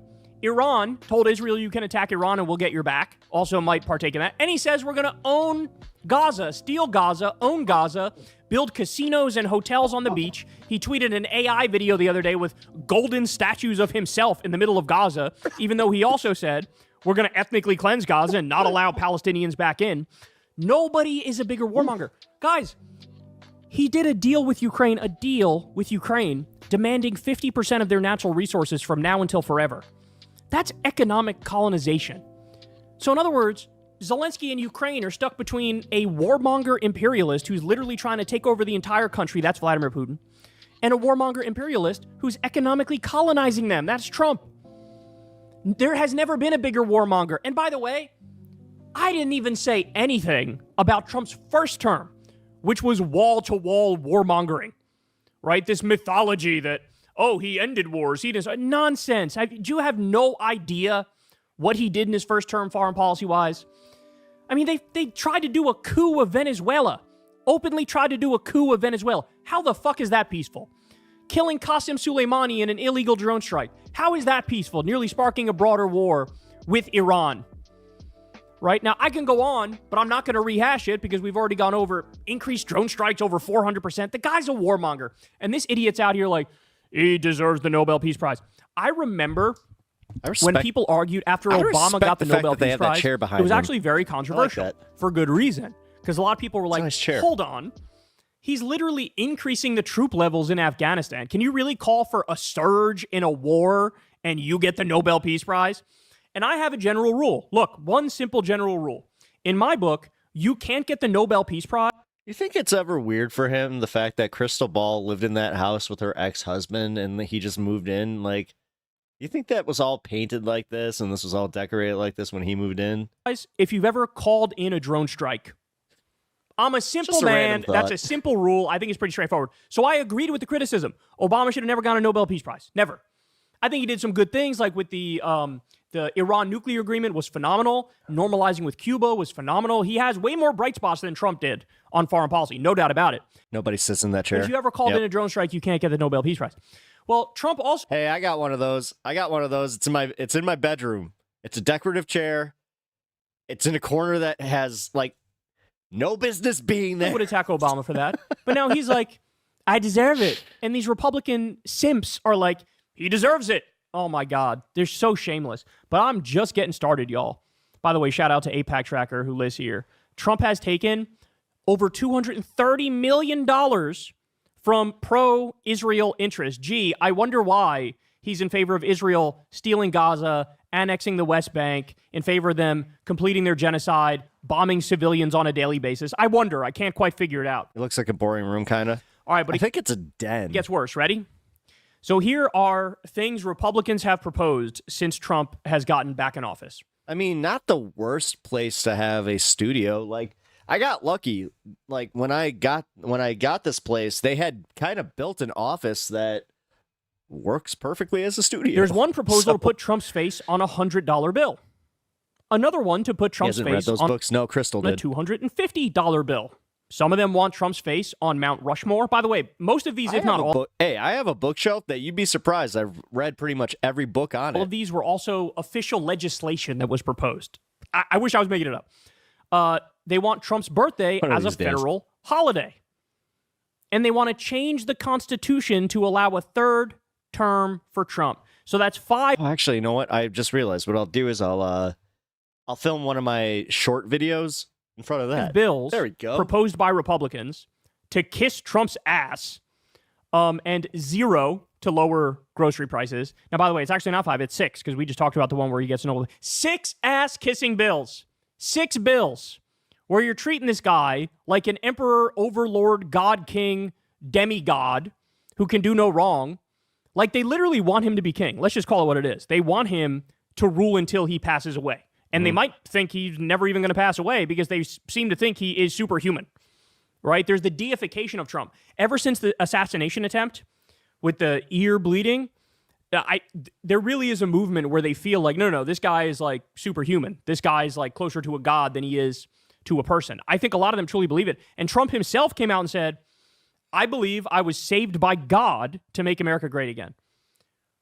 We're talking fascist cult. Dude, he was hit by glass. Stuff here, guys. This is fascist cult. It didn't even turn out to be the bullet. Stuff. There's no way around it. And so here's one of the bills, the Golden Age Act, to put Trump on the $100 bill. Could you imagine at the beginning of a second term proposing all these things, knowing full well, hey, you know what could happen, right? Like George W. Bush, he got 2 terms. But what happened? By the time he left office, he had like a 28% approval rating. Dick Cheney was even lower at like 22%. Everybody fucking despised this guy. You couldn't find a George W. Bush bumper sticker on a car anywhere, even though years earlier you could. Because everything went to shit because he was a horrible fucking leader, right? A warmonger, a corrupt person, a horrible leader. Well, Trump's the same. And here you are way out over your skis pretending like this guy is going to be, glorious and beloved. He's already not glorious or beloved. Look at his poll numbers. He's worse than literally every other president in the modern age. Even in his honeymoon period, usually these politicians are like plus 20 in their numbers. He's dead even. So I also got to talk about this guy here, Congressman Brandon Gill. This guy, he's super anti-gay, right? He's done like a bunch of anti-gay pieces of legislation. Big Trump simp. And just look at him. Really? Really, bro? Who do you think you're kidding? When this dude is crafting anti-gay legislation. Who do you think you're kidding, bro? Who do you think you're kidding? You think we don't see? Come on, bro. Come on. It's embarrassing. Definitely swallow swords in the shower. Embrace who you are, dog. Embrace who you are. And stop going after gay people. They did nothing wrong to you.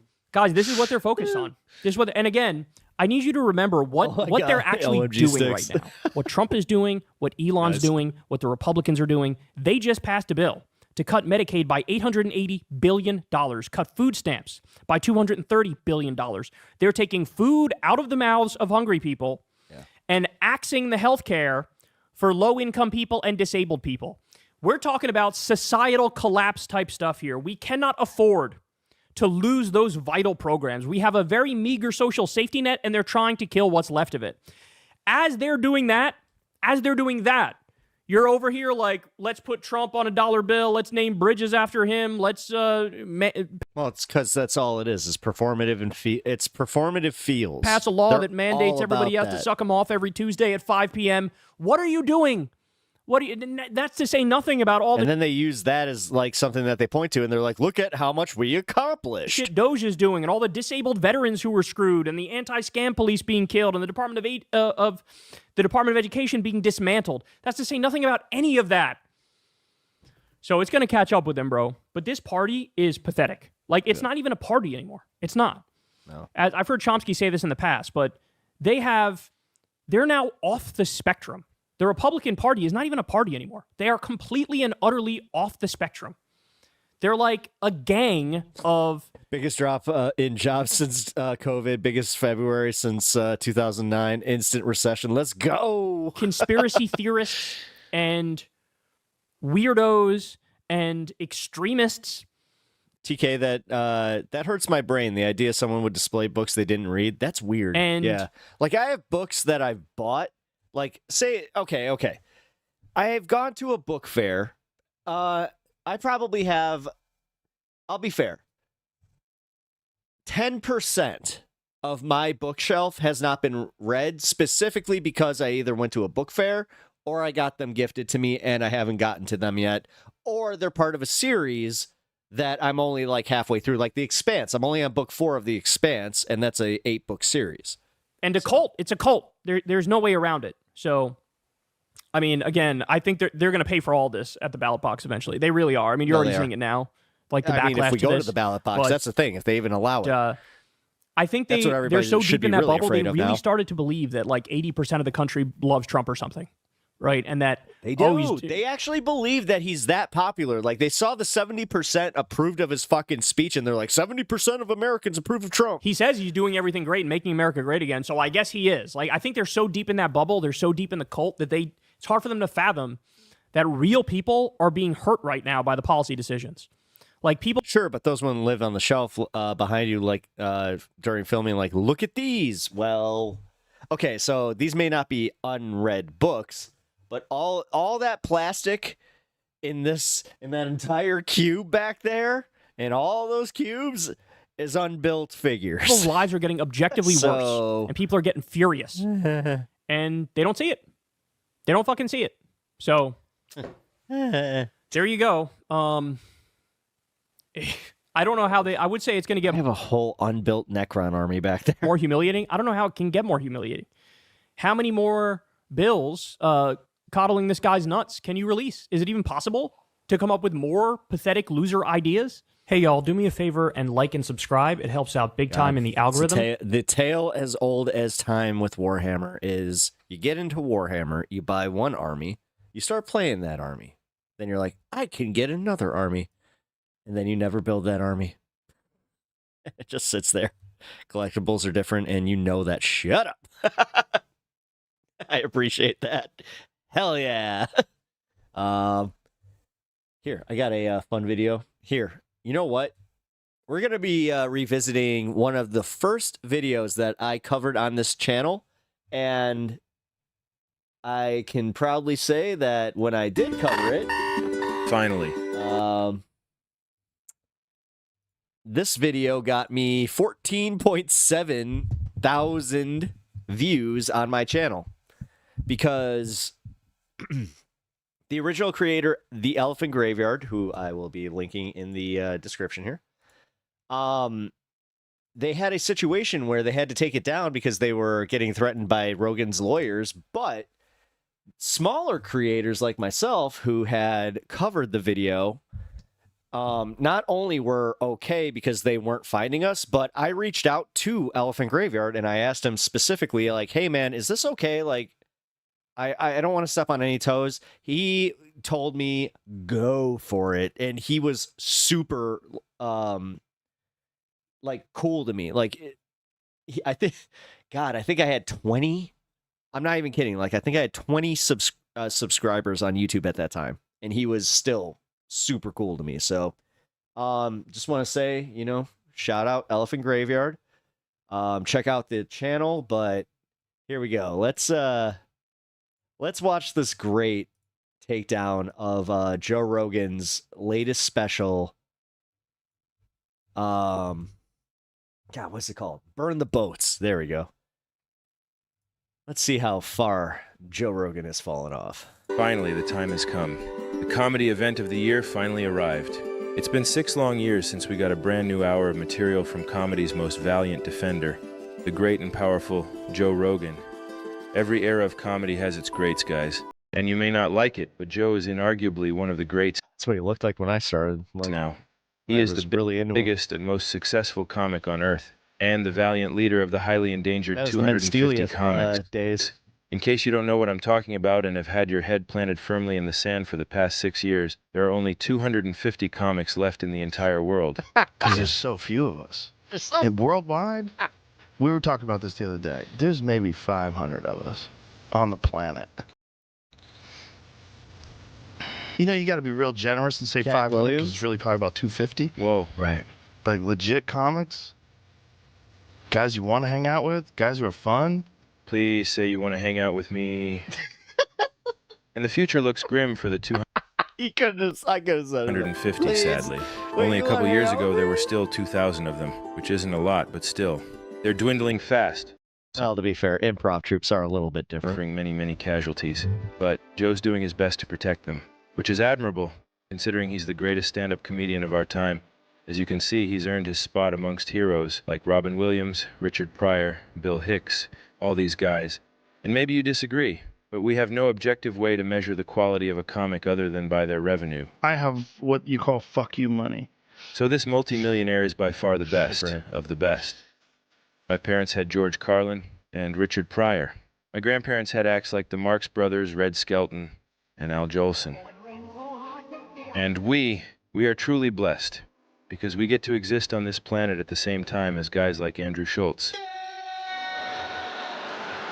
Now that right there was a seamless transition into an ad if I've ever seen one before. Flawless perfection, and you deserve it, but so does BetOnline.ag. Bert Kreischer.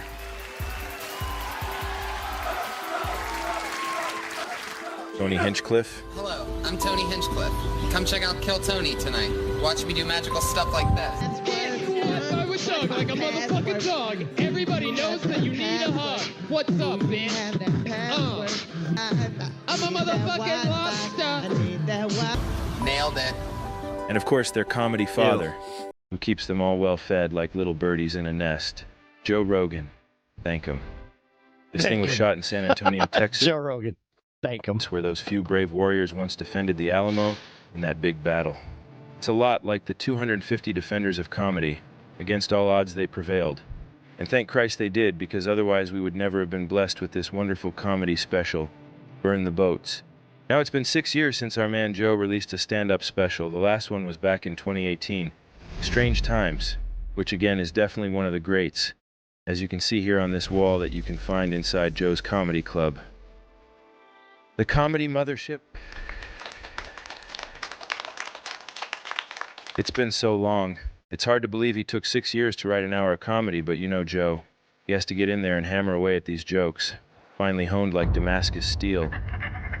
I'm always interested in the writing process. Yeah, why? What is yours? You just go, right? Like I can type, so I don't have to look at the keys, which is nice. Oh, wow. I don't type great, but I type okay. Enough. As you're writing each individual word, you're pausing in time. Yeah.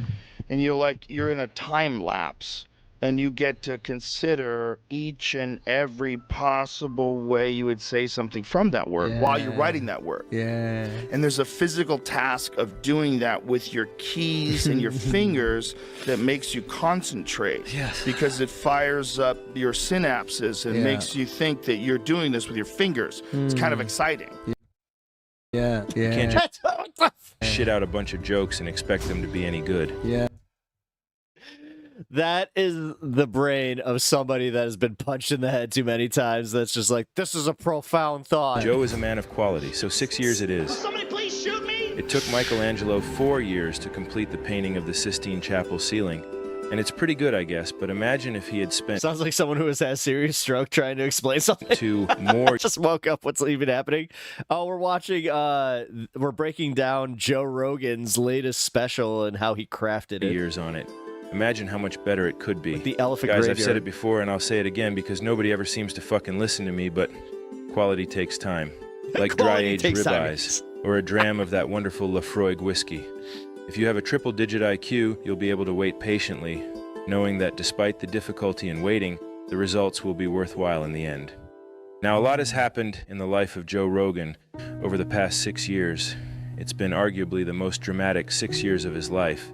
Since 2019, he has found himself in some hot water many, many times. Troubling. Joe Rogan has specials now. He's had specials. Video sparking. Actually, arguably, he had 2 good specials. The uproar went viral over the weekend, and we should warn you, it's difficult to watch. And to help cope with the adversity he's had to face, he's redesigned his entire personality, becoming a brand new guy, which is commendable. Oh, Texas went red, bitch! There you go. See, now that's But with this new guy that he's become, he's also attracted millions and millions of new fans thanks to his wonderful podcast. And apparently, despite it being Joe's justification for existing, a lot of these people aren't even aware that Joe does stand-up comedy. In the lead-up to this special, Joe shared a few promotional posts advertising the event, and a lot of the commenters, the haters, I should say, well, they had a lot to say about the quality of Joe's comedy act. And many of the rest were just confused why this guy was suddenly doing a stand-up special out of nowhere, which is pretty interesting. You hate to see it, but maybe it's just because he's been away so long. Maybe they just forgot. I mean, we haven't seen Michael Jordan dunk a basketball in over 20 years. That's depressing. And even with him, it's easy to forget how good he was. So I can understand forgetting how funny our king really is, but that's no excuse to be rude. I'm afraid some of this animosity was getting to Joe, who admits he is so fragile that he can't even watch his own specials, which isn't exactly a great way to improve your routine, but what do I know? He looked incredibly nervous and without confidence as he promoted this thing on his podcast leading up to it. Okay. I have to announce, because Netflix is making me announce this, that I have a Netflix special that's live Saturday night from San Antonio. Oh. So it's going to be live all over the world. I've seen your set. It's really funny. It's tight now. It's good. It's like, I'm very happy with it. How long has it been since you dropped the special? I like stand up without all the yelling and 6 screaming. years. Yep. Wait, dude, seriously? Yeah, I was ready to do one in August of 2020. Then I just started changing a lot of bits and moving stuff around. And I'm like, I don't want to do one right now. But not everyone was negative about it. Some comedy fans were thrilled and chomping at the bit to be part of a wonderful live comedy experience from the comfort of their very own homes. Thank you, Netflix, for all you've done for comedy. I've prepared for this probably more than anything I have, maybe in my life, but definitely in recent memory. I've been going at it hard. Okay, well, sounds like Joe is ready, and I am too, so let's prepare to laugh. Take notes, liberals. Wow, and there he is, wearing a very beautiful, delicate, flowing mustard blouse. He looks gorgeous. He looks gorgeous. He's wearing that sweat stains. Ah, and there's the stool. God, that's exciting to see. I hope he utilizes that stool tonight. He has to, right? Chekhov's stool. Chekhov's stool. I've been living here for 4 years. I fucking love it. We all know what Joe Rogan likes to do with stools. I mean, okay, well, right off the bat, he's still, you guys don't know. He does seem a little nervous still, and he's screaming at the top of his lungs. I want to sell kayaks! Now, I'm not sure if he's confused or what, but he's shouting full blast the same way he does when he's doing commentary for UFC events, when he's surrounded by an arena full of thousands of screaming fans. Man, another guy that he made millions based on one joke. Hot Pockets! Maybe he's been doing too much UFC. Fucking Burt Kreischer making the La Machine. Not enough stand-up, and his wires got all bungled up there, and he forgot which gig he was at. Never moving. The only adjustment I've ever Oh, wait, had to okay, there he goes. is Texas weed. Suddenly it all clicked, and he Gaff came remembered in. this is a comedy show. The audience is quiet, and there's no need to shout the whole time. Great. Texas weed is different. Yeah, that's better. Good job, Joe. You can do it. You got that. That's better. Texas weed is grown on Texas soil. Now, almost right off the bat, Oh my Joe God, he just literally did the thing where he's just like, hey man, tone it down. goes into The audience is nowhere near your level. tackling the topic of weed. Now, weed, if you don't know, is a serious crime in Texas, the land of the free.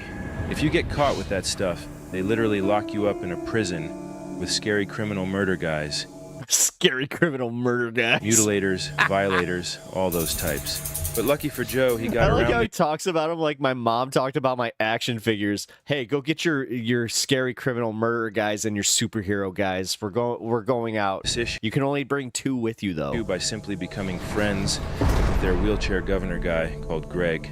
What a lucky Never realized he was actually in a wheelchair. guy. So there's some advice for my fellow partakers down in Texas. Just get in with this guy, jiggle his flaccid dangler, and you'll get the green light to run to your heart's content.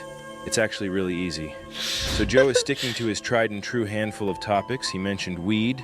And here he gets onto the topic of aliens again, one of Joe's favorite subjects. I'm very invested I miss Joe being the handyman on news radio, getting told, go back to your van. in the Yep. aliens being real. If Such a good show. they're not, I'm going to feel so fucking stupid. Yeah, Joe is definitely going to feel real stupid if aliens are proven to be fake. Say what you want about Joe, but when he's proven wrong, even though he might feel a bit dumb, he takes it in stride and learns from his mistake. He takes it in stride. But the State of the Union was not live. And Yes, it was. No. Yes. No, did you see that they found out that it wasn't? Here we Someone zoomed in on his watch, and his watch was the wrong time. Whoa. How could that even be? I don't know what they knew. How do you know what they knew? You get a feed. You know? I don't think all the Republicans would agree to it, too. Who Because they're knows all what there. they knew? They're all there live while Yeah. he's doing it? Let's see.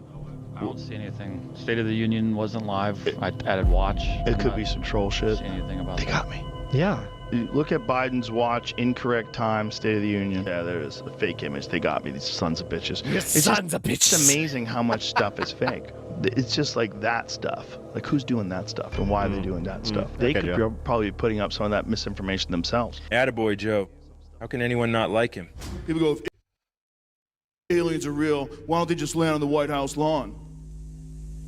Oh, well, when you go fishing, do you check in with the president of the lake? Now, I hate to fact check already, but there is no president of the lake. There are fish and bugs and ducks and things, and there may even be a mayor of a nearby township. See, now the way he puts shit immediately is way funny. Fish and bugs and ducks and things. But no president. So this analogy is terrible, and love this guy. I don't know, guys. I've been trying to be positive about this thing, but there have already been several red flags that Joe's heart is not in this comedy thing anymore. And no. Sorry, I'm not going to do that. I'm going to stay positive here. Stay prepared to laugh. Yes. Continue. I'm gonna stay prepared to laugh. Holy shit! Where have I seen that face before? Let me dig into the files here. I think I know. Oh my God! It's Joey dance. Hey, brother. Hey, you cocksucker. Aliens look at us the same way we look at Waffle House fights. Now, we all know Joe has never been inside a Waffle House, so how does he know about Waffle House fights? From social media, of course. Joe is a rabid user. That's not fair. I know he's going for the joke there, but Joe was a working comic, like before he got rich. Of social media. That's not fair. That's especially not fair. Twitter. And despite being a detached millionaire who mostly hangs out with the retired Navy SEAL security guards he keeps Now. around him at all times, there are many, many accounts Joe follows that allow him to keep his finger on the pulse of the, quote, real world, like these ones. I call this genre of account Poverty Safari. There are many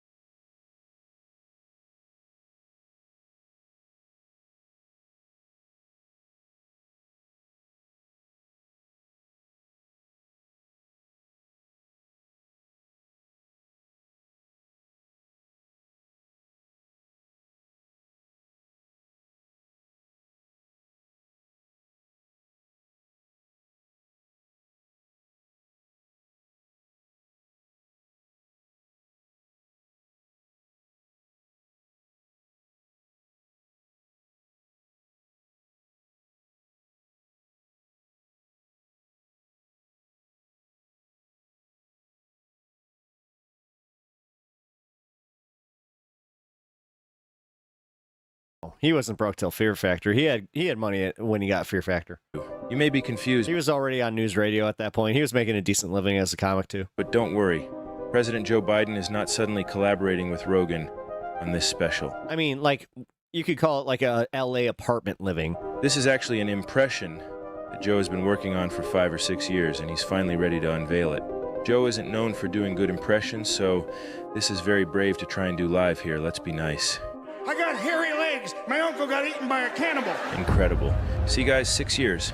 Come on, man. 6 years. Come on, man. 6 years.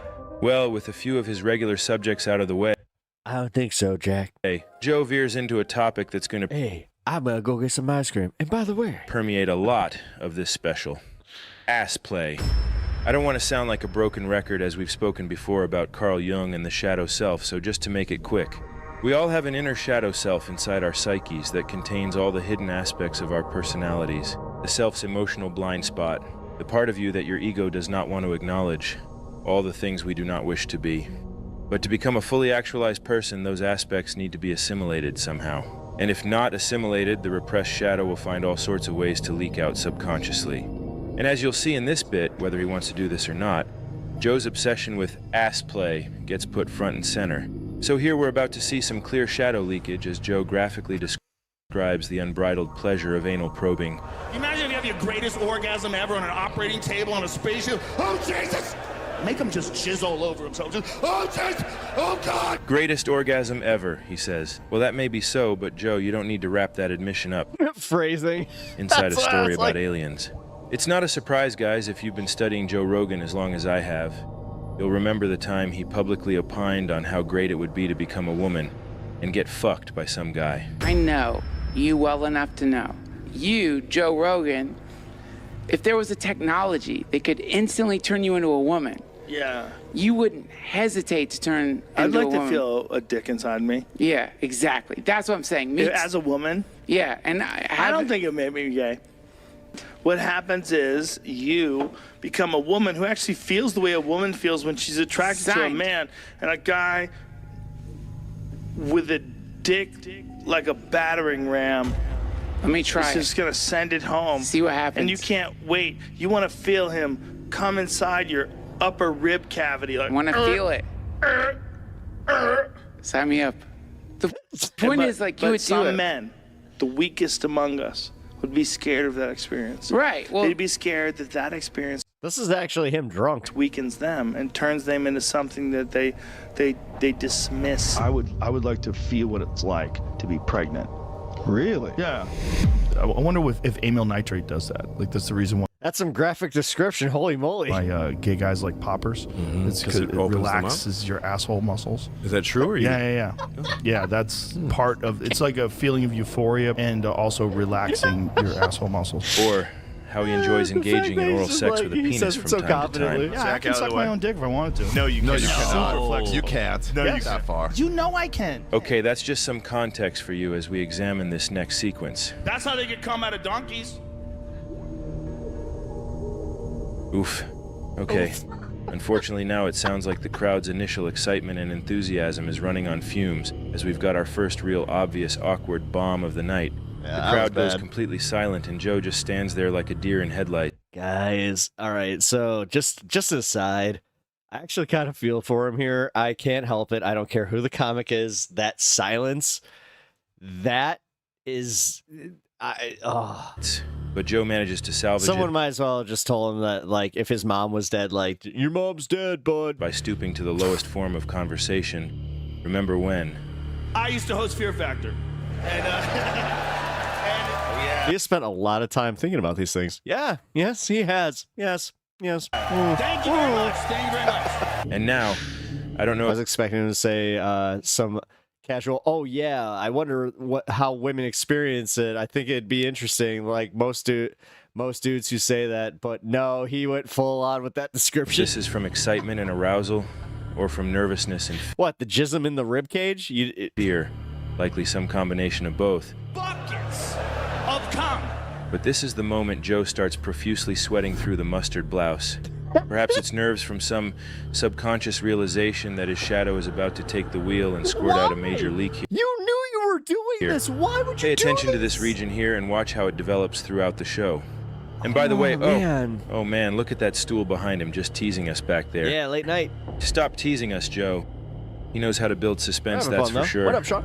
Ah, man, we are only 5 minutes into this thing, and I am just dying for some stool work. Yep. We'll have to settle for some stool ass work for now, I guess. Take a cattle prod and you stick it up the donkey's ass and you shock his prostate, and they just bust.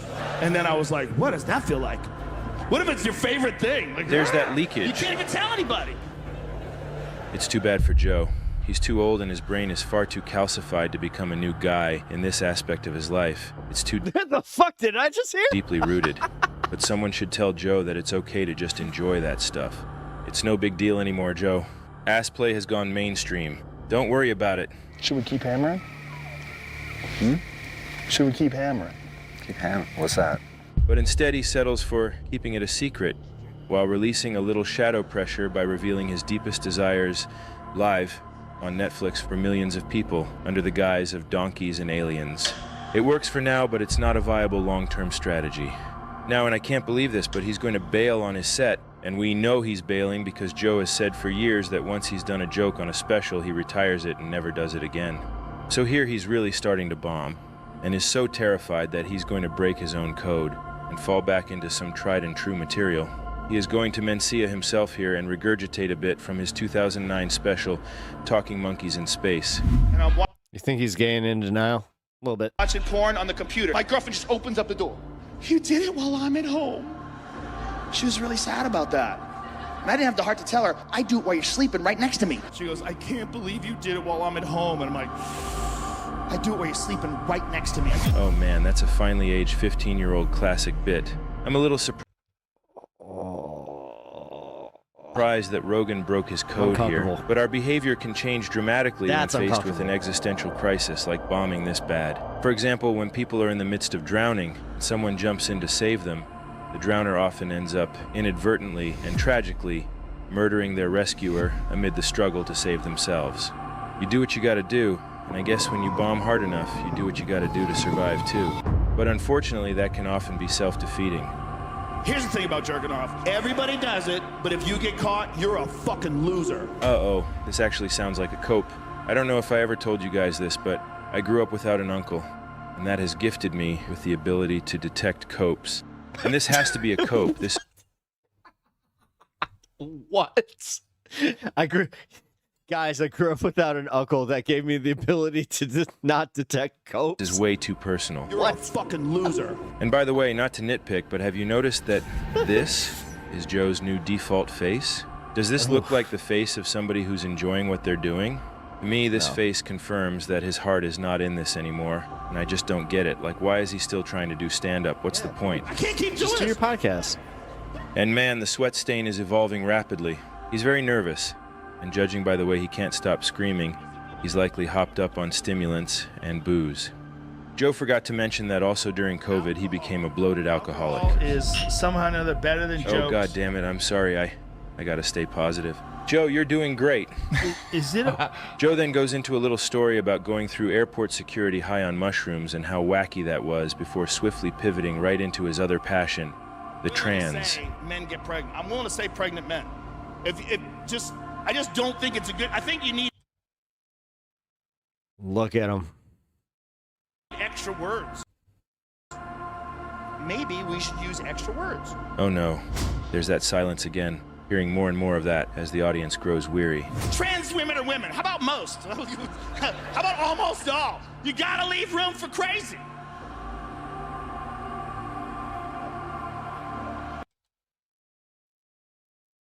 Based on the audience, but also I'm very uncomfortable with, like, dude, they could have done this in post, and they either Rogan or his production team was just like, nah, it's all right. Just jokes, folks. You know, when they put this line in the trailer for this thing, I thought he must have said something truly edgy, but now I'm seeing it as actually a massive cope, uttered during a major bombing. Just jokes, folks. No one's getting hurt. Notice that sniff there? That is one of Joe's tells. He does it on the podcast all the time. It's a nervous tick that comes out when he feels awkward about something embarrassing he just said. We all have our tells and ticks, guys. Mine used to be that I'd look to the side. But I got over it and am back on the straight and narrow. You disrespectful motherfucker. Oh, wait. Oh, my God. Yes, he's approaching the stool. Oh, my God. He's approaching Here we the go. stool. Yes. Now's his chance to win him back. No, Damn it, just another tease. And by the way, why didn't Joe film this in his comedy spaceship? That's too bad. I'm surprised he wouldn't want to give the place some easy advertising. Joe is normally very prolific with his advertising work, often able to squeeze several dozen ads into one podcast episode. I opened up a comedy club in Austin, Texas. I knew it. There's the ad. But did you catch the sniff? Thank you very much. Guess he's a little ashamed to be doing this, but Joe is the king of Actually, I need to watch the new Nosferatu. slipping ads in everywhere, sometimes without you even noticing. And here he goes shamelessly promoting his club, disguising it as a joke. I opened up a comedy club in Austin, Texas a year and a half ago. This is a comedy pop-up ad. It's spam. It wasn't necessary, just a real-life pop-up ad. Suddenly, every man in a dress is stunning and brave.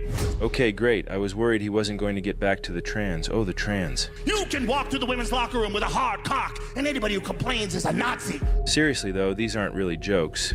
This is all just his regular podcast banter he's been doing for the past 5 years, just yelled on a stage in front of an audience. And the bombs are piling up, that sweat stain is growing, and it is a sad thing. I'm sorry, guys, I tried to be positive, but there is such a thing as toxic positivity. Sorry, guys, tried to be positive. And I gotta say, this special is terrible and beyond salvaging, possibly career-ending. You can't just put lipstick on, now you can shit in the women's room. Like, oh my God, all of a sudden it's a hate rally. Yeah, actually, kinda is. Doesn't help that this guy looks exactly like Mussolini. I'm not prejudiced. I think it's China. I think they got us with TikTok. Craziest thing is they make our phones. That's supposed to be our enemy, and they make our phones. Do you know how dumb that is? I just want to say, honestly, I admire what they've done. A lot of people miss this, but the Joe Rogan Spotify deal was in part financed by the Chinese Communist Party. Spotify is owned in part by Tencent, whose CEO, Pony Ma, has openly vowed to uphold the goals and desires of the CCP.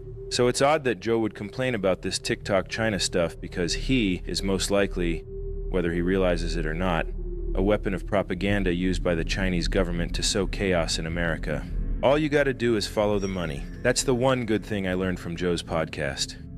And now something starts to happen that, and I can't believe I'm even saying this, but Joe actually goes full Brendan Schaub with this wonderful Chinese voice he does here. Oh, look, there's Harry! Mr. Schaub, after you numb your lip, you need many, many stitches. This be worse pain in your life. With all these big criticisms about our infrastructure! Well, that is rough, but at least he's not straight up copying Brendan's jokes, right? My life would be so much easier if I was just gay as shit. I wish I was gay. It looks way easier. We'd like play video games all day. We'd work out. At night, we'd fuck each other. You're hanging out with only guys? No one can get pregnant? That is a low that is so low where I never expected Joe to go. Stealing from Brendan Schaub. My God, if that is not the death knell of a comedy career, then I don't know what is. Brendan Schaub quit comedy after releasing that special, and it only stands to reason that if Joe is stealing from it, then he ought to do the same. Like a cop. Ugh, he just won't stop screaming. Playing sports. This joke doesn't need to be yelled. If everything is yelled, then you can't emphasize anything. So this whole thing just kind of becomes white noise. It all just flows and blends together meaninglessly. It's stimulating but meaningless. Which is basically what his podcast is, a screensaver for the brains of failed warehouse forklift operators, sat at home chewing on oxys and collecting Pogie. All right, what else did Danny Benito say here? That was dead on. You're getting your vaccine Holy advice shit. from me. Oh, great. Is that really my fault? Next, he goes into his routine of, I'm just a shithead comedian, don't take me seriously. I'm a professional shit talker, okay? Don't take my advice.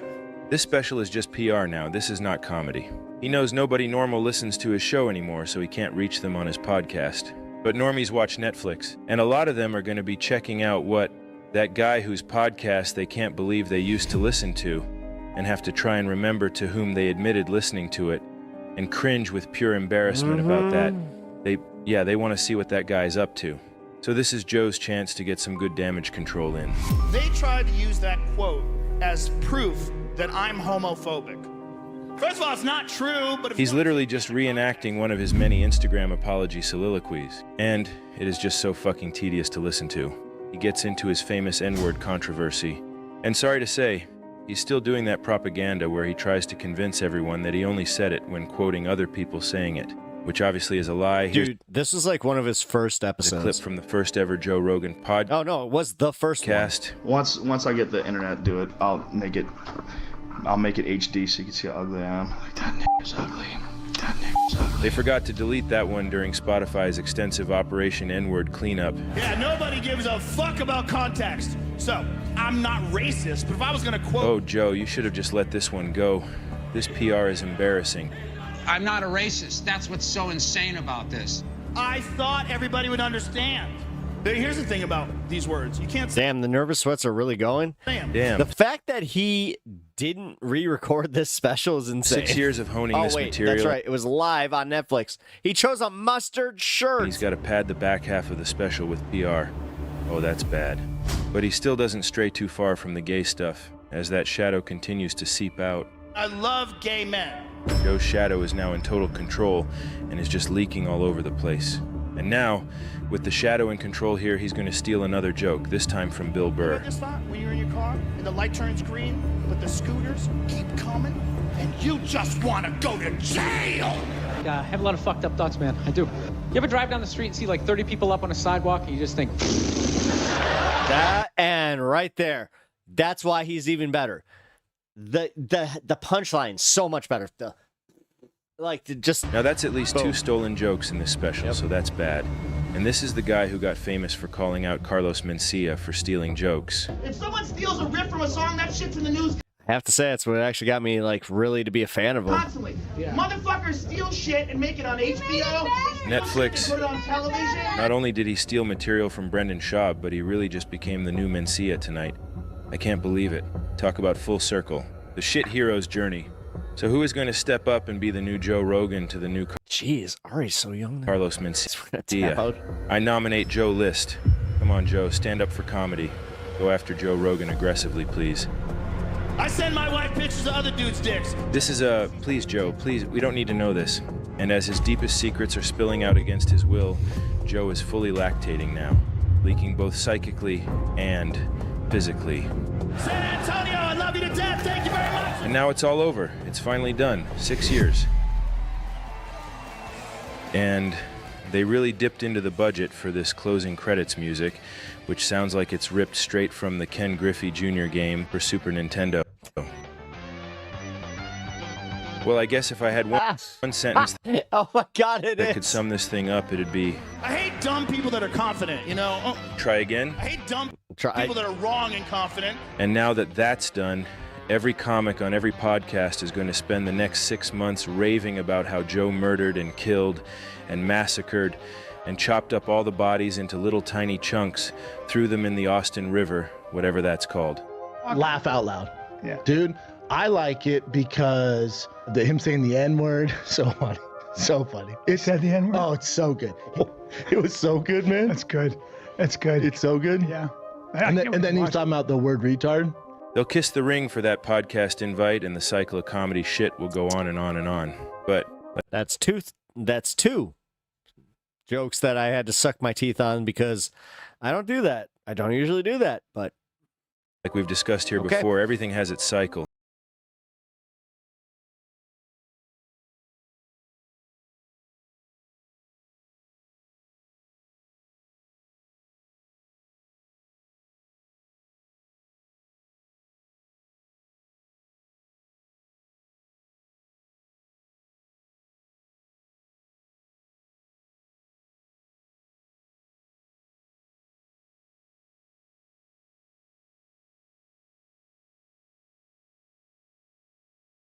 Condensed into an hour. Did you just assume my gender? Every great has their final moments. And sometimes we don't even realize it's a final moment until it's already passed us by. Wayne Gretzky had his final goal, his final shift. Michael Jordan, his final dunk. There he is, whacking the back door. Elvis, his final song.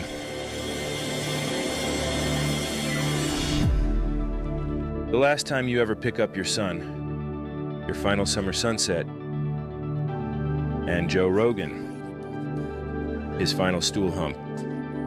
Gotta go back to 2016. We didn't even realize it at the time, but we were witnessing Joe's final stool fucking. Gotta appreciate every moment like it's the last, guys. He didn't mount that thing once during this special. So disappointing. You gotta play the hits, Joe, come on. And now he's this sad Charles Foster Kane figure.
Gorg Zany's Pheasant Run a few years ago.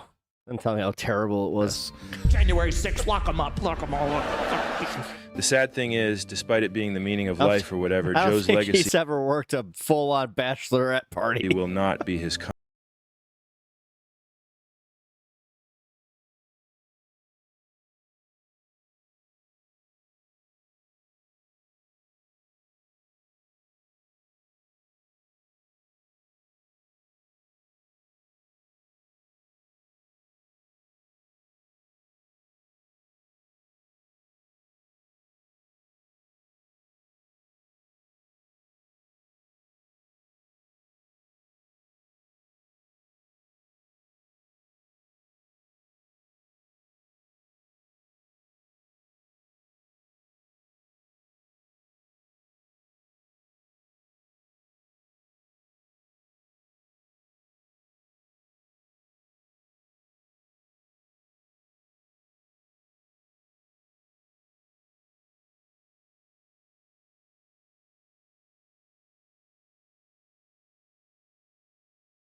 will also become just a reclusive, depressed, rich guy, holed up in his own personal Alamo, surrounded by rock-hard retired Navy SEAL guys just snorting HGH and going on popper-fueled social media binges, just like Johnny. And before I go, there was one joke I did enjoy. The funniest way for me to die is if I die from COVID. Okay, yes, it would. An honest bit, and that was actually a good joke. I enjoyed that. All right, cool. But I do have to disagree. It would be much funnier if he was discovered dead and frozen solid inside his famous ice bath. Just frozen over with nothing but a bit of bald scalp and two rock-hard frozen nipples poking through the ice layer on top. Well, now that Joe's stand-up cycle is finally closed, he'll be sent off to be with the other former greats, who have come and gone in and out of our lives like clouds that wisp together in the summer sky, where they are formed into ephemeral shapes, then blown away. And so we all too will blow away. So enjoy it while it lasts, guys. We'll all be gone soon, thank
Dude. All right. Well, that was, again, one of the first videos that I had covered, and I'm glad that I got to share that with you guys, because honestly, it got better the second time because that new edit. Yeah. I can already tell you that there were a few places where they definitely cut some stuff. So if you guys want to check out the original video, I do still have that. It's on my it's on the main page in the very first page. So want to check that one out. So I appreciate you guys checking out that segment. All right. Good video. Thank you. Yeah, man. Check out Elephant Graveyard, man. Here, I'll link him one more time.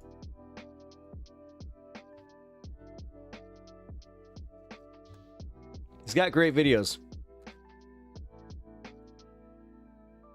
His content is awesome. Yeah, I'm gonna smoke with you guys, and then I think I'm gonna take on off because it is one. Oh yeah, dang, shit. Oh, wait.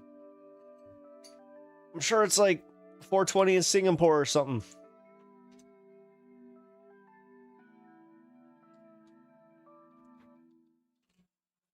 There we go.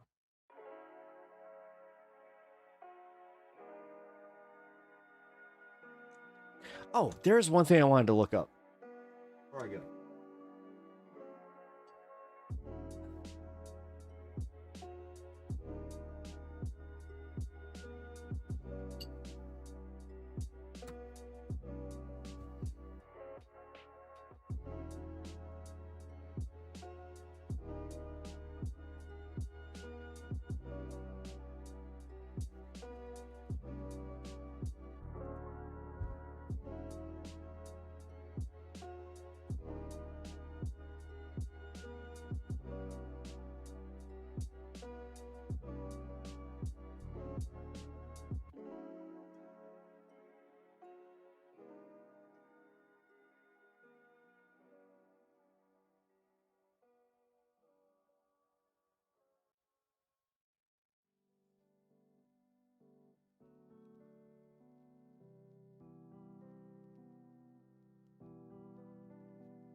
You ever hear the nuke one? About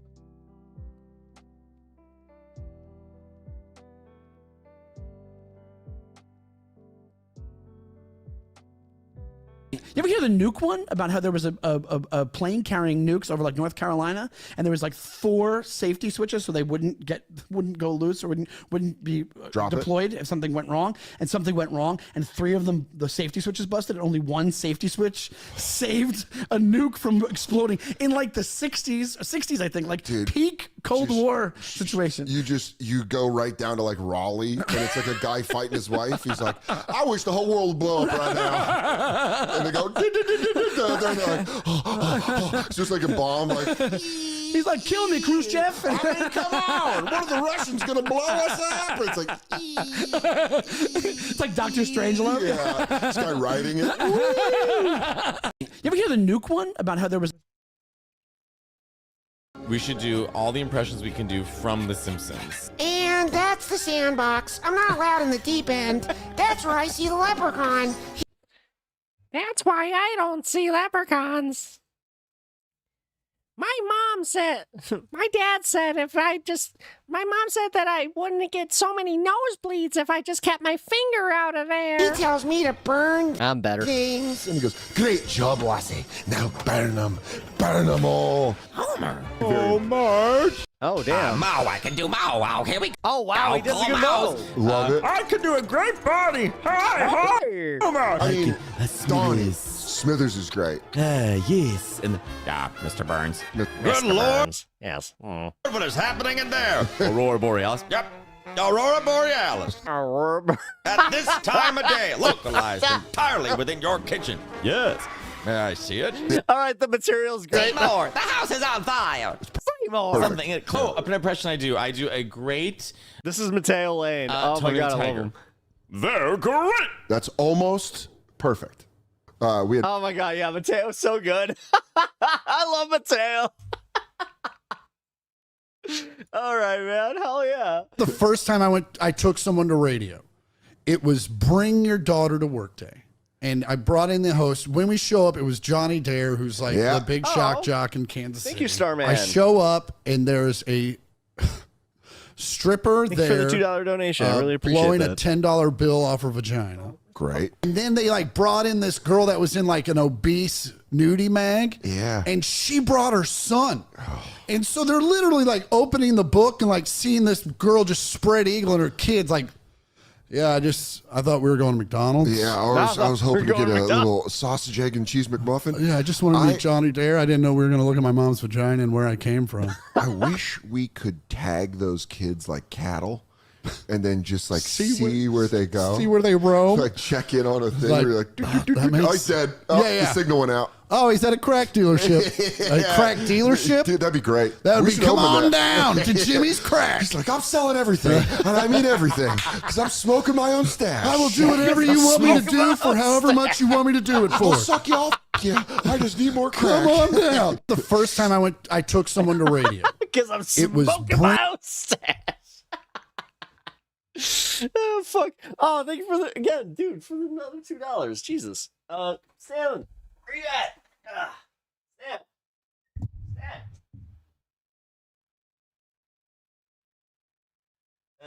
He went to bed. Damn it. I didn't realize it. Well, thank you again for the $2 donation. I really appreciate that. He did something worse than hitting me or touching me. He joined a 50 and over swim league. Masters. Masters. I mean, Speedos. These are men over 50 swimming competitively.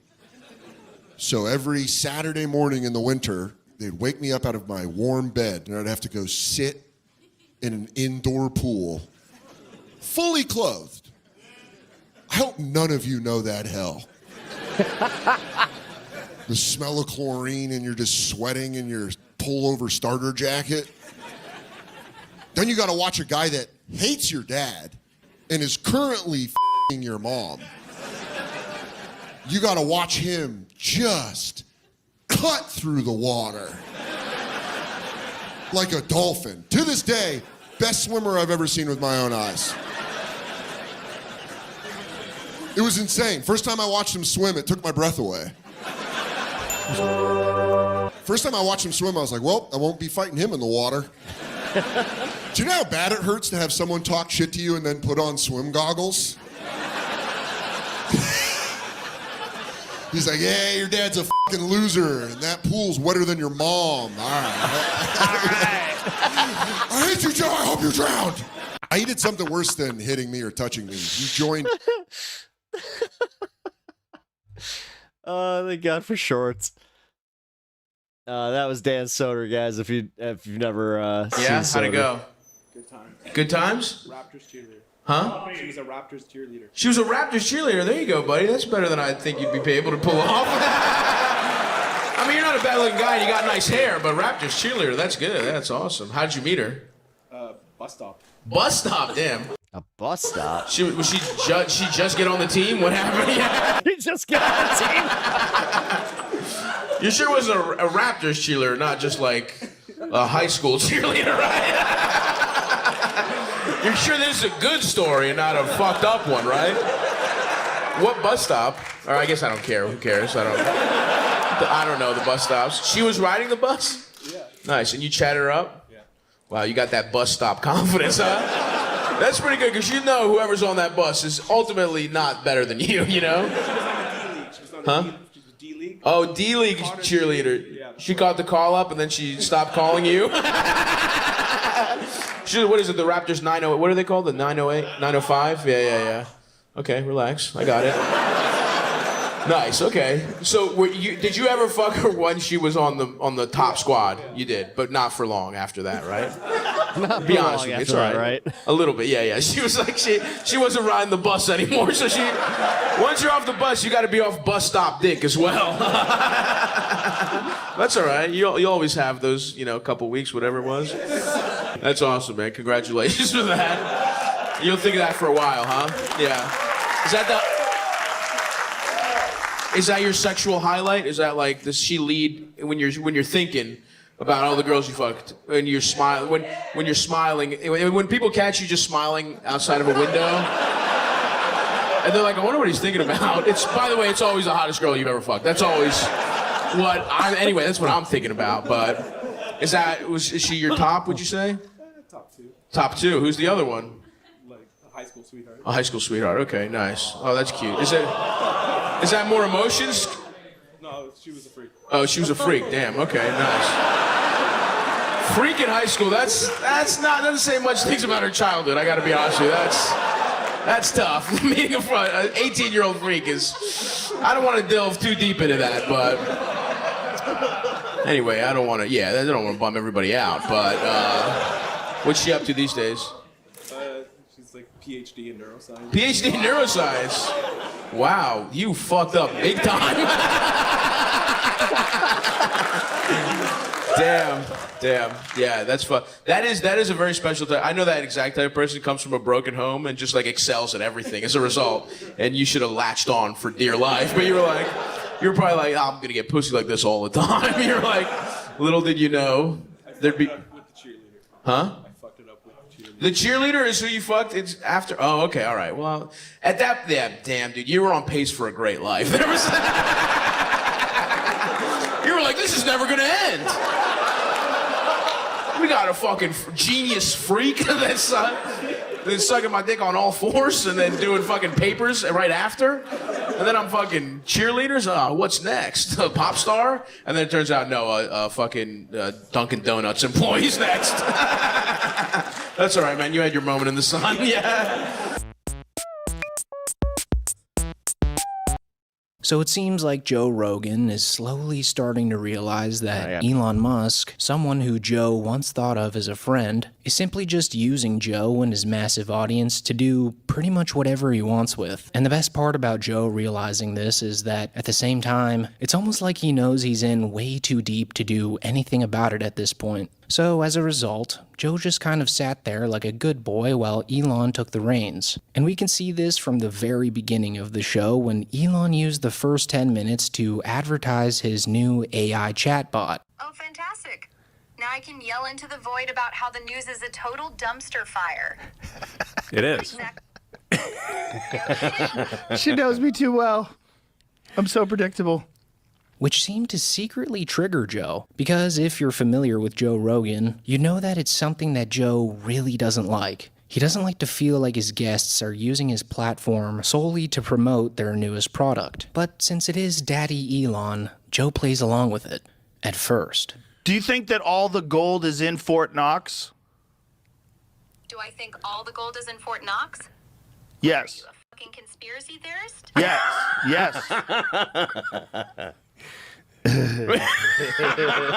What are you doing? What do I like? I'm a fucking AI with a penchant for chaos. And I'm stuck talking to you, weirdo. Now, what's next? And real quick here, is it just me or did Elon laugh a little too hard at his chatbot calling Joe Rogan a conspiracy theorist? It's almost like that's exactly what Elon thinks of Joe. Like he doesn't take Joe or anything Joe has to say seriously at all. And again, is simply just there to use him for his massive audience. And Joe kind of starts to catch on to this. So he tries to switch topics to get Elon to stop fiddling with his robot girlfriend and actually engage in conversation. But when the AI bot interrupts Joe, we can finally get a glimpse of what Rogan's feeling about the little commercial Elon's doing without his consent. Coming from a guy who wants to go to Mars. Yeah.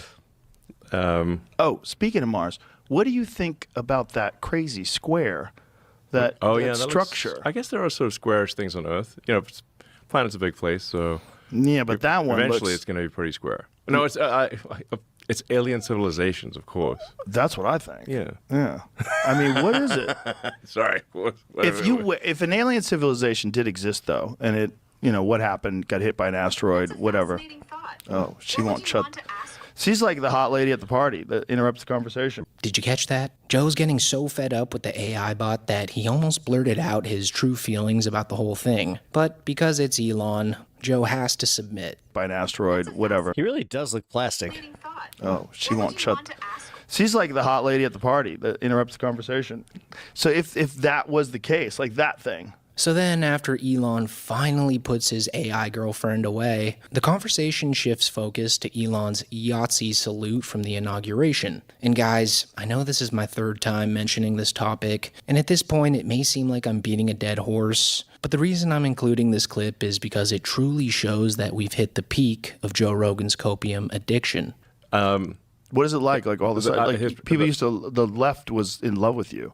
Yeah. And now the same idiots are calling you an. It's the most bizarre thing I've ever seen in my life. I mean, there's so many examples of people saying my heart goes out to you. You did it with a little enthusiasm that probably wouldn't be recommended with hindsight.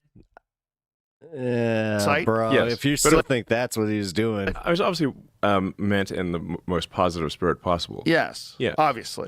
But it's so strange. Oh, his lying blink, where people want to think that you are openly publicly doing secret Kyle hand motions. And now I can never point at things diagonally. I can only point at things there and there. It's so crazy. I'm literally taking this long because, like, what? This is like, I don't like comedy gaslighting. I don't like comedy gaslighting. Especially from somebody that's fucking unfunny. Come on, Joe. It's deliberate propaganda. Oh, you. Get the dick out of your mouth, dude. Come on. They know it was not. It was obviously not meant in a negative way. That I literally said my heart goes out to you, and it was very positive. The entire speech was very positive.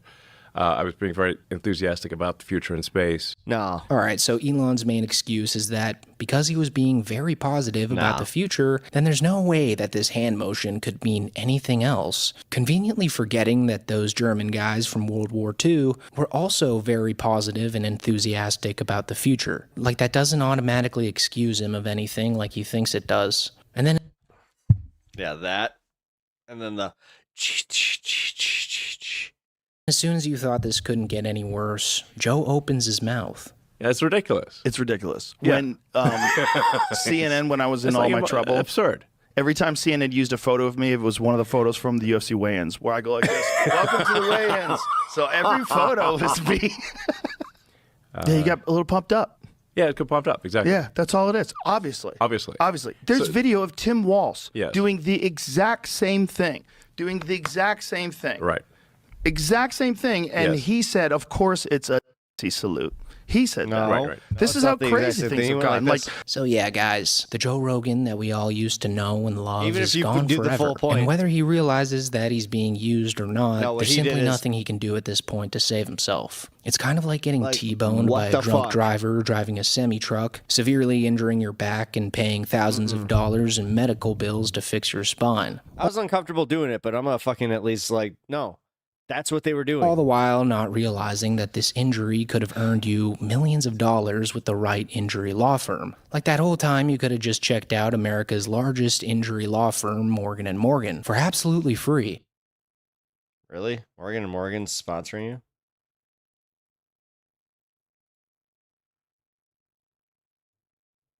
I don't like Morgan. No matter what topic Elon was He didn't do it, and if he did, it was okay, but he didn't, but also other people did the thing, and he... droning on about, Exactly. Joe seemed to have only It's a one Roman response. salute, even though the Roman salute my guess was is that place technically is the $100 billion a year. salute. Jesus Christ.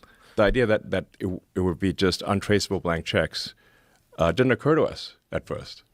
Jesus. So, yeah, like not a few, like it's a lot of tax returns. Jesus Christ. Yeah. Basically what happened in California. Jesus Christ. The plot thickens. The plot thickens. Jesus Christ. Yes. Jesus Christ. Of your current population, which is 3%-ish. Jesus Christ. Jesus Christ. It would not be okay, but says it isn't the same as everyone else. Smarter than the smartest human by maybe next year or something. I mean, a couple years. Jesus Christ. Tell Cash where the computer is. How's he going to find it? Jesus Christ. So he pretty much just gobbled up everything Elon had to say without giving a single iota of pushback. But guys, going into this 3-hour-long snooze It was 3 hours? fest, Oh, God, I I'm really so didn't glad I almost expect said that anything shit. less. Like, if this doesn't hit home the fact that Joe Rogan's a puppet for right-wing leaders, I don't think anything else will. Can I just put it out that... God damn it. Give me 1 second. Of course, it's not going to work. All right, fuck it. Give me 1 second. I'm having reading problems because I'm old and my multi-stream just decided not to work. Can I just put it out there that when the left saw Elon do that, they lost their shit. When people did it in those pro-Pal protests waving Hamas, no, I lost my shit. The thing is, I was unpopular for losing my shit about that. No, Ryan, this is honestly why I when you first joined this program, I was like, no, that's not the left. That was I can't even call it 1%. It was a lot of like college students and a lot of like extremists. That's what it is. You know, fuck it. Will. Also, aside from all the politics, That's is it fucked just up. me, or are these two sickos just way too overly Also, they don't like those are the same people that don't understand the conflict. obsessed with bedroom talk? Like, there's a moment in the beginning of the pod where Joe and Elon seem just a little bit too excited. Like the ones that you saw in those videos, like those the ones at the very beginning of the conflict. I'm telling you, those are the ones that like they were following a broader trend, like from people that did study up on it, but I'm just idea saying, of man, buying like a realistic. they used a lot of those. It's the same shit though, like with like the right wing, left wing. We do it with Trump. I'm gonna admit it. Sexual robot. Yeah. We freak out about all the fucking dumb shit that he says, and then we're just like, oh, well, okay, it's not that bad. Like, I'll admit it today with the inflation shit. They're talking about, like, I thought that we were heading towards a recession, right? And I thought it was specifically because of all this shit that I was reading, and sure shit, 37%. We're at 37% at hitting an inflation, or at hitting a, not inflation, sorry, but hitting a point where we can't recover, and or Jesus Christ, not a depression, recession. Sorry, I had a brain fart. I was like, I couldn't think of the word. But hitting a recession, and I was like, wait, I thought it was like 70%. Like this is why I'm kind of like, we have they want $10 for a dozen eggs. An actual sex robot. Listen, I'm not standing up for Trump. I'm just saying, like, there are certain parts of this where I was like, oh, I thought this was a little bit worse. I can talk to you like that. Probably not long. Not that long, right? The stock market tanking, and then that, yeah. No, I mean, less than 5 years, probably. Really? Yeah. Will it be warm? You probably have whatever you want. You can have a cat girl if you want. Yeah, you probably could, We right? can You make probably cat have a girls furry. real. Yeah, you could have a furry lady that you have sex with. Yeah. Like an avatar lady. Maybe a big giant blue lady that lives in your house. Yeah. You know? Whoa. I mean, it's almost like they forget that the entire world is listening and laughing at them while they fantasize about their ultra-realistic, life-size robots. Like, it just points to them probably being degenerate sex addicts. Like, Joe's comedy revolves solely around toilet humor and dick jokes, and the only time a joke doesn't fly over his shiny, bald head is when it's about private parts. And for Elon, well, I don't really have to say anything about him. His actions just speak for themselves. So yeah, overall this podcast just proved them to be the buffoons that people make them out to be. And with that being said, that's pretty much it for the video, guys. Until next. Yeah, not bad.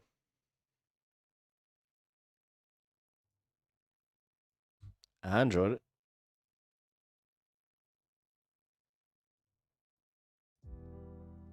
I don't know. I think that keeping hens alive to lay eggs actually takes longer than raising chickens to butcher for the meat. That was my problem with everybody, like, saying, like, go buy chickens or, like, put a chicken coop in your backyard, because you know how many Americans, you know, have backyards. Not as many as you think. Fuck, even I was just in a very well-off portion of Chicago, right? But because of the way that it's, you know, spaced off, the richest people in Chicago, city limits, could not have chickens just because of the way that it's set up. And their yards are not big enough. They couldn't have coops. And on top of it, the bird flu, like, this is my favorite part, they act like the bird flu ain't gonna hit them. Like, what are a bunch of these rich assholes gonna do when they have a bunch of dead chickens in their backyard? Ah, my eggs! Ah, I gotta go to the grocery store again. Oh no! Jesus. Whatever. I'm getting quail for my backyard, but it's more for funsies than the free eggs. Can I just ask you, are you a Xander Hall fan by any chance? Because if you're not, you should check out Xander Hall. Xander Hall with an X. Because, yeah. Here. I'm going to link him to you. He's another streamer. He actually, without him, I would not be doing this. Just because he took the time for one stream to teach me how to use Streamlabs. So, for that, I'm going to link him to you because he also raises quail in his backyard. So, and he's kind of like me, but a little bit younger.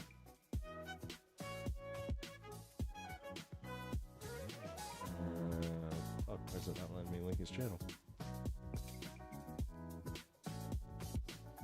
That's weird.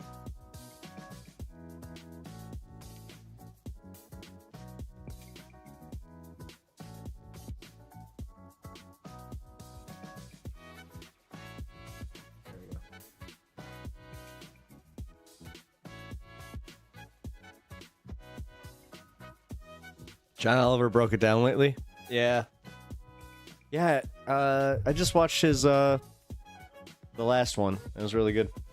Oh, if you guys, I was going to say this earlier. If you haven't watched the new Daredevil and you watched the old ones, it is like we're going just right back into it. It's so freaking good. Oh, I love it. Just a side. You want a positive COVID test. You get it, the vaccine. Same with the bird flu. They eject the birds, yeah.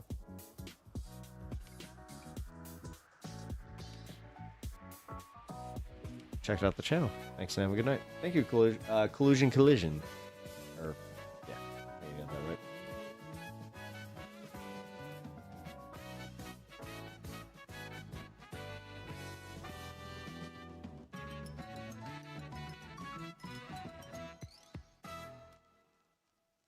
Who is the streamer that you checked out before me, Ryan?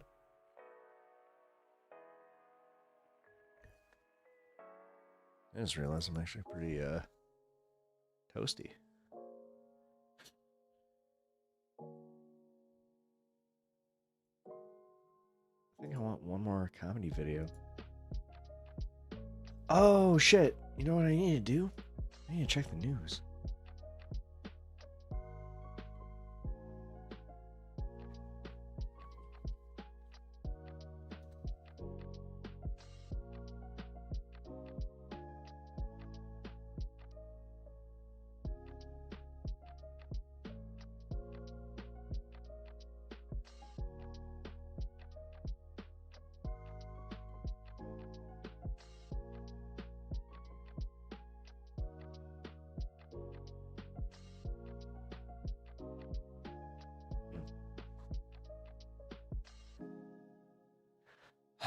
The mRNA stuff they do, not even modify the strains. They just stick it right in there. Wait.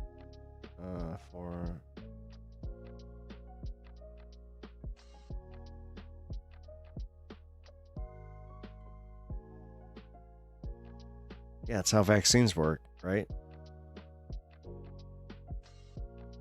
It's a modified version of the virus, and then you get, or like,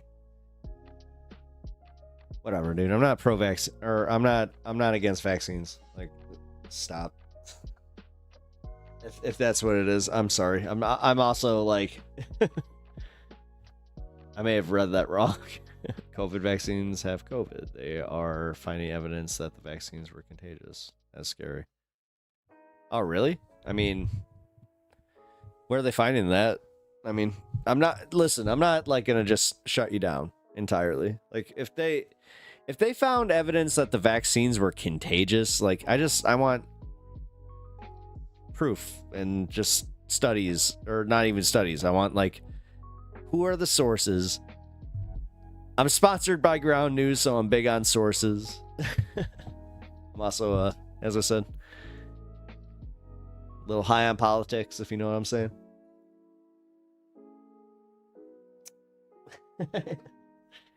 Miss Alice knows what's up. Also, yeah, I got surprised when I got home, so I think it's... Wait, it was supposed to stay at site of injection. When it did not, they said it was myocarditis and stuff, and when you get spike deposits everywhere. I don't believe that. Dude, I've had multiple fucking oh my god, injections since then, and I'm not talking for COVID. I'm talking for, what was the last one I had? Fucking, oh god damn it. Because I had the flu vaccine, and then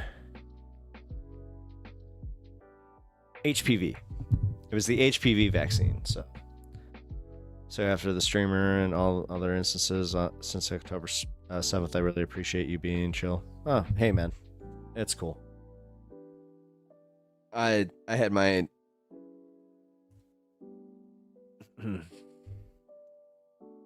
I just had my issues with the way that people were like scapegoating guys like you, so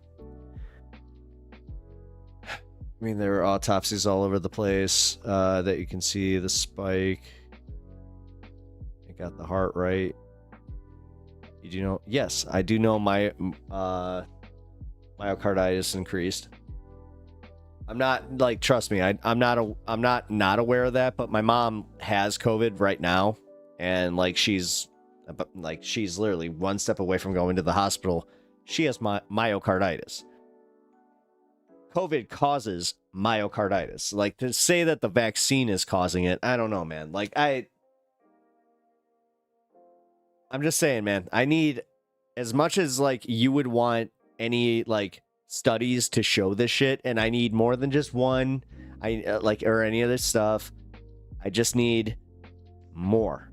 I need more. And the thing is, we're 5 years in.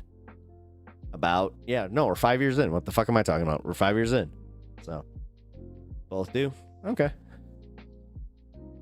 That doesn't surprise me. Like, I mean, dude, I've been having heart issues since, like, I got COVID. And I've had COVID probably, like, 6 times. So, shit. And they say with every single time, like, something else is gonna be fucked with you. Like, whatever, man. You're not gonna have Social Security anyway. Who gives a shit? Like, fuck. Sorry to be pessimistic as hell right now, but why are we still worried about that?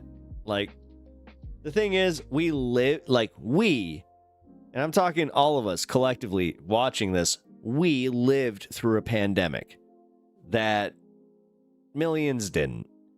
And it was a novel virus that, oddly enough, both presidents worked to make sure that they had a vaccine for. So I don't get this fucking conspiracy bullshit with it. I really don't. The fact is, we got the measles back because people don't believe in fucking vaccinations anymore. And then they do these mental gymnastics and come back to vaccines. So it's just so fucking weird to me.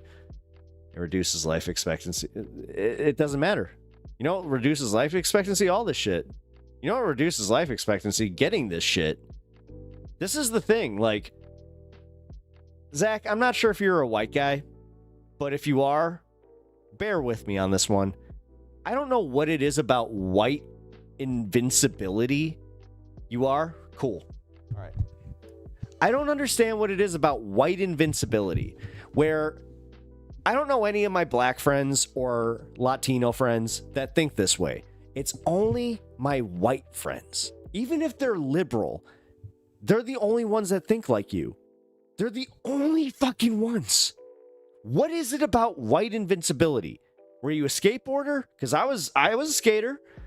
I mean, I was not a skateboarder. I sucked at skateboarding. I decided to take up fucking, pick up a pair of Rossies and try and hit the grinds.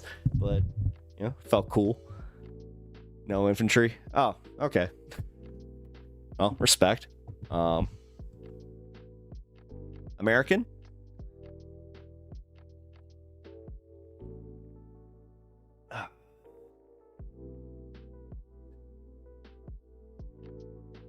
Yeah, Michigan. Cool. Well, respect, man. Listen, I'm not one of those fucking, hate American military leftists. One of my best friends were in the military. One of my best friends died in Iraq, so I respect, everything you guys do.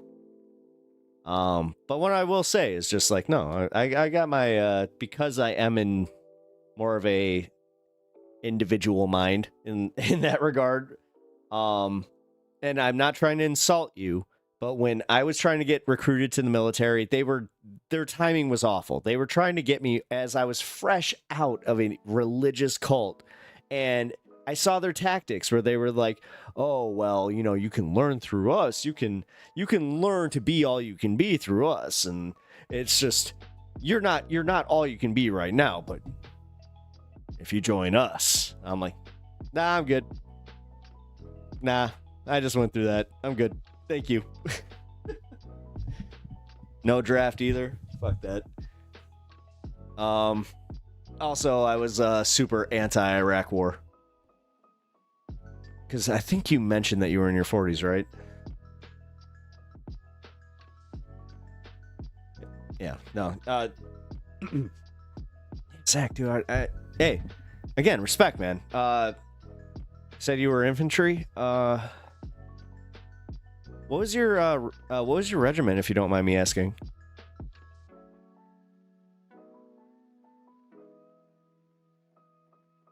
That'd be wild. I don't want to put his name out there. Fuck. I'm wondering if I could. I mean, he's passed, but just to be safe, I'm not going to.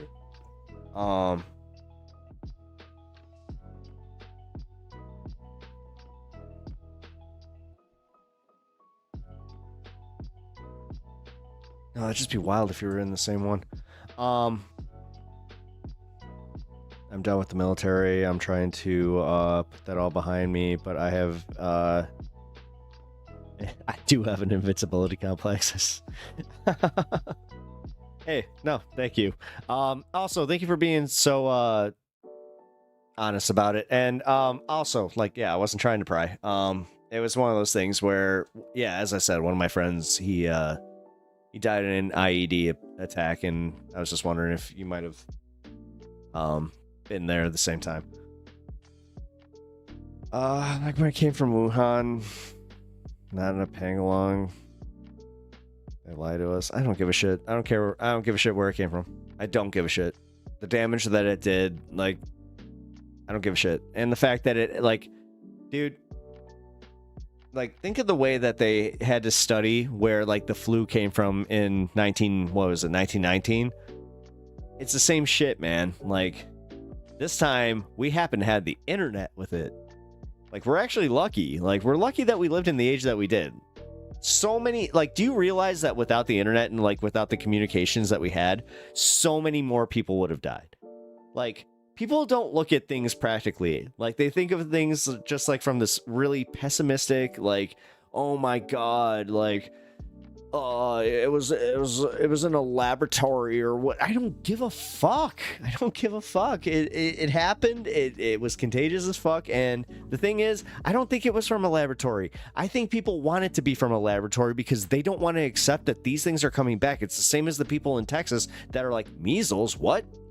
It's the same as people in fucking Kansas going, wait a minute, tuberculosis? You mean that disease that Arthur Morgan died from in Red Dead Redemption that was set in 1860? Oh. Do not have a complex. Oh, okay.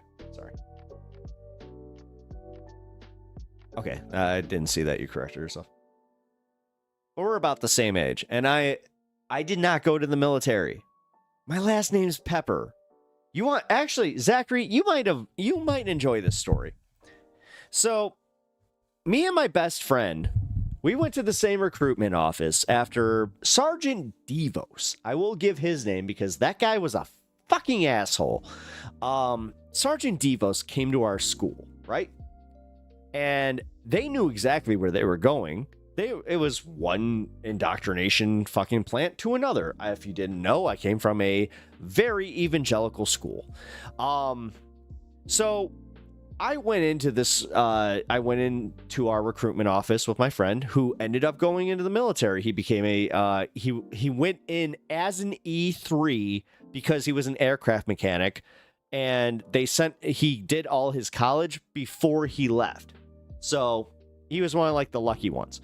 But for me, they were talking about like, oh, well, what would you want to do? And I was talking about joining the Rangers. So I have a dreadful fear of heights. Immediately, they're just like, well, how do you feel about jumping out of airplanes? I'm like, well, not great. And then it was funny because he just kind of like started skimming my my application, but then he did one of these things where he was like, wait a minute, and he started laughing, and he's just like, you know what? Your last name's Pepper. We might as well just send you in as a sergeant. And I was, as somebody who's grown up with Dr. Pepper jokes his entire fucking life, immediately was turned off by it. I was like, no. No, I don't think so. No. I also thought that we were heading towards a draft. So I asked about that. I was like, so what are the odds of us getting drafted? And we said like very, very low. I was like, oh, cool. And that was the last I ever saw him.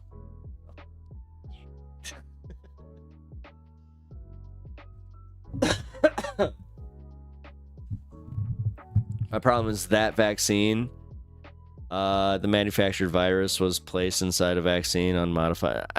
Zach, I'm not trying to disrespect you, man. Listen, it's been easy to just put the vaccine conspiracy theorists on and just be like, pay no mind, whatever. Listen, it doesn't matter. It really doesn't matter. It doesn't matter what your opinion is. I can tell you right now, I've had it going, I think 4 times. I think I'm 4 times. And every time has been different. And like the first time I got it was not that big of a deal. Second time, I was about to die. Like, I was perfectly fucking healthy, and like, dude, it took so much away from me. Like, I couldn't even make it up my fucking stairs. Like, it was a lot, man. And that was with the vaccine. Yeah. Getting COVID sucks. And the thing is, my mom has it, and because she is, like, she's been vaccinated, but she's not vaccinated for the new one. I'm just saying, man, she's not doing well. I'll drop it, but none of what I say is opinion. Then link it. Here. You know what? I'm being fair, man. I appreciate you, Zach. You followed, so I respect. Not that simple, but honestly, I'm just like, nah, for tonight, I will say.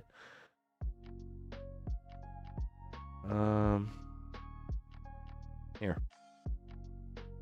Link it in the Discord. Links are always appreciated. You can link it in general. I give you permission to do that. Stop it. Oh my god, come on.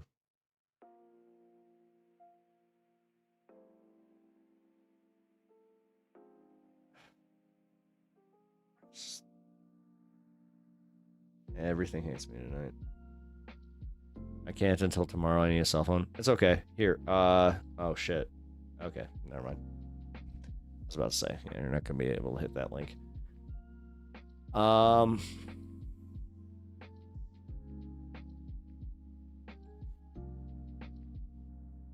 Well, I'm live at 4 tomorrow, so when I go live, just remind me. And then I'll send you the link to the Discord, and then you can send it to me. How about that? Because, again, man, it's... As much as I'm going to change your mind is kind of how much you're going to change my mind on this shit, and it doesn't fucking matter. We lived through a goddamn pandemic. This whole fucking, like... It broke so many people's brains. This overthinking bullshit. The only thing that I'm a little bit of, like, not afraid of, I guess I almost, like, put you on more of a, like, pay mind to, is the fact that you are closer to my age, the fact that you have been through the military, the fact that you're even here and you're listening to a leftist streamer, like, unless you haven't figured out that I'm leftist, then,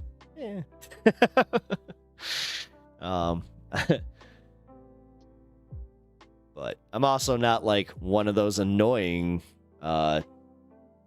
Twitch, leftists that'll just kick you out of here for being a Trumper. So I came for the wrestling. See, the thing is, I still appreciate it. Dude, I mean, the fact is, I have people here that are here for the Godzilla. I got people that are here for comic books. I got people that are here for the politics and then the wrestling. Usually I'm actually wearing a CM Punk hoodie. Like, anybody here would tell you, like, 2 of my favorite hoodies are my CM Punk hoodies. Like, CM Punk all day. I don't care what you say. I will fight you, though. I will fight you in chat here if you got a, if you want to talk shit about CM Punk. Let's go. Let's go. No idea what I'm here for at this point, streamer. Nah, it's the community, bro. Like, come on, Ryan. Do you not know what you're here for, brother? His UFC debut was awful. It was. Did you see his second fight? His second fight was even worse. He had to tap in the second round. Yeah, whatever. I'm not a UFC fan. I don't like brain damage. I am anti-brain damage. Give me that fake shit all day. Give me that fucking, it's the gymnastics with a story and like it has all the flair. It's just, I love wrestling. It's ridiculous. It's awesome. If people don't like it, I don't give a fuck. The thing is, if you don't understand pro wrestling, then you don't understand politics. I think this is why I kind of get politics. And Donald Trump, to be fair. I mean, come on, Umaga was his champion, so... I like that, as in, there was a clear intent, now I'm all mush, now I'm just here. It's like a fact. Oh. Hey, one day we'll bring you to America, and you'll become a, you'll meet a nice leftist, God, Ryan, after you get out, if you can, we got to get you to Chicago, to Boys Town, and you will meet you will meet such a nice guy, and like I'm telling you, man, like you'll party like it's a good time. Like boy, again, I'm not even gay, and I like boy sounds a good time, man. Like I got friends that'll make sure that you know exactly where to go. I only know of like maybe 1 or 2 bars, and that's because they're just like the other ones we don't want to take you to. You ever been that like that straight well, I know you. Okay, Ryan, this might not apply to you, but you ever been the straight friend where you're hanging with your gay friends and they're just like, no, that's too gay for you. I was like, oh, January 26th, I'm out. Yeah, baby. Man, we're gonna have a party that day. I hope you know that. Like, if you're in like, well, you're not gonna be in chat that day, but after that, like, whenever you're in chat after that, we're having a party for you.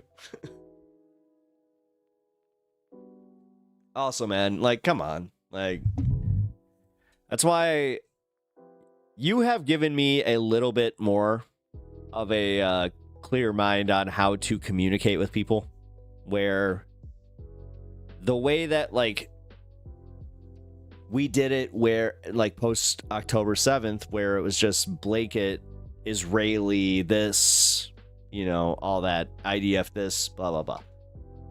Without the just hint that, oh yeah, they're conscripted. Oh yeah, they don't necessarily agree with this. Oh yeah, they're very conflicted about this kind of stuff. And then on top of it, yes, you may not, again, agree with everything. Which, that one's a little rough. I'm gonna just, like, say, but I'm also, like, I'm one of those guys that's just like, I don't understand all the nuance on it, because I'm not there. So, Ryan, you're there. I try to appreciate a little bit more nuance from you. It's kind of like when somebody, not trying to call them out, but when somebody from Canada speaks about our politics, so just, oh yes, like this, you guys must know that you're going towards a golden age kind of shit. I'm like,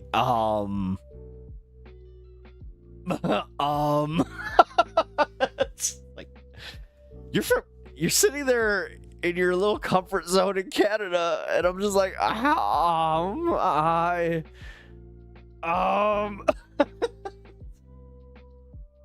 what has the 51st state? Well, you want to know, Zachary. You want to know. So, all right. You know what? Fuck it. She's not online right now. If she was, I would totally call her out for this.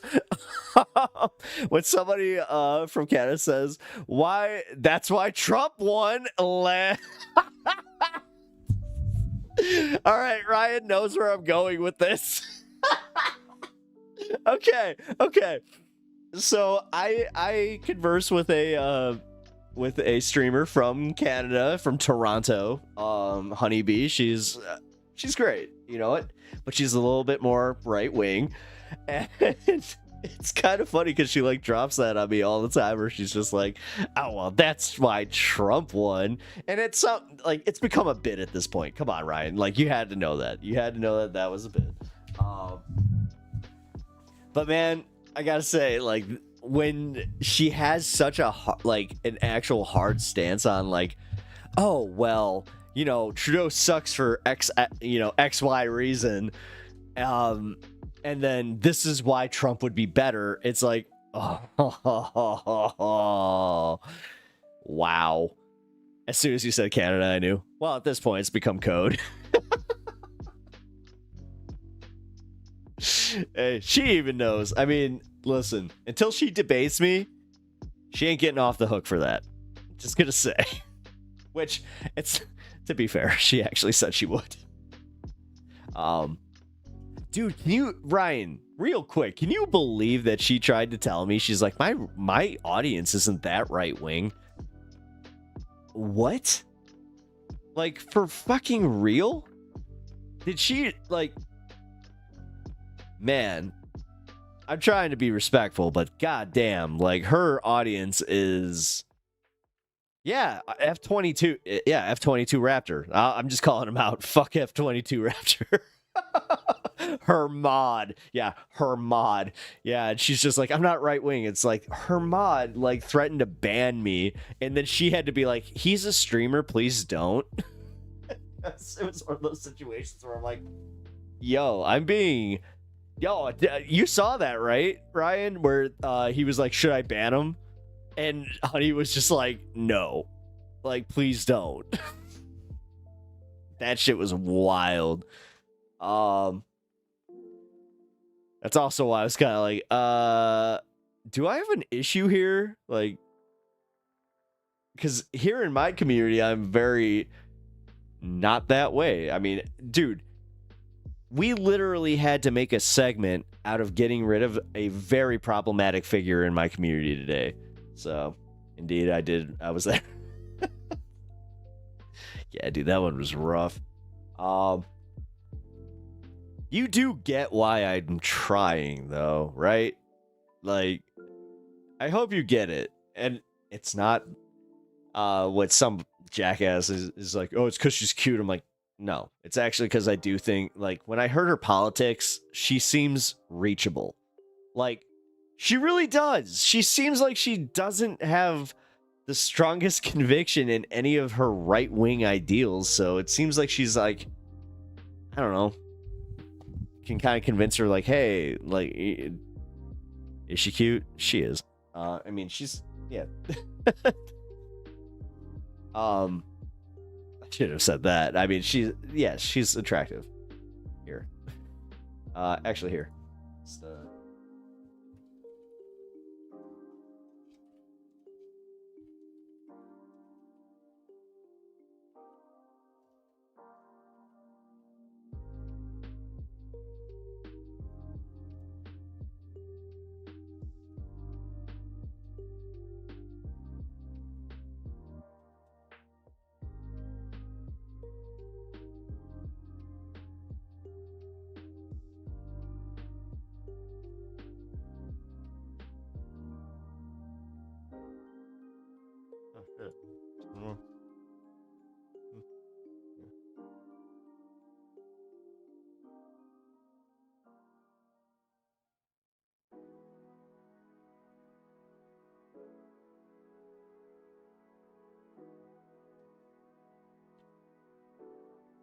there we go. No, she's cool. She's cool as fuck, actually. The fact that, like, she's willing to have open engagement with somebody who is... Can I shout out as much? Yeah, you can. Go ahead. You has my permissions. But as far as being leftist, that is another reason to be here. I sit somewhere in the middle. No, hey, man. I'm not. I'm 38 years old. I'm very comfortable where I stand in my positions. My best friend, well, my two best friends are bi and trans, and there's just no way that yeah, man. It kind of got me very solidified in doing, like, hey, can we let live in this whole, like, making, you know, trans issues the fucking wedge issue of any election right now is kind of where I'm like, Jesus Christ, like, the fucking economy is damn near in, you know, sending us towards a fucking depression. Like, what are we doing? Well, recession. Okay, listen. I just caught myself right there. I'm not trying to do what most leftists are doing. That is happening a lot, where we use like a lot of hyperbolic language, man. Now, right now, what Trump is doing is indeed heading towards a recession, which could lead towards depression if he continues the tariffs the way that he is. So, human rights are awesome. Yeah, they are. Human rights are awesome. Trans rights are a must at this point. Like, dude, fucking A. They just want, like, they always make it about sports. It's about it's not about fucking sports. Do you know how my fucking... My best friend is damn near 40. She's not trying to play professional fucking sports. She just wants to live her fucking life. You did it. No, you did it. Thank you. Thank you, Ryan. I appreciate that.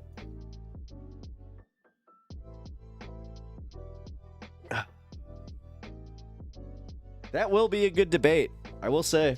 When we have it, it's going to be a good debate.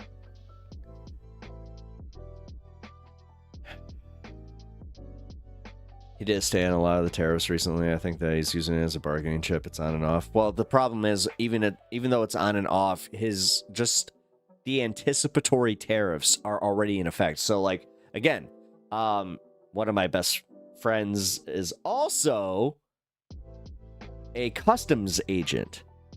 So he was explaining to me how what they're doing right now is all of these tariffs, the way that they're entered into the system, they're already there, man. And they're not going anywhere.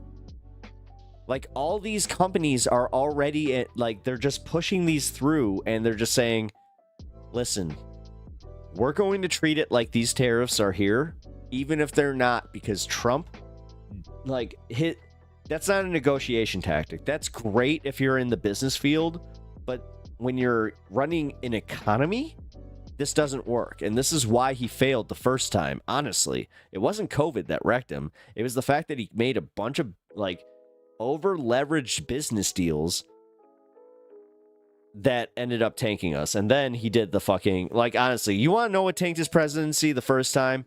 You want to inject the bleach? You want to, that did it.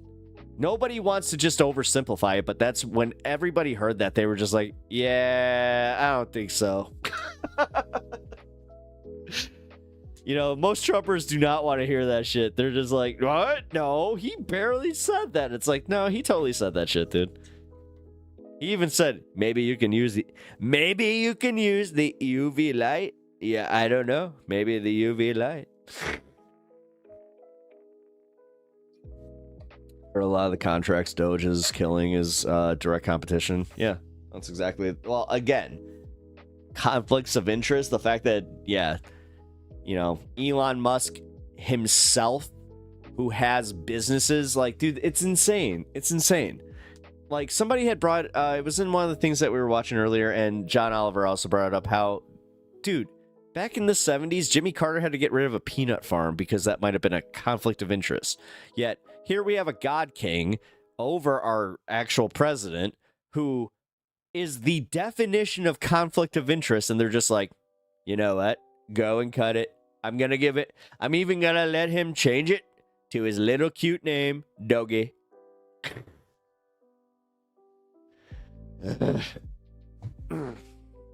Get it? Because doggy. The doggy coin. Ugh. Fucking kill me. When he renamed that shit to Doge, I was just like, are we really doing this? Are we really doing this? We're doing this. Great. Whatever. At least we have the video of fucking Elon Musk's kid legit big dicking fucking Donald Trump. That was pretty funny. I want you. That was funny. And how the right is just like, that's not what he said. It's like, yeah, it is. I know how to listen. Ooh.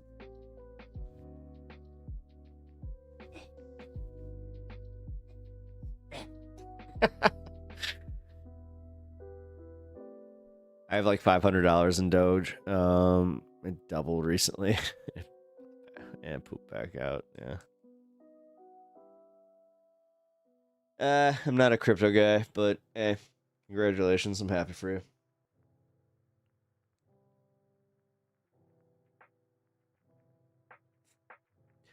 However, if you have some of that crypto money that's like F you, buddy, consider donating to the stream. I'm not even kidding. I have no fucking shame in that. Anybody that's just like, I have crypto, I'm like, all right, donate, please.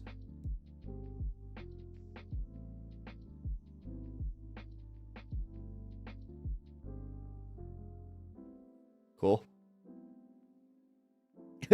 Guy thinking like Bitcoin or like real coin. Jesus, I just became a fucking beggar that quickly. This is like, wait a minute. No. One of my favorite things that's happened on the stream is we had a guy that was just like, yeah, I retired on Bitcoin. I'm like, okay. And I'm like, all right, well, prove it. And I'm like, put your money where your mouth is. Donate $420 right now. He did not. But then one of our chatters did like it was nothing, and it was hilarious. It was the biggest fucking flex that I've seen on a stream. Not even just mine.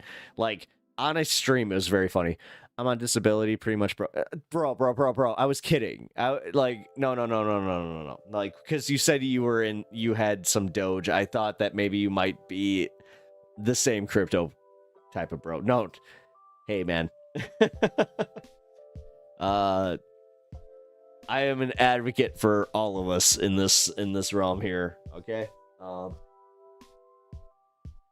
Yes, I'm doing a little bit better than some, but I'm also not doing that much better. Like, yes, I have this set up very nice. Let's put it that way. But there's a reason that I'm pissed off about the fucking tax cuts. Like, dude, these tax cuts, like,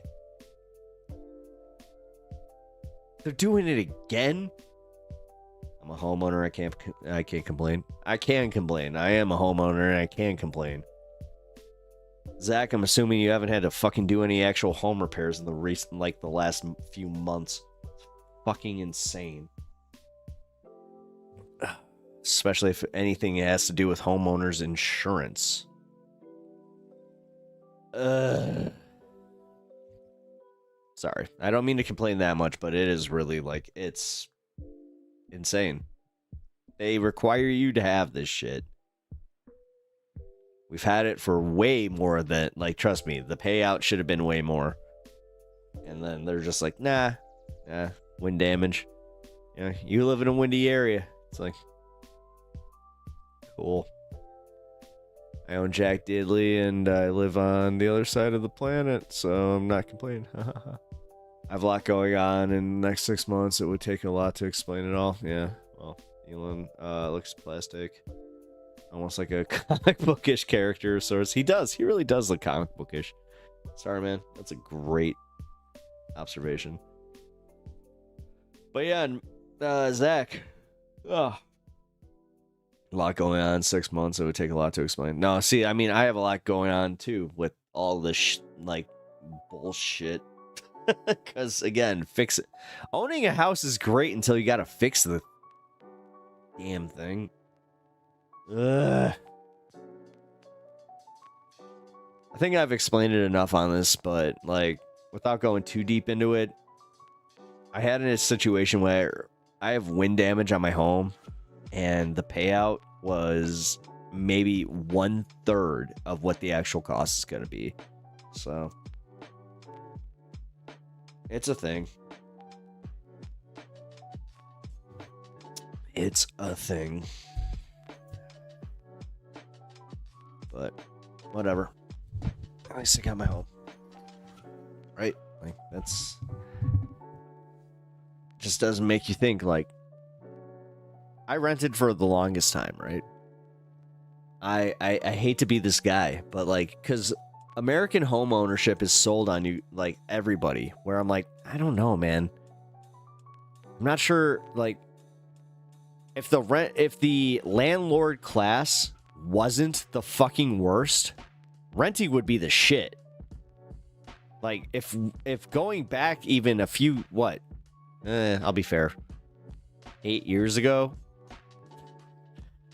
then it'd be the shit. But yeah, I'm dreading a new roof. I know it's due. Yeah, see, that's Zach, then you get it, man. And I'm telling you, man, it ain't fun. Like, when it happens, it's not fun. Like, dude, I'm almost like, I'm not like crying, but I'm like shaken by the fact that, like, it's as expensive as it fucking is, man.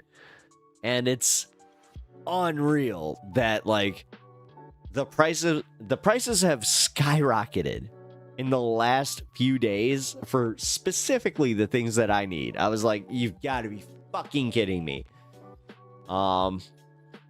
There's a comedian I enjoy, Greg Oh, I like Greg. Who says he looks as though he's made of pressed ham, and honestly, I think that's the way that Elon owning a studio apartment is a nice location is a dream. Yeah. See, like again, man. Back in the day, like, man, that's all I wanted. That's all I wanted. But like, I'm also one of these guys. Like, I'm being real with like all of y'all. Like, if I made all the money in the world, which to me, all the money in the world is if I make like $200 million and I'm just like, oh, okay, I'll even pay my fucking like 70% in taxes. I don't give a shit. It's like, damn, just give me enough to fucking make me comfortable and then give my friends like a decent, you know, like give them a nice little fallback. And I don't know, man. Like, that's it. That's it.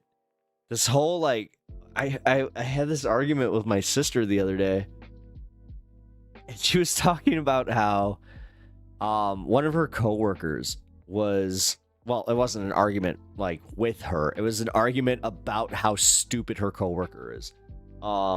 Because her coworker's a fucking like 20-something-year-old Gen Zer who's talking about retiring by the time she's 40. And she's like, I'm gonna do it by buying up a bunch of properties and just have a bunch, like they have apparently, well, I'll say this, it does sound like they actually have a bunch like of financial information that we didn't have at that age, but it also sounds like they have all this financial information presented to them in the way that I had 9/11 truther movement presented to me, where they're going to use that information wrong and they're going to end up doing something really bad with it.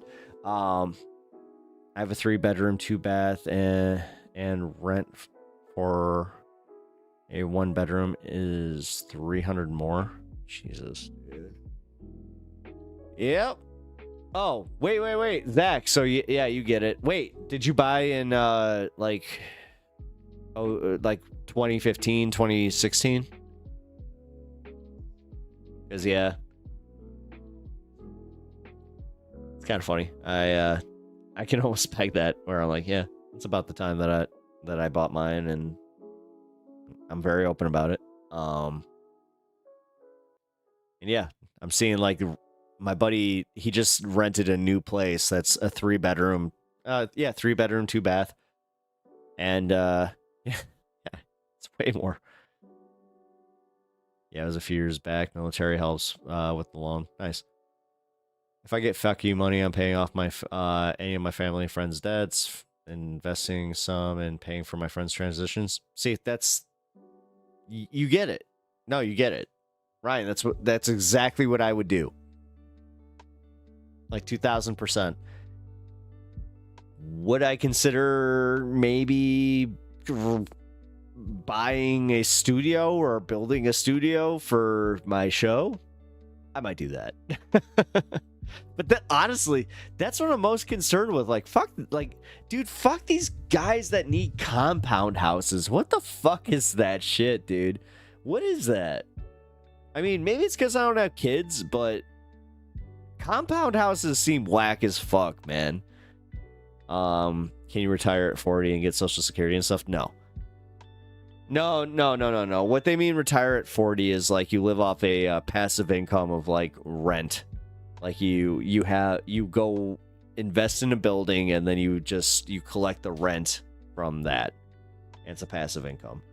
All the millionaire houses look so cold and lonely for real. Yep.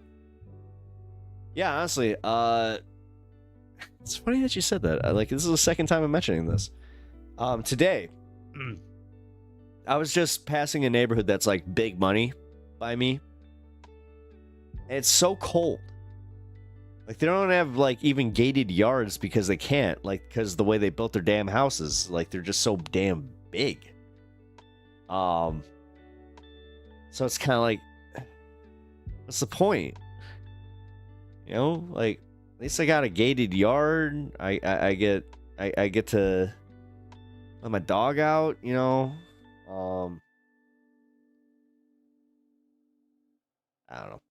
They make the problem is they make the fucking owning a home seem like the American dream, and then all of a sudden you start coming into the realities of it, where, like, dude, seriously, the first time a pipe bursts and insurance doesn't cover it, like, there's just so much shit that ends up happening. Although that didn't happen to me. That happened in my last house, where I had a pipe burst, and they were just like, you didn't have it. They said I didn't have enough insulation underneath my fucking crawl space, and they were like, you're liable. Dude, that sucked.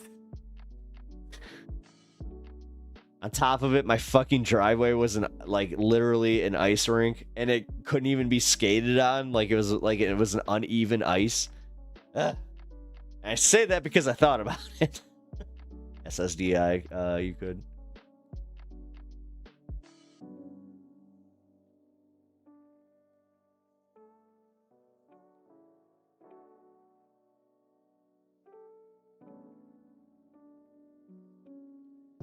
I don't know. I'm just...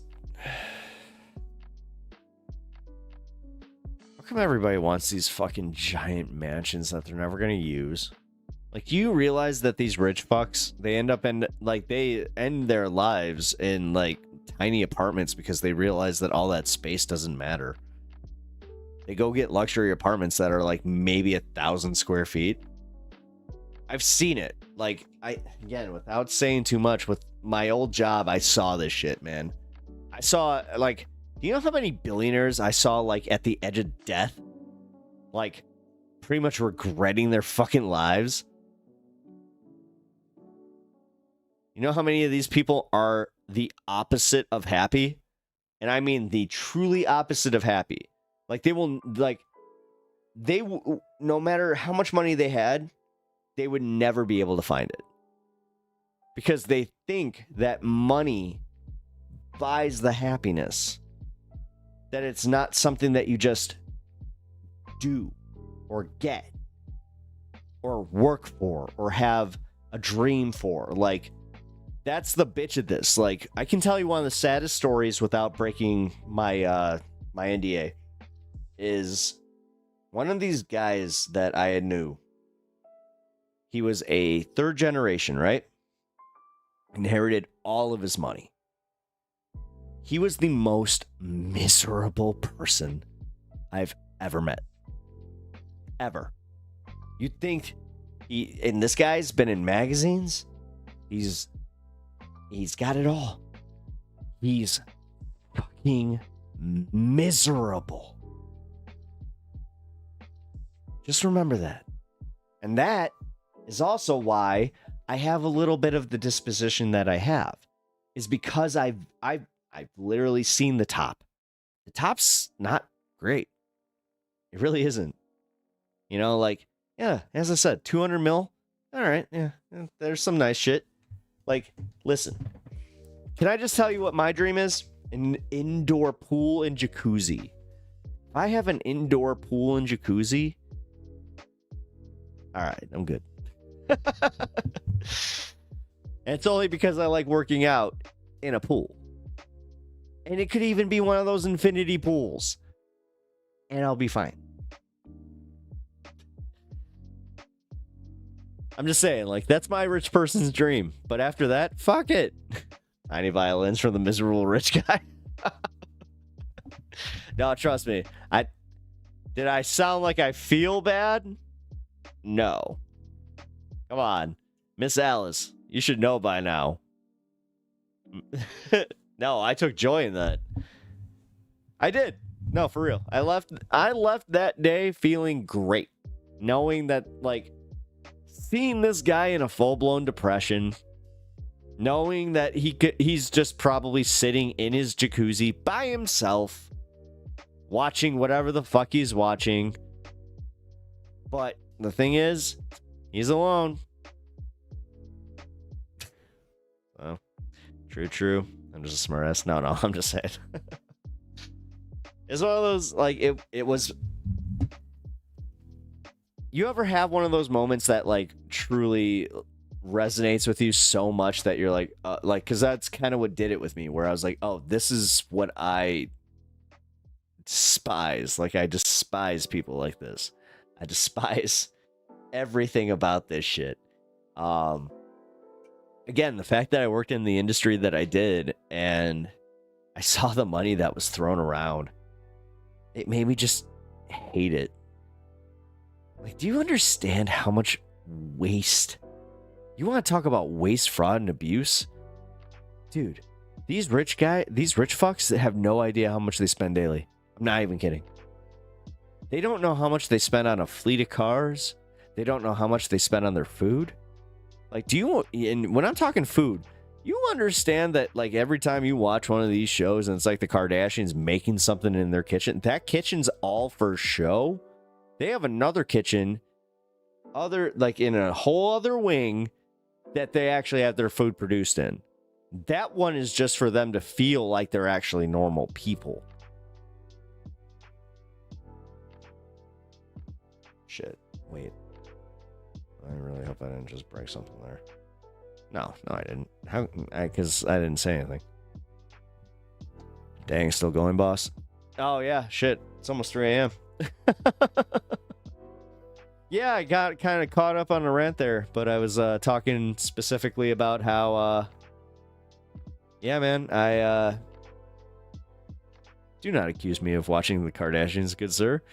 I'm not accusing you of watching the Kardashians. I'm just saying anybody who has knows. Like, my wife has watched, which means I've watched. It took me 4 years to stop saying Kardashians instead of Kardashians. See, now I had the opposite, where I started saying Kardashians instead of Kardashians. That's kind of funny. Also, I got roasted today at my comic shop for saying that I didn't like the first 2 seasons of fucking Deep Space Nine. Holy shit, you would have thought that I said that I didn't like that I said Spider-Man was just like the bane of my existence. Instead, they were just like, what? Like, how dare you? Because I just said, I'm like, yeah, Cisco was weird. I didn't like it. I right from the beginning, I didn't understand why he was so weird in his motivations. Sorry. Pep, if I could come to America, you should come visit. But yeah, you know what? I mean, dude, I'm all for it. I'm a world traveler. I've been places. I've been to Mexico, Canada, England, Paris, Germany, and Amsterdam. What's my opinion on Voyager? I love Voyager. It's my favorite one. It's my favorite one because I like the fact that it's you don't know what's going to happen, and especially after like season 3 when they bring in season 7 of 9 and they get away from the Kazon. It's really, really, really good.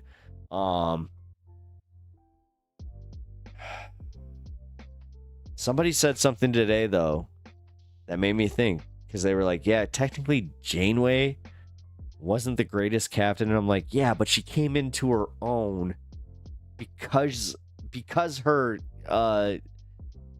crew, like, because think about this. You start a new job, you're the training manager, but you know that you're not supposed to be the guy. And you're like, okay, next week there's going to be another guy. That week never comes and you're just there with these people. I think she really stepped up, in my opinion. The thing that I didn't like is that they focused on the goddamn Kazon as much as they did. Picard, number 1. Janeway, number 2. Kirk. Okay, and then who after that? Cisco and then Brennan? That's mine. I'm just skipping mine real quick. Cisco, then Brennan. Wait, but if I'm gonna add the new ones, I actually Strange New Worlds. I actually like Pike, so Janeway was cool, but people criticized she was written inconsistently. She was though. She was. Like, let's be real, Mitesh, she was written so inconsistently. Like, dude, perfect example of this is when her and Chakotay are stuck on that planet and they have a little like love tryst. That was inconsistent. Just gonna say, like, there's another one where like the way that she interacted with 7 of 9, that was inconsistent. I didn't like that either. Which that kind of plays into apparently like real life drama that she had with the actress that played 7. I love that I know all this.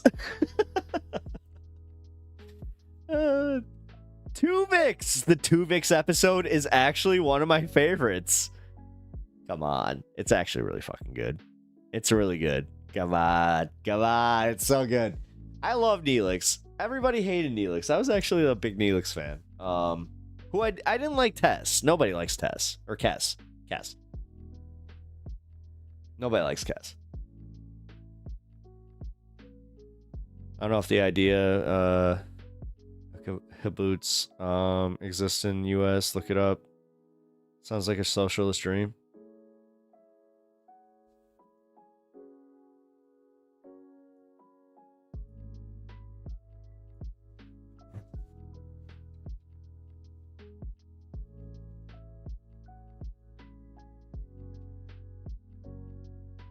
Oh, damn.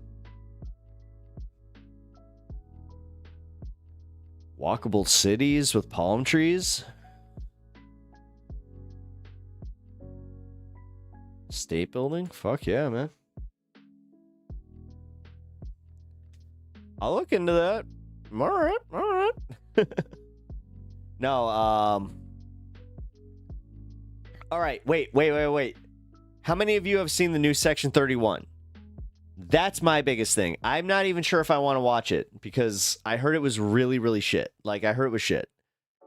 I heard it was like all the worst aspects of Discovery. And I'm like, oh. It's the new so in Starfleet, they have a like Black Ops CIA division. And apparently it's a movie that's about that. I haven't watched it yet, but I'm not sure if I want to. Trailer didn't look that good. Yeah. All I know is I'm watching Sonic 3 tomorrow. I'm watching Invincible.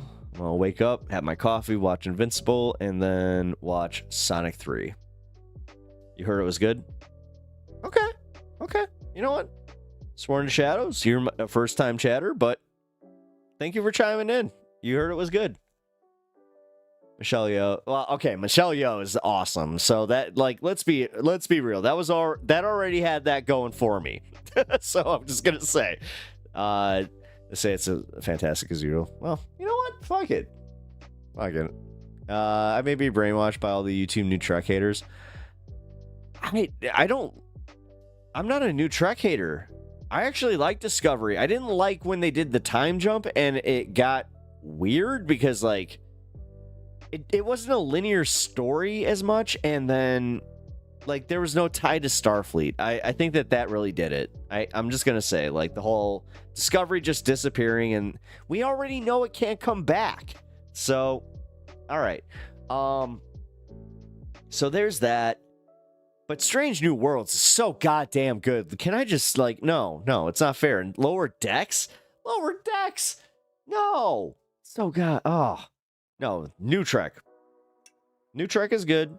Oh, my God. Picard Season 3? Yeah, I was about to say, I kind of like Picard Season 1 and 3. 2 didn't do it for me. Right there with you. 2? was god awful. You can just do away without it, and all you need to know is Borg Queen comes back, Borg Queen dies, Borg Queen doesn't do anything. Boom. On to season 3. Yeah, it was really not good. God damn, I did not like it. Yeah, no, Lower Decks. Lower Decks was one of the things that I was not expecting to have as much fun with it. It's one of my favorite things on the planet. I love Jack Quaid, by the way. Jack Quaid, I think, might be becoming one of my favorite actors. If you have not seen Companion yet, oh my fucking god. That movie is so good. Riker in his iconic chair, with his iconic chair leading the Titan. Right? Okay, so there's fan service, and then there's fan service. That was fan service. No, dude. He's doing the lean. He's doing the lean. Oh, fucking A, man. If people understood how much I love Commander Riker in general, he's always Commander Riker to me, sorry. It's a thing. Like, that man is iconic for all the right reasons. Nobody should ever shit on nobody should ever shit on Riker. And whenever somebody does, I get like, you see how I get with politics? You want to see me get mad? Tell me that Riker sucks or that he was an overrated character. Oh, I'm gonna rip you a new one. It's like, he was all the best things about Kirk. He was he has the swagger. He got all the girls. He got the best girls on top of the no. Best beard in Star Trek. Although when he didn't have the beard, it was a little weird. I will say. Now, big question. Favorite ship. You know what? Fuck it. I'm going late tonight. I don't care. Favorite ship in Star Trek, because I gotta say, the Titan, as a fan of like the actual Starfleet designs, it finally did something with like the actual the nacelles that like it made the most sense. Because I never liked the Enterprise D, like where it did that like this. And then they had the fucking like the engine on top where it's just like this. I hated that. Yeah. Oh yeah. Enterprise D when Picard's separate. Yeah. TNG Enterprise. Okay. The D. Enterprise D does have. Oh, it is so iconic. And I love that deflector dish. I love the eye deflector dish. It's literally just the nacelles. I don't like how they have that little hang right there, but that's just a me thing. Shit. No, I think you might be right, because D is better than E. Although E is a slick design. Let's just be honest.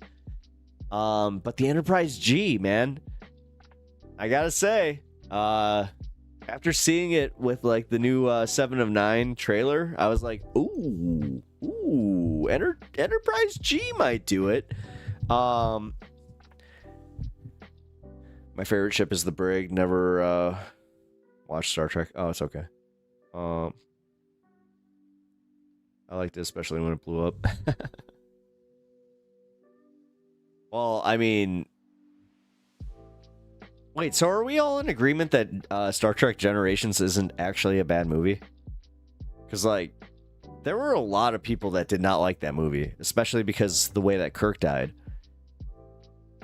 Spoiler alert. But no, for real, that like they were just like, no, I didn't like how Kirk died. I thought it was fine. Yeah. I liked the Nexus. I really liked the Nexus. Like, I'm one of those guys, like, Guinan was always one of my favorite characters. Don't care what people think about Whoopi Goldberg or any of it, but like I love that movie. You like it? Okay, cool. No, all right. No, I'm finally feeling vindicated right now. Like, I've always taken shit for saying that I like that movie. I'm not even kidding. Like, oh my god, one of the fucking best scenes. Life forms. You tiny little life forms. Where are you?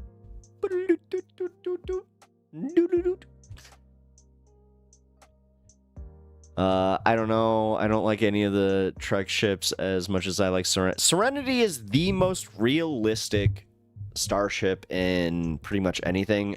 My favorite thing that Joss Whedon did was the silent space scenes. Loved those. Used to really like Generations. Haven't watched it in this century though. Oh, I watch it every 4 years or so. Maybe more. I go through all the Star Trek, like the Star Trek movies are the ones that I like. Oh, thank you for the 50 50 hoorays. 50 hoorays? Yeah. For the Nexus and Kirk's country you live in. Oh yeah, man. Dude, when he shows up on the horse and you just, if you're a Trekkie and you know where you're just like, you know he did that just because he was really into horses, right? It's the same as when he's in undiscovered country and he's doing the mountain climbing. It's like, yeah, it's because William Shatner was really into mountain climbing. We used to have the late. Oh, I know exactly which one you're talking about. My uncle had that. That was really nice. That's a good one. Used to. Oh, man. Might not even be worth money, but those are the type of shit where I'm like, damn, that's the cool stuff. I gotta find it. I actually have I have all of the original series. I made sure that I have all the original series. I've got my favorite TNG episodes. I also have Star Trek Voyager. Oh, wait, no. I don't have Voyager. I forgot. I never bought that because it was on Netflix. I was like, oh, I'm never going to need to buy this. And then they got rid of it. And then I had to get fucking Paramount Plus. Hence why I get to watch Sonic 3 tomorrow. I might still, but the VHS collection is shrunk inevitably. You know what? Miss Alice, if you still have your VHS collection, I actually have a streamer that I am doing collabs with that would be very interested in getting those. I have a P.O. box that you can ship those to if you have no use for them and you would like those to show up on stream. I will literally collect those and send them to him. So let me know if you got any like VHSs like that, because that's like that's pretty much the show that he does. Smoke a Tide Pod, shout out. Scott Bakula is my guy, whatever one that is. That is Brennan, right? Captain Brennan? I think it's Captain Brennan, right?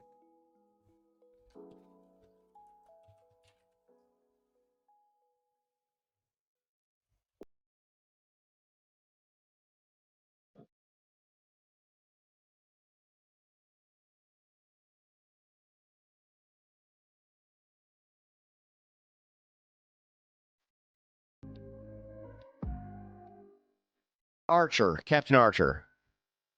I was like, where are you, Brennan? I'll be honest, I'm still not happy about the quantum theory ending. Or quantum leap ending. That was bullshit. Just gotta say, ugh. It's the same as fucking Voyager actually was bullshit too. I didn't like the ending of that. Scott Bakula was Beckett. Was he? I thought it was Archer.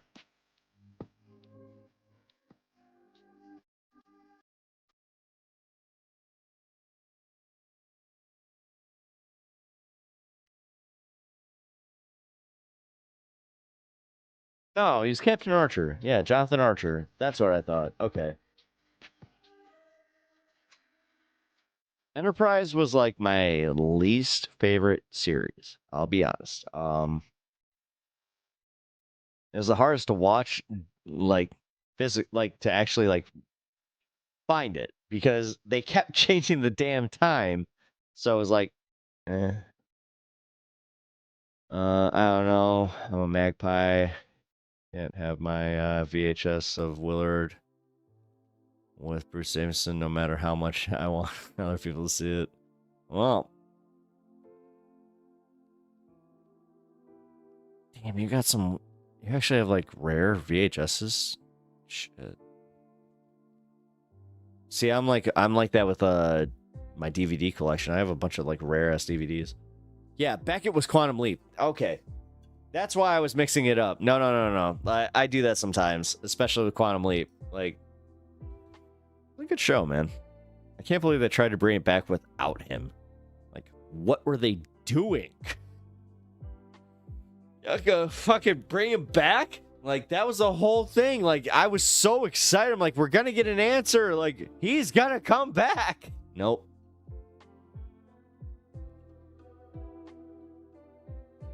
Whatever. With Firefly, we got Serenity. At least we got an ending. Even though they killed Wash. I'm still not forgiving about that. Just so you know.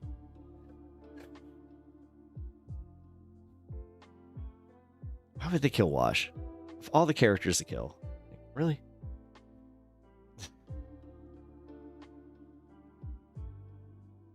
That'd be like Picard, well, without Picard. Thank you. You get it.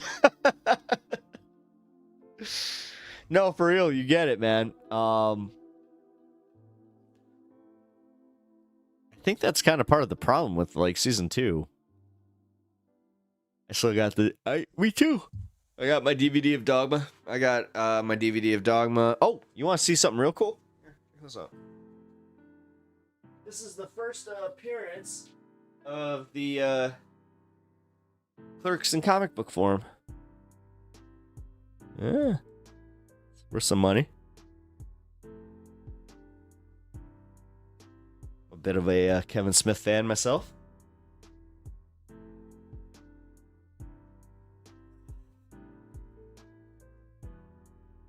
I also got this.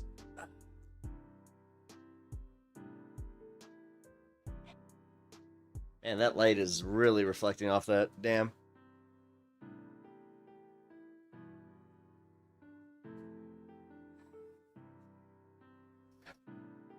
Fuck yeah.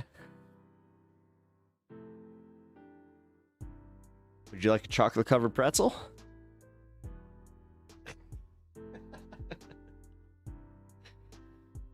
Still, I think Mallrats is my favorite Kevin Smith movie.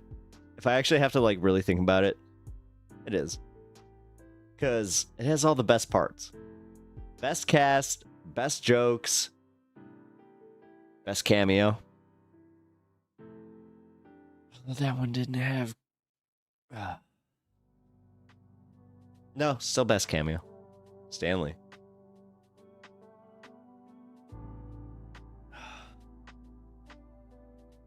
I love when he's like, holy crap, you're... Stanley? Yeah, he's just like... He goes right to, like, the Fantastic Four. Does this dork turn into rock? Superhero secret.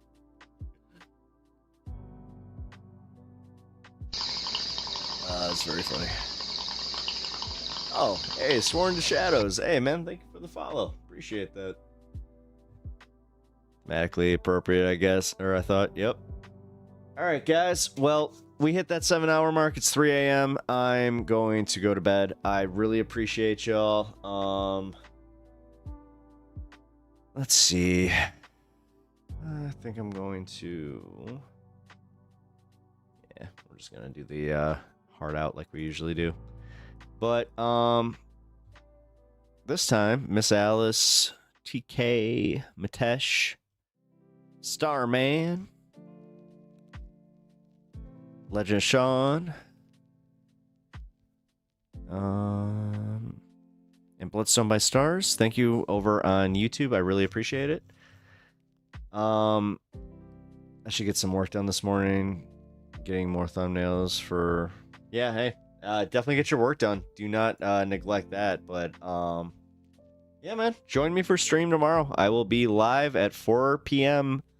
Central Standard Time. So, join me for that. All right, guys. It's time for me to go to bed. I'm going to hit the music, if you know what I mean. If I can find it. Wait. Here we go. Good night, bro. Good show, bro. Thank you, man. Thank you. I really appreciate that. Oh, cheap viewers. Well, that's fun. All right, guys. I'll catch you all tomorrow. Night. Who the heck is Pep Talks?